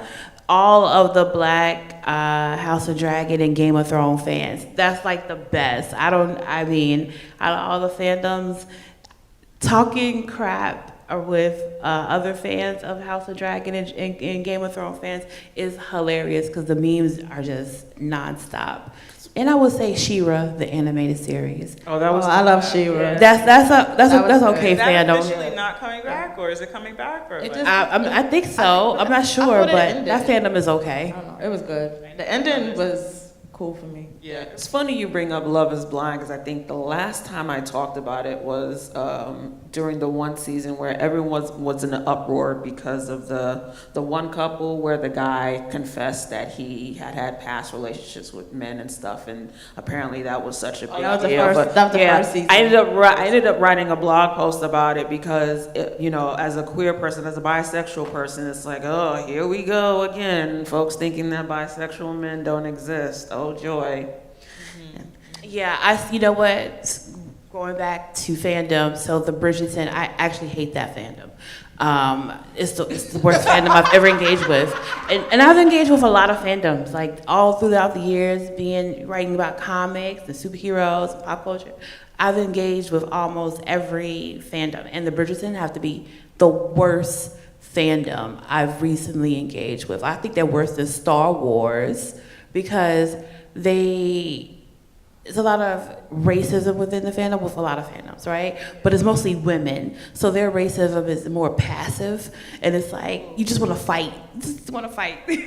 So we only have a few more minutes. So I would like to open it up to you all who've been listening to us rant along for the past hour. If you have any questions, feedback, comics, you want to tell us a fandom that you hate and we might share it. So let us know what you want to say, and please use that microphone right there. Side note, I'm surprised you didn't bring up Star Trek. See, I like Star Trek, but see, Star Trek fans try to intellectualize their racism. That's why I don't all engage these with them. fandoms have black people. Okay, why are we talking about these white people? Valerie, I'm You sorry. can speak. Please go ahead. Hello, Valerie. Hi, Valerie. How y'all doing? I actually am curious. Do you feel like, especially with like black media specifically, and how that sort of trickled down to absolutely zero, do you think that was more of a sort of psyop, planned effort to sort of? Yes. I want to absolutely I have thoughts on intentional. this. Could you So- repeat the question real quick? Basically, how do you feel about the dwindling of the black media websites? Because I think the Griot might still be around. Oh, the sites are still around, is whether or not they're like black owned or not. Because now the Griot is Griot's not black it's owned. part of a conglomerate. It's not black owned anymore. It's not black owned. Wait, what's his name? Sold it? Oh yeah, they've been sold it. Byron Allen sold it? Oh yeah, he caked It's owned off. by a conglomerate now. It's owned by a conglomerate, yeah. Okay. Because I remember when Very Smart Brothers shuttered, and I was like, yeah, this seems like something was going on. I was like, this is the beginning of the end of something, and I couldn't quite put my finger on it. But now that we're like, 4 or 5 years down the road, and nothing exists or nothing is really black owned, like, how do you feel that is going to, how has that impacted things now, and how do you think that'll impact things for the future? Will there ever be anything as successful as like Very Smart Brothers was? Oh, okay, so here's the thing, as a publishing media professional. Publications don't make a lot of money, right? They have to have all these advertisers to support, to pay everybody, right? And so now, over the past 2 years, especially the pandemic, there's another, I don't call it obstacle, but there's another element to getting money for websites, and that's commerce, right? So when you see all these, I found these, 10 best things for $25, those paid advertisers are specifically to drive not just traffic, but money, because when you buy something, the publisher receives a commission off of it, right? So you have these elements of where the money is coming from, right? And then editors want to commission writers with big social media platforms, right? Because they say if you're a writer and you have 10,000 followers here, 50,000 followers here, there's going to be more readership, right? So with black media, because black media is so small and there's not a lot of black media, they want to appease publicists, because they want publicists to bring their talent so they can have talent in to sell covers and stories or whatever the case may be. So when you see like someone problematic, let's say Sexy Red, right? And she's on the cover of like Ebony, right? And people are like, oh my God, why would you put somebody like her? And it's like, well, one, Ebony wants to continue its relationships with publicists and marketers. They want to sell covers. They want to push traffic. And because black media is so small, we've already heard the stories of like multiple black journalists on red carpets, and how by the time the talent gets to them, there's no more time. They can't get a story. They can't get a quote. So black media is already on the outskirts of media, and they have no money, and no one wants to invest in them because they're not a big money maker. So you have like all these things working against black media, and black editors and publishers are scared to push the grain on hard stories. Do you think if there was a black New York Times, the Puffy, and all the hip hop Me Too that needs to be current would be out or would have been discovered. These stories would have been told a long time ago, but because the way it's positioned for Black media professionals, they don't want to, cut cords or burn bridges. So there's a lot of politics in media that Black media professionals just don't want to cross. I don't blame them, because if you want a career, you don't want to be ousted and blackballed. It kind of reminds me of the magazine Emerge in the 90s. They used to talk hot shit about everybody. It was the first time I saw a magazine take an elected official, and I'm talking about Clarence Thomas, and make a caricature of a lawn jockey and put it on the cover. We're never gonna see anything like that by Black people in a while, unless, they have funded by private investors who don't mind losing money while pushing out a message, and that's my right. Okay, so it seems like I'm basic. gonna talk real quick. I don't want us to get into this habit of like, there's this feeling that a lot of us have. We're like, okay, we have a Black president, we're constantly moving forward or whatever. When in reality, we're constantly at war, right? So back when they was trying to get rid of Reading Rainbow in the 80s and 90s or whatever, that was the medium that they were trying to silence. Now, we were doing community on Twitter, and Elon, and not just him, and a group of people are like, this is too much, this has to be stopped, this has to be silenced. So we will continue to create things. Is it gonna look like Very Smart Brothers? Is it gonna look like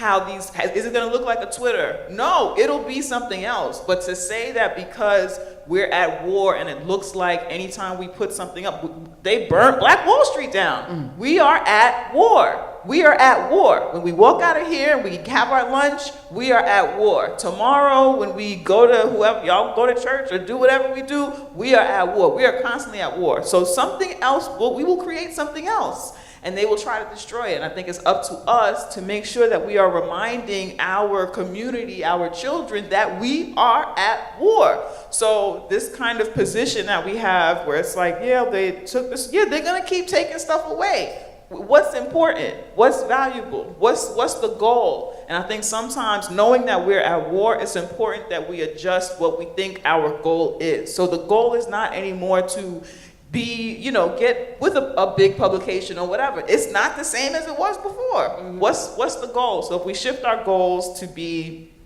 things that fit outside of making a lot of money or whatever, if we switch the goal to be sharing information, to be educating people or whatever, like, you can achieve that goal. It just won't be by the same means because we are at war.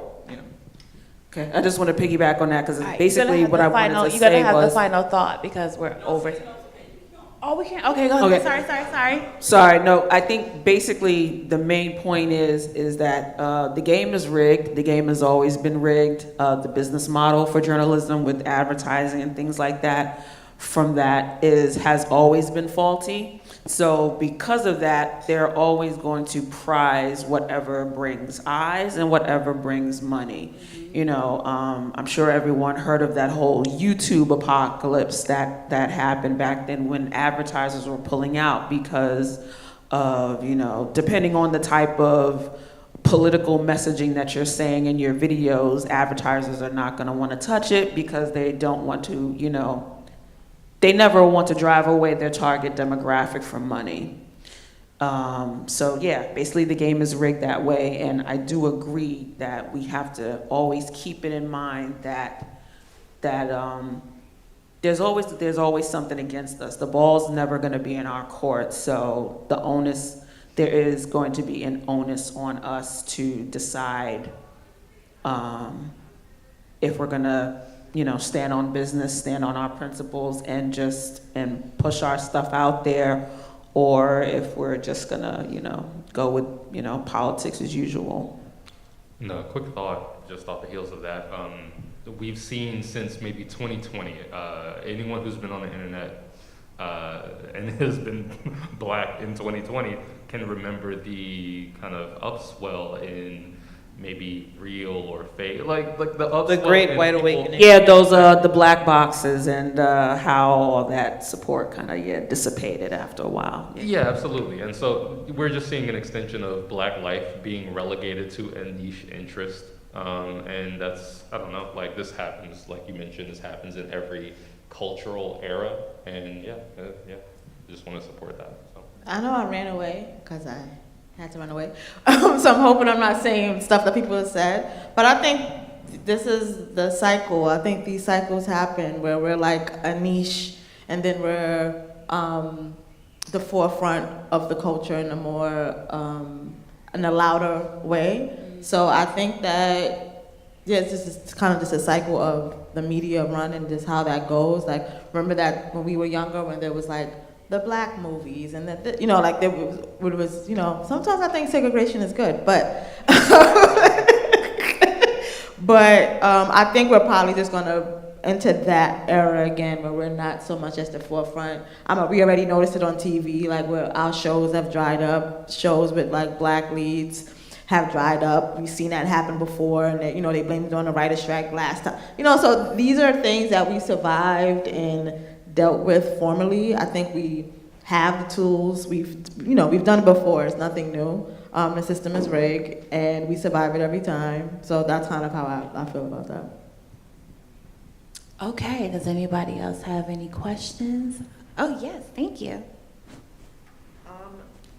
Yeah, so this was actually, I've been kind of brewing this question for a while, so forgive me if I yap a bit, but it was actually touching off of something earlier in discussion, and it was actually, Queen, you had mentioned that when you had been like talking to your mom about like sex work for like forever, but it wasn't until she watched it on TV that it became like legitimized, and that's pretty much similar experience as my own mom. And I don't know, that question, like that whole discussion was like on my mind a lot, because, you know, or we were talking about how like just the whole strategy of television and being owned by the powers that be and how that influences what is shown. And it's like, there's kind of a weird thing where like, yes, it's like, you know, your view was legitimized, but then I was also thinking, like, why wasn't it legitimized when you spoke it the first time with all of your knowledge, experience, and sources that you had? And I've just been brewing on that and thinking about, like, is in some ways larger media delegitimizing, like, lived experiences because, like, what is being legitimized is being, like, picked and chosen and, like, you know, like watered down and condensed, and I don't know, that's not really a question, but any thoughts on how we can bring back, you know, a singular person's opinion being legit, where it doesn't have to be put in a reality show first in order to be true? And, you know, just I'm thinking about like the, you know, grassroots, when oral tradition and zines and like, you know, like the legitimacy was coming from the bottom up rather than the top down, and like what we can do to bring that back. I have a few thoughts on that. So it's like, welcome to my life. I always felt like I was saying something and then something put a stamp on it. And I'm like, I told you already. So I'm sure that's like everyone's experience on the stage. But I do think that sometimes, because we're on the other end of whatever happened in the past, that we kind of romanticize what everyone was doing in the past. Like, not everyone was with it. Not everyone was on board. There were people who didn't understand what the Black Panthers were doing. There were people who didn't understand what even Martin Luther King was doing. There was people who was like, that Malcolm nigga? You know what I mean? So, like, I think it is important for us to not romanticize revolutions past. It's easy to do so because we see the results. We see the stuff that worked. We see the pieces of that work that have already been poked at enough that by the time it gets to us, it's already something legitimized. So it may seem as though it's something that came from the bottom up. And I don't say that like to be reductive, because I think, you know, a lot of grassroots stuff is like good and, you know, you should roll with it. But not everyone is down, and I think that that's something that the youth just always assume. There was people who was like, I'm gonna take the bus, and they would get beat up, you know, like if they did take the bus, you know, so like there are people who don't get it. There are people who are not gonna understand the thing that you're saying, especially for whatever you're saying or promoting is radical at that moment of time, then of course you might be the only one for a while. I think that as a person who is an agitator or an agent of change or a person who advocates for the voiceless, you know, whatever language they use, you have to get used to being the only one and be comfortable with being the only one and have grace enough for your community that one day they're gonna get it. You know, so like when my mother finally got it, I wasn't like, ha ha, it was just like, okay, good. You know, granted that's my mom, you know, so you can't have ha on her face, but and it is important for you to have that grace for your community, that love for your community, so when they finally do get it, 30 years later or whatever the heck, it's like, okay, see, welcome, there's refreshments in the back, and, you know, so that's my comment on what you said.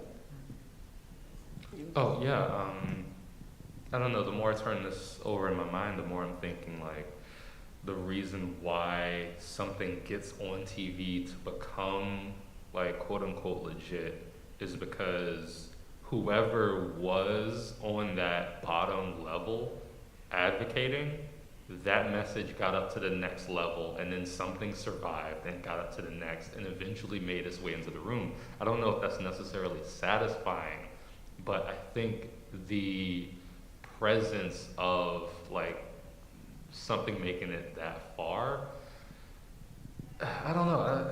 I'm thinking about this a lot too now. Like something has to survive in order for it to make it to the point where it can be disseminated at a mass scale to be taken seriously. But like you said, how do we put that power, keep that power in that like initial level where it starts? Yeah. I want to add. Just really quick. I just want to add that I think when stuff becomes mainstream, it helps the radical. Because like now when everything is mainstream, you have to like think further. You have to challenge your thought. Your imagination has to get bigger. So I do think it is helpful when stuff gets to the mainstream and now everybody is using the word abolition. But now the abolitionist, who's been this stark abolitionist for 40 plus years, now has to elevate whatever they're doing. So I do think it helps the collective in a way. I don't think people see it in the long term in that way, but I do think it is helpful to expand the radical thought. And just to piggyback on the concept of like nostalgia and what you were saying about like the zines and like, you know, Combahee River Collective and like all these different people who we look back now and it's like, oh wow, they were doing it and people were following it, whatever.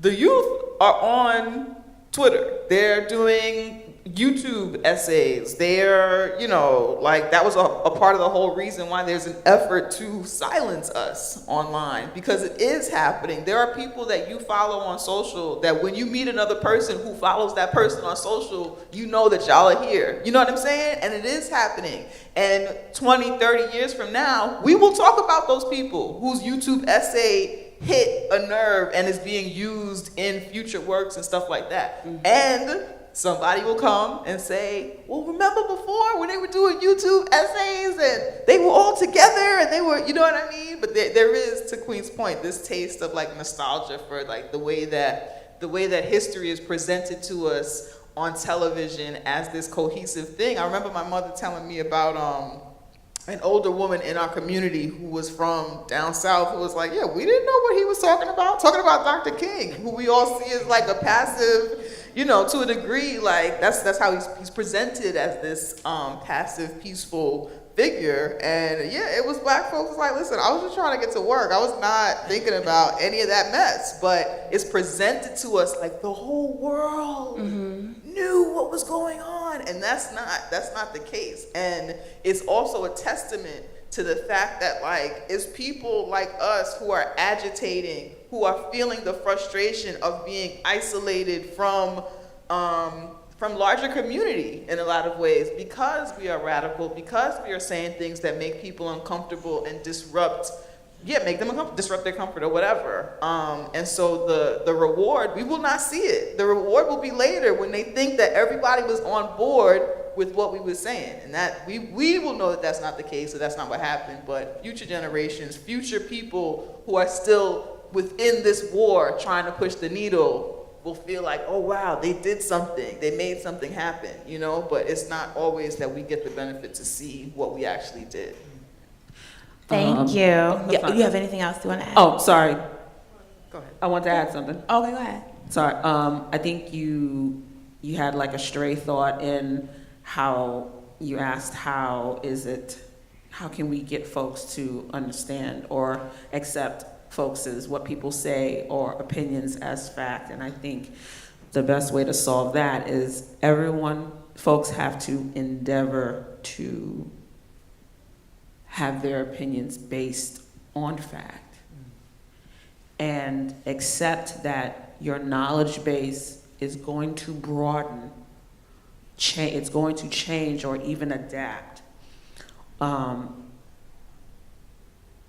We have to also understand that like we're all like institutionalized by the same system, by the same social contract, white supremacist, capitalist, patriarchal ideology.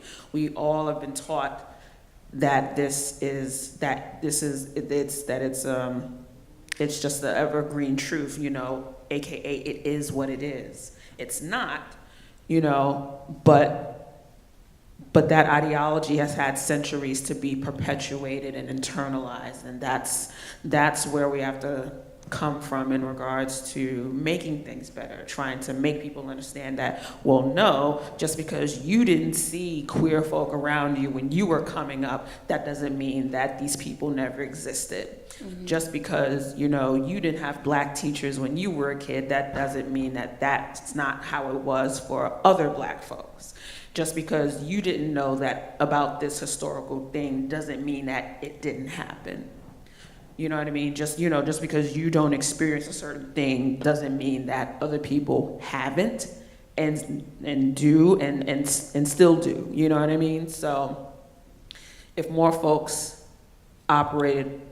start to operate from that idea that, hey, maybe the shit that I've been told is what it is for the longest time. Maybe it's all bullshit just to, be able, just so that, the structures over us are better able to police our behavior, to keep us imprisoned, to keep us, misinformed and disinformed. Because that's another thing. There's misinformation and there's disinformation. And we're actively being disinformed. And to piggyback off of what Jay said, that's why you see folks, that's why you see, our government can't pass like gun reform legislation, but they were quick to try to ban TikTok because the youth are seeing what it is and they're not having it, and it's proven itself to be a fertile avenue to fight disinformation and misinformation. So to answer that stray thought on how we can, when we pass on information, if folks can start to accept it as fact, we have to endeavor to continue, not just educate and inform ourselves, but continue that. It has to be a diligent process. Once you unlearn bullshit, you have to be diligent on continuing to unlearn and fight bullshit. Sorry for all the cussing. Thank you so much. All right, everyone, I want you to say your name again and, your socials and platforms since we're going to wrap this up. I want to thank everybody for coming to our panel. Thank you for inviting us and having us speak about pop culture and melanated queerness. All right, you want to start off and tell everybody again? Sure. Yeah, I'm Chris Kindred. You can find me at chriskindred.com and Chris Kindred on Instagram. Just search Chris Kindred. Foxy Jazabel, that's me. So you can find me at Foxy Jazabel on Twitter, Instagram, TikTok. Maybe I'll start blogging again. We'll see. But yeah, mostly Twitter, Instagram at Foxy Jazabel. I'm Queen. You can find me on the socials at The Queen Speaks with an underscore. That's on Instagram and Twitter. You can check out my podcast, Tea with Queen and Jay, anywhere you find podcasts. And you can find my video essays on YouTube, on Mixed Vixen. That's where I have that. But that's when you could catch up with me. And you can find me, Janicia or Jay, on all socials at Janicia F.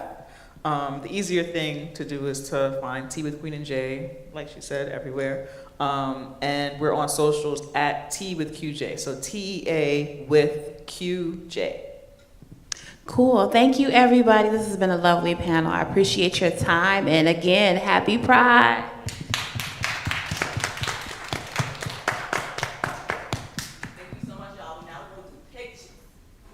We're gonna do okay. I had to think like what? And for other folks, we do have our metaphysical workshop. Our metaphysical, I don't know why I'm missing my words right now. Our metaphysical meditation workshop. It's all about those changes, go with the flow, flow is uncontained. Yes, I'm here right now. Right, yes.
It's FLO. FOO? FLO. Period. GLO. So flow.glow.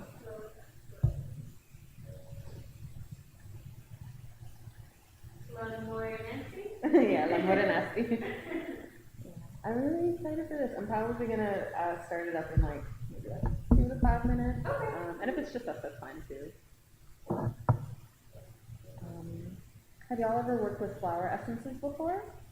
I don't think so. Okay, cool. So part of the workshop is going to be, if you want to, no pressure, working with this flower essence that I made. It has yarrow, it has plumeria, and it has rose in it. Okay. So flower essences are like energetic medicine. So instead of working like physically, like a tincture or like a tea would, they work on our mental state and our emotional state. So let's say you have a hard time believing you deserve deep love. You've had a hard time feeling able to stay in a relationship. A flower essence with rose or plumeria would be really helpful. Let's say you've had issues with boundaries in the past, or knowing what is your shit and what is other people's shit, and how to not, you know, fix things for people. Yarrow is really helpful. So we're going to talk a little bit about energetic responsibility. Ways of not overextending ourselves, and ways of being able to check ourselves so that other people can check themselves without us having to like overextend. And we're going to do a little guided meditation on that. Yeah. Does that sound good? Yeah.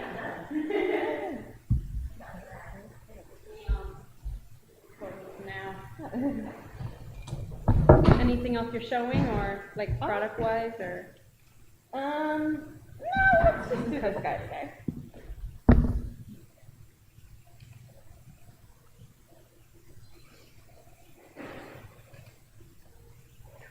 And this is called Sentimiento. Sentimental. Cool.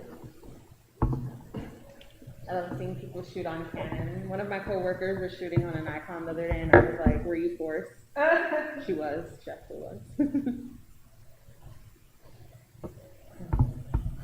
So, I think it might just be 3, and that's fine. Do you guys want to come a little closer? Yeah. So, I'm just gonna bring this closer. Folks are listening in on the recording. La la la la. Okay. Yeah, you can just come in front.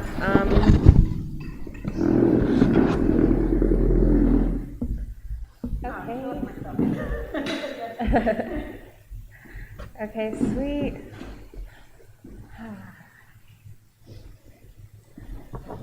So my name is Natalie Flo. I am a writer. I'm a curandera, which is like a spiritual herbalist. And I'm here to offer a guided meditation for y'all.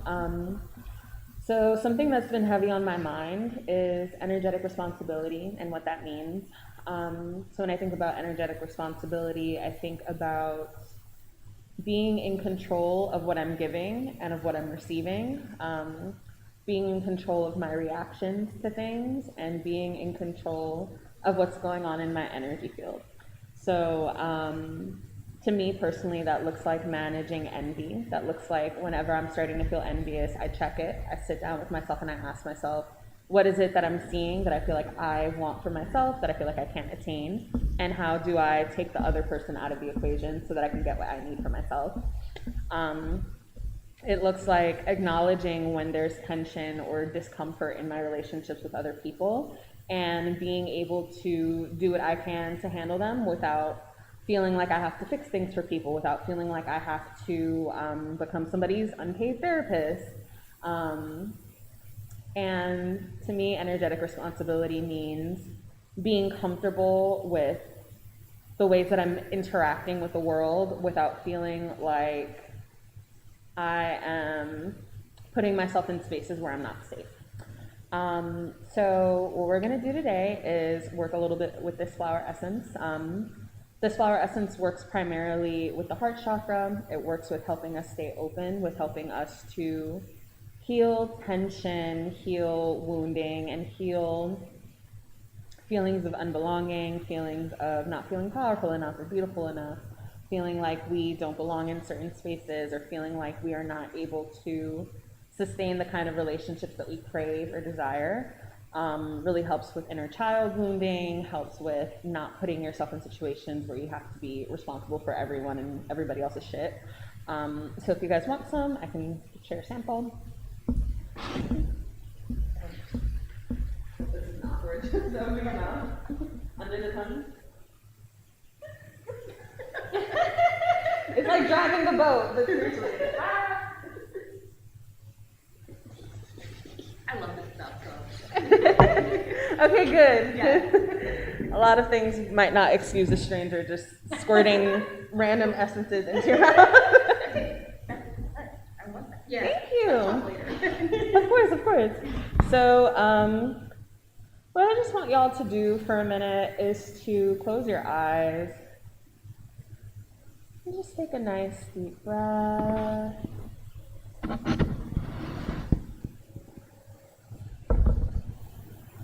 And I want you to envision that there is a beautiful blue cloud that is above your head. And this cloud is able to pick up anything that might be bothering you, or any anxieties that you've had from the day, any underlying situation that might be on your heart.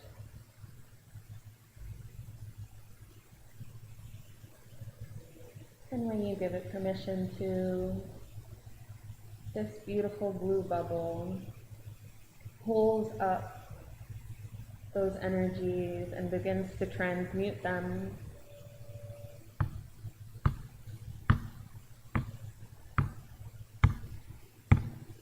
And as they are transmuted, you start to notice that the energy has a color. Simply notice what colors are happening. Are there textures or feelings?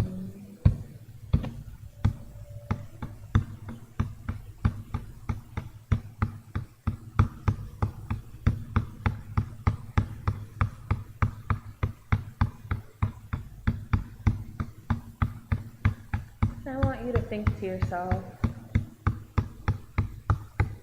what would my body feel like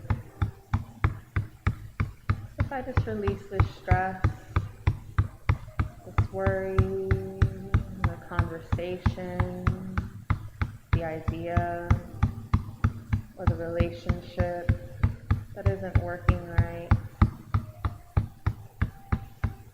What if for today I didn't hold on to that feeling?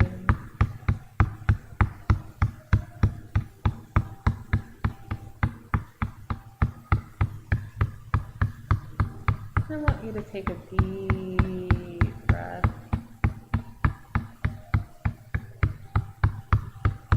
and just imagine all the layers of where you're feeling those things in your body.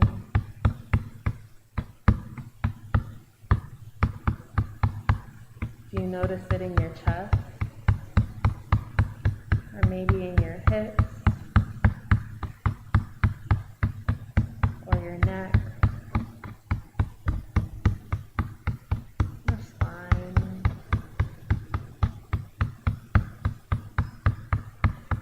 Wherever you're noticing it, give it permission to go into the cloud, into the bubble.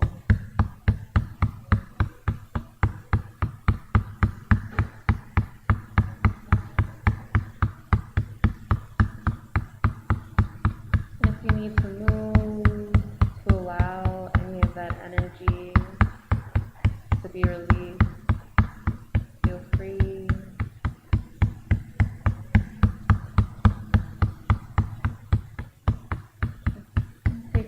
breath here. And at this time, allow yourself to feel or envision or sense or even hear the plant in the flower essence that you took.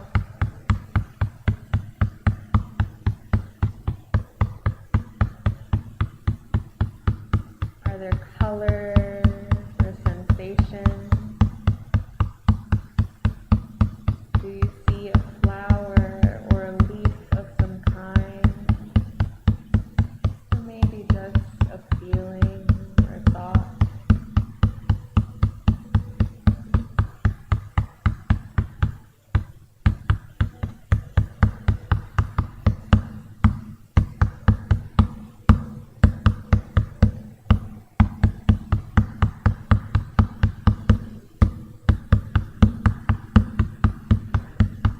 Once you notice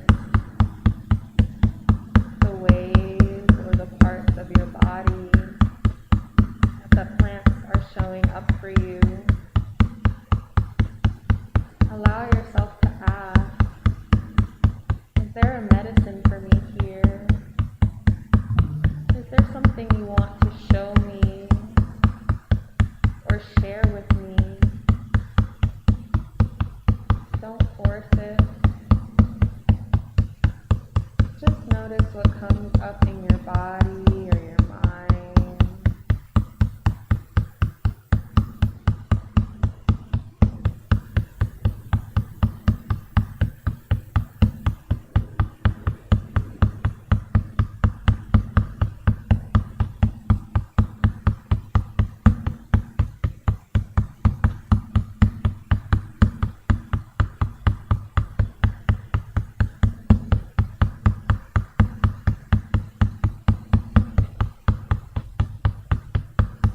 At this time, allow yourself to imagine scenery around this space. Maybe you're in a glade or a meadow or a park you really like or the beach.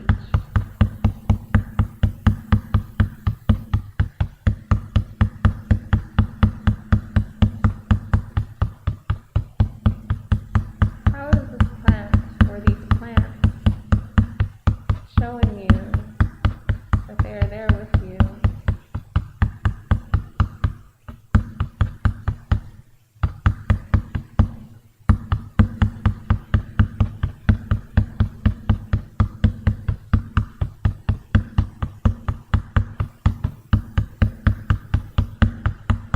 Ask the plants to show you a memory that exemplifies the kind of healing you are in need of.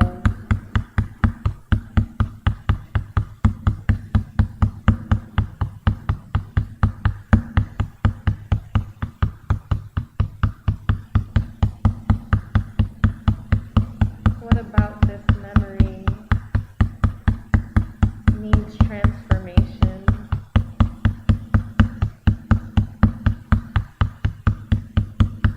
What about this memory do the plants want to expand or change?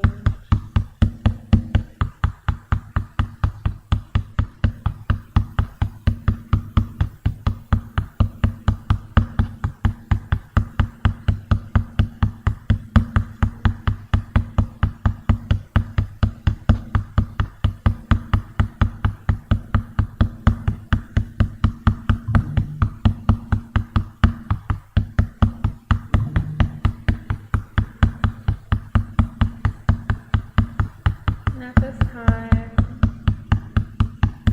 take a deep breath and thank the plants for what they have shown you.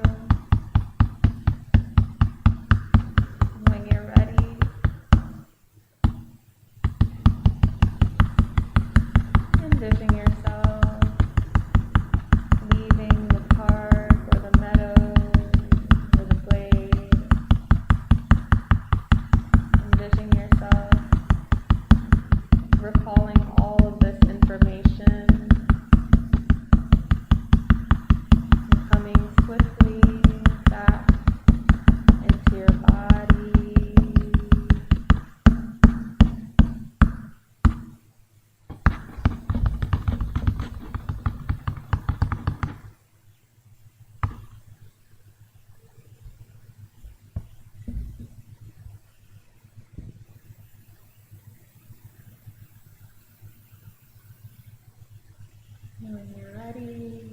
open your eyes.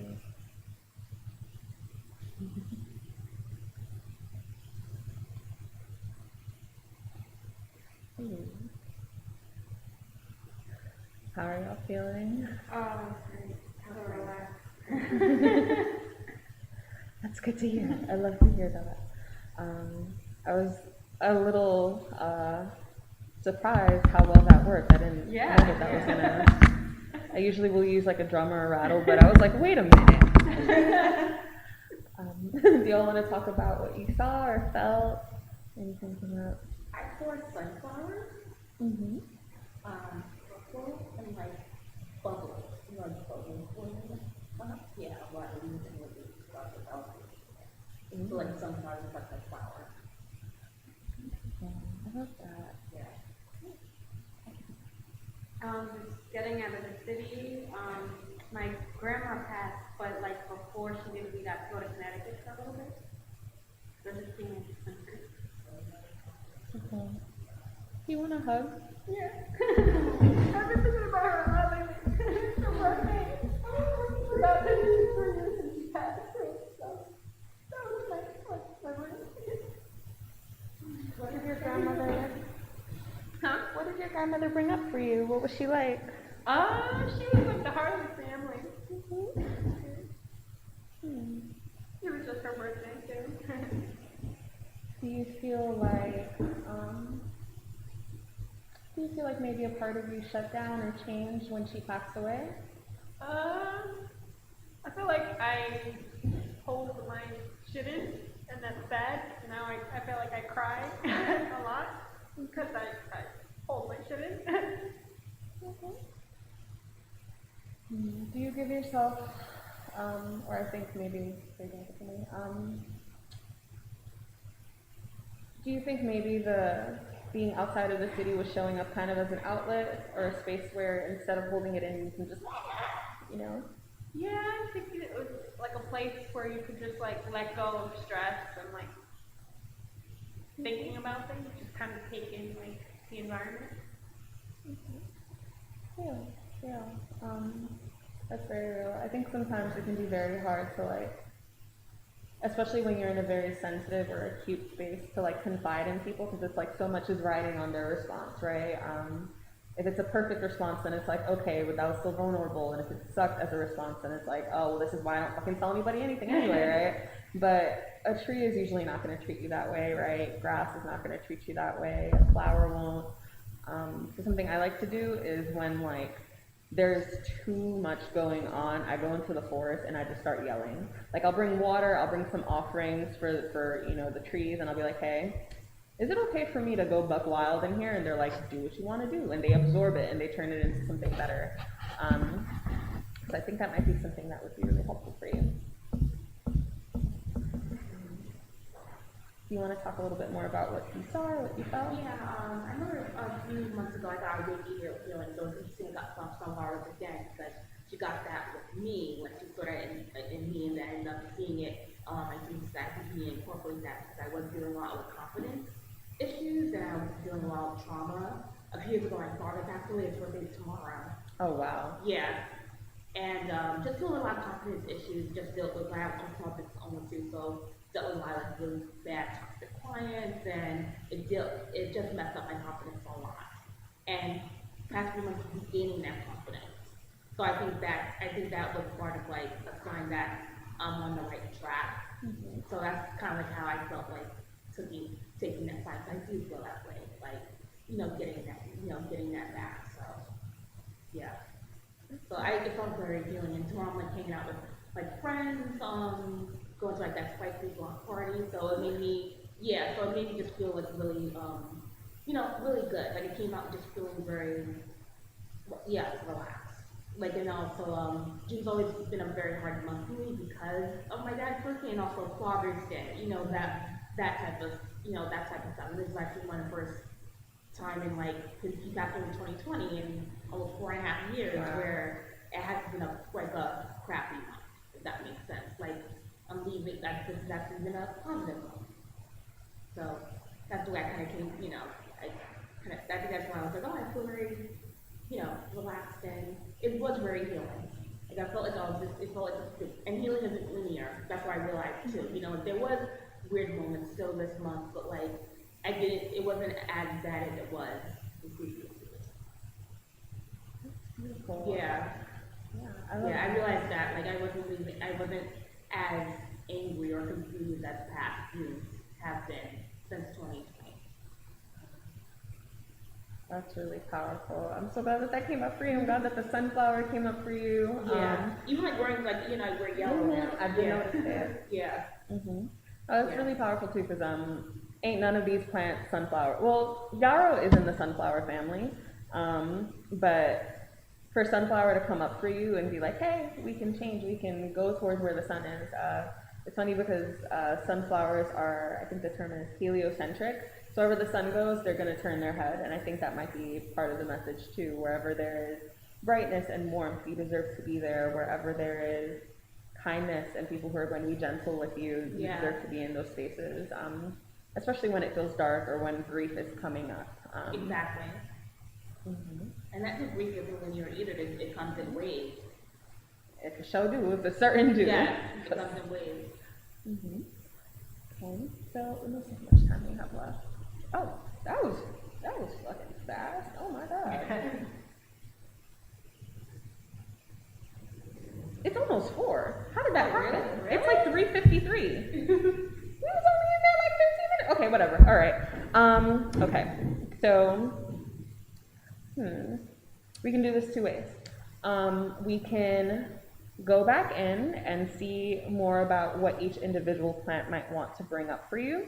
Or I can give you guys a little bit more of the essence, and then we can do some movement-based exercises. What feels better?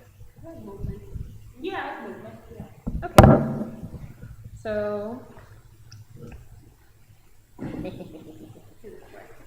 Yeah. I still miss. I don't understand how I still miss.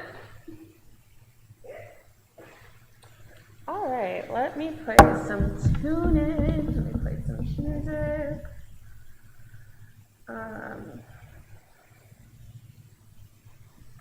Let me play one of my favorite little songs.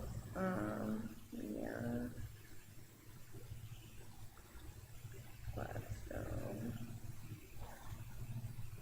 Oh my god.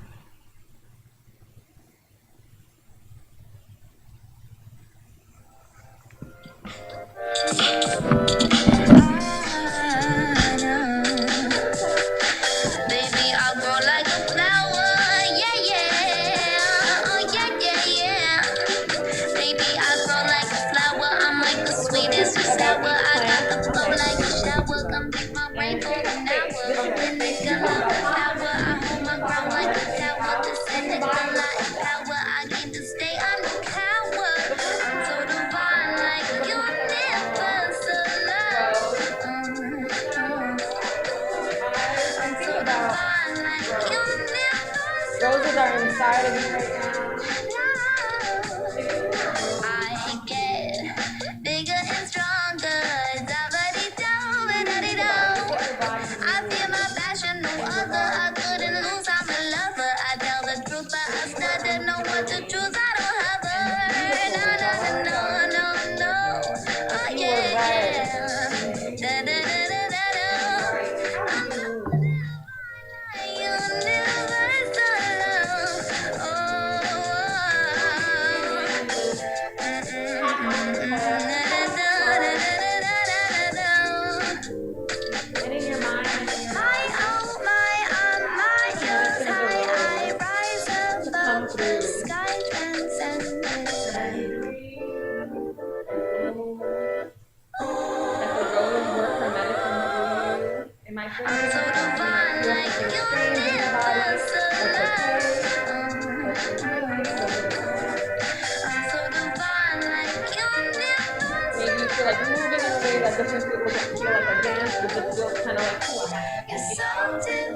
Just close your eyes, expose your light.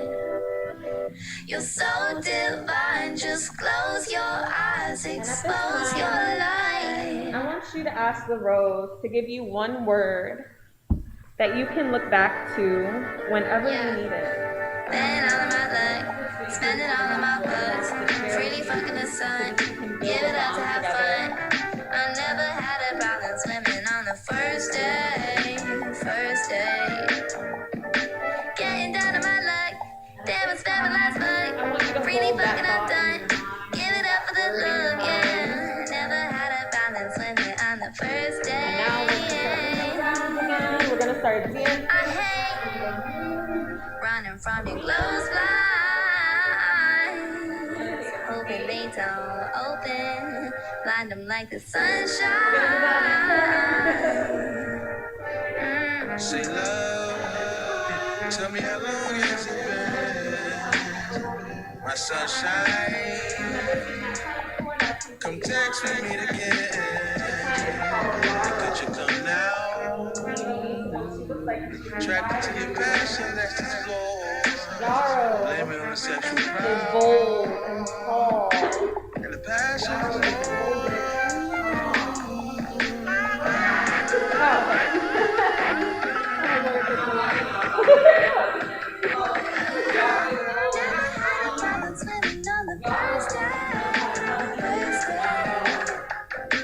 Rushing through the door, come and drop the pennies, leave it out there on the floor. Take you on a tour, you free me when I'm bored. Strike me like a gun that you swing.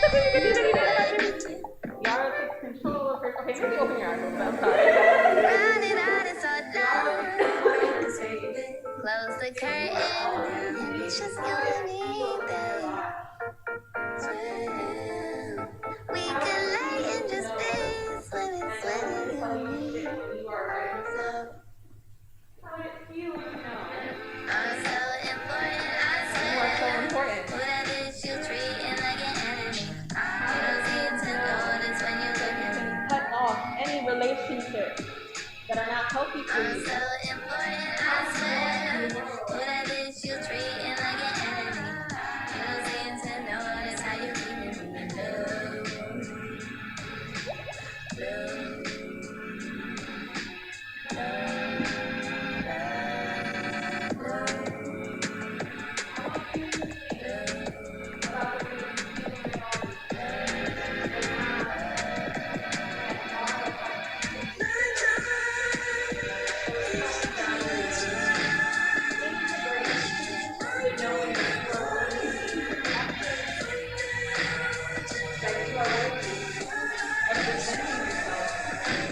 You are worthy of having what you want. And not only are you worthy of having what you want,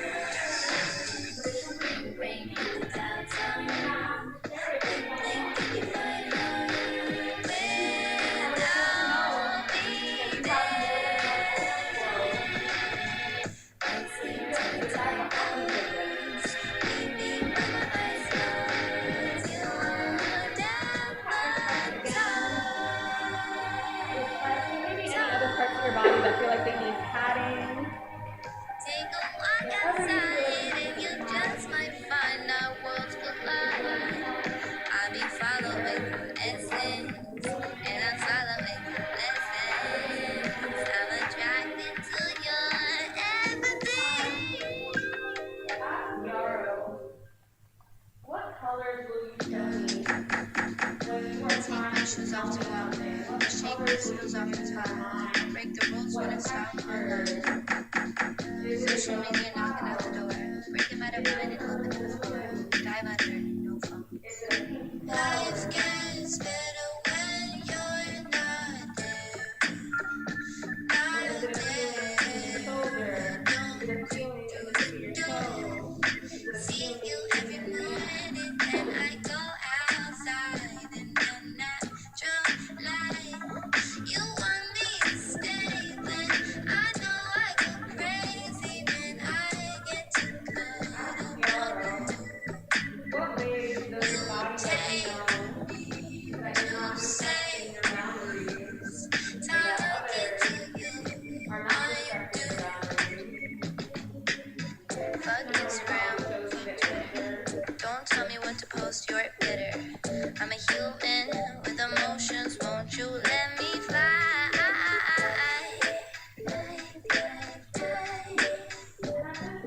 Go and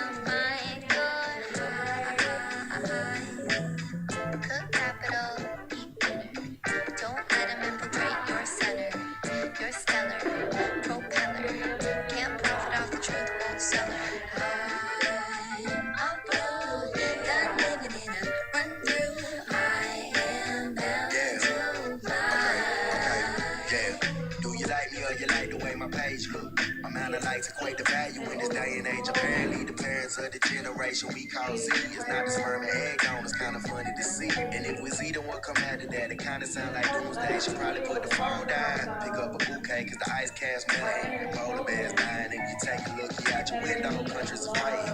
We ain't got the answer for people chasing money. They so hungry for the green to make them green. They looking funny. Mama, I wish I could come home and start the Benjamin Button. I don't wanna be a man. The world is scary and my tummy feeling weird. The doctor told me it's some shit they call anxiety. I think it stems from the way the world has always frowned me. It's just a theory though. I ain't got all my P's and Q's together. When I draw it up and map it out, I let you know whatever.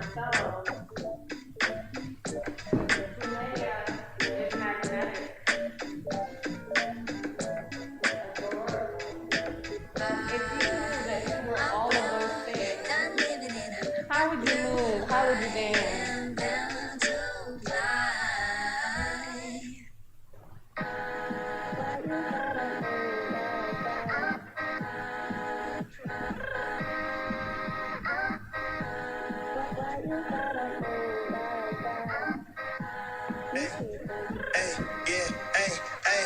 Don't care what they speaking, they be geeking. I pull up, we freaking for the weekend. We been breaking all is leaving teethless. Women I have slaughtered cause they decent. I'm coming for they dollars, leave them leasing. Picture you was all up in the creases. You don't hang with ballers, said we beefing. If I don't get the call, then make me leave it. Yeah, what? Yeah, me. Yeah. Picture yourself. Where do you go? Into your head, out of your head. Do you unfold? Why you gotta move like that? Ain't nobody telling you to lose your bag. You ain't gotta move like that. Look into yourself, you need to use your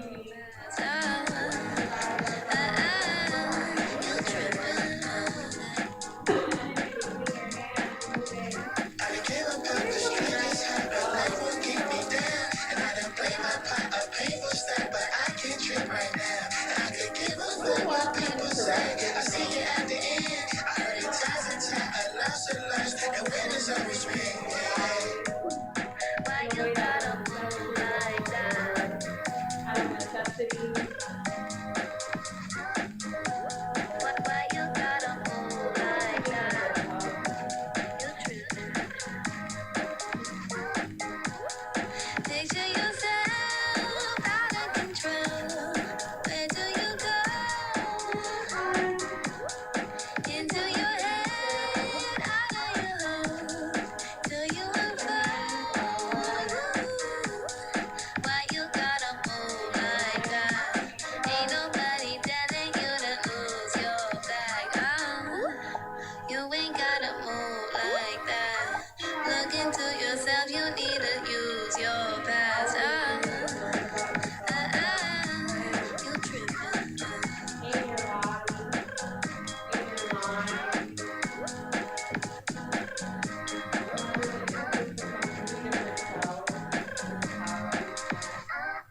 Three different versions of yourself.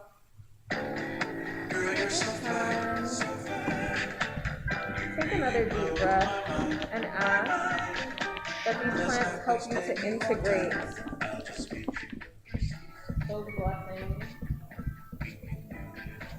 That these plants help you to integrate your beauty, your softness, your confidence, your power, your compassion, your inner child.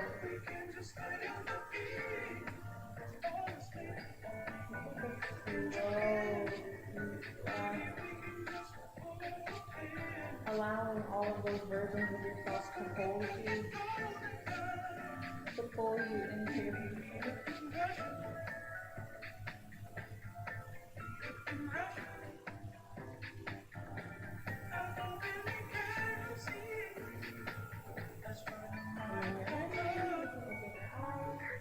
Ladies and gentlemen, this is your captain speaking.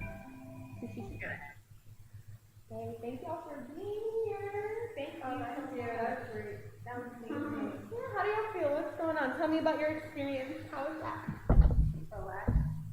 Very relaxed. them more, I like it. Is my favorite. And looser, if that makes sense. We love it. We love Yeah. it. Yeah. Okay.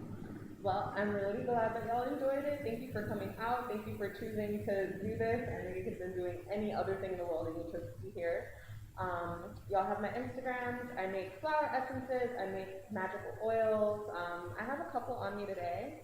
I have a lavender oil for deep peace, for communication, for helping heal through grief. I made it when I was going through the worst breakup of my life, and it truly saved me because he cheated on me, and I thought I was going to yoke the girl up. Like, I was having dreams for every night. I was like, God, give me something. And then I made that, and it helped me and a lot of other people. So that's the thing. I have this flower essence, and I have an oil called, and I have this necklace because I make jewelry too. And I have a cleansing water. If you guys want to smell it, you can. This is made to clear away negativity, overwhelm. It helps when you feel stagnant or like you feel like you have a goal that you can't get to. It helps you break your mind block. And you can use it on your body. You can use it to mop the floor in your house. You can use it to spray around your crib. It's really nice if like you have that family member coming over that likes to argue, you can just spray that around, there will be no arguments. Lavender oil is the same way, you put it on a candle. I also have this oil called Gentle Man. I love the way that it smells. It smells like the ideal man to me. So they have a bunch of different oils from Red Top for magnetism, for being comfortable in your body, for protection, for confidence, and in abundance, but it's also really helpful for healing your relationship with masculinity, healing your relationship with men, attracting a man that is like an actual gentle man. Like, I know like a lot of us have, I guess like a jadedness when it comes to men, not even just romantically, but just because men can do that thing, like they just be themselves. But this helps us to heal our relationships with men, but also attract men that are like not needing to be coddled and shit like that. Very protective too, so it's another option. And yeah, so if you guys have any questions, feel free to ask. I'll probably stay another like 5-ish minutes to charge my phone, but yeah, feel free to ask about anything. What was the first one again? Was this one? The first one was, you talking about the lavender one? No, I think it was the one we smelled. You can have a couple. You can smell them again. So this one is Gentleman. That one is wait, which this one? I think that was the room one. Yeah, that was the room one. Yeah, I was interested. Yeah, the water. Yeah, I think I was looking at that Yeah. one. Same, I was looking at that one too. Yeah. So this one, this isn't a thing No, like no, that. you don't take it in This person. one is for. So you can put it on your skin. It's very, very concentrated. So if you took, It's like a little dot. yes. Also, what I like to do, you can take 2 dropperfuls and put it in like this or twice the size, and then it all smells like that. So it's very powerful. So you can use that water. Oh, it's take put a in bath. water. You have to dilute it. Well, you Okay. don't have to, but it's better if you do because it Yeah. blooms better. Yeah. So if you had like a spray, if you had a bottle of the same size and you took 2 dropperfuls and put it in that bottle of water, you could keep it on you to spray around if there's weird energy around. You could spray your room to reset the energy, to clear away negativity. You could put 2 dropperfuls in mop water and clean your house with it. So she does a lot. And that's this much water. You can actually do twice.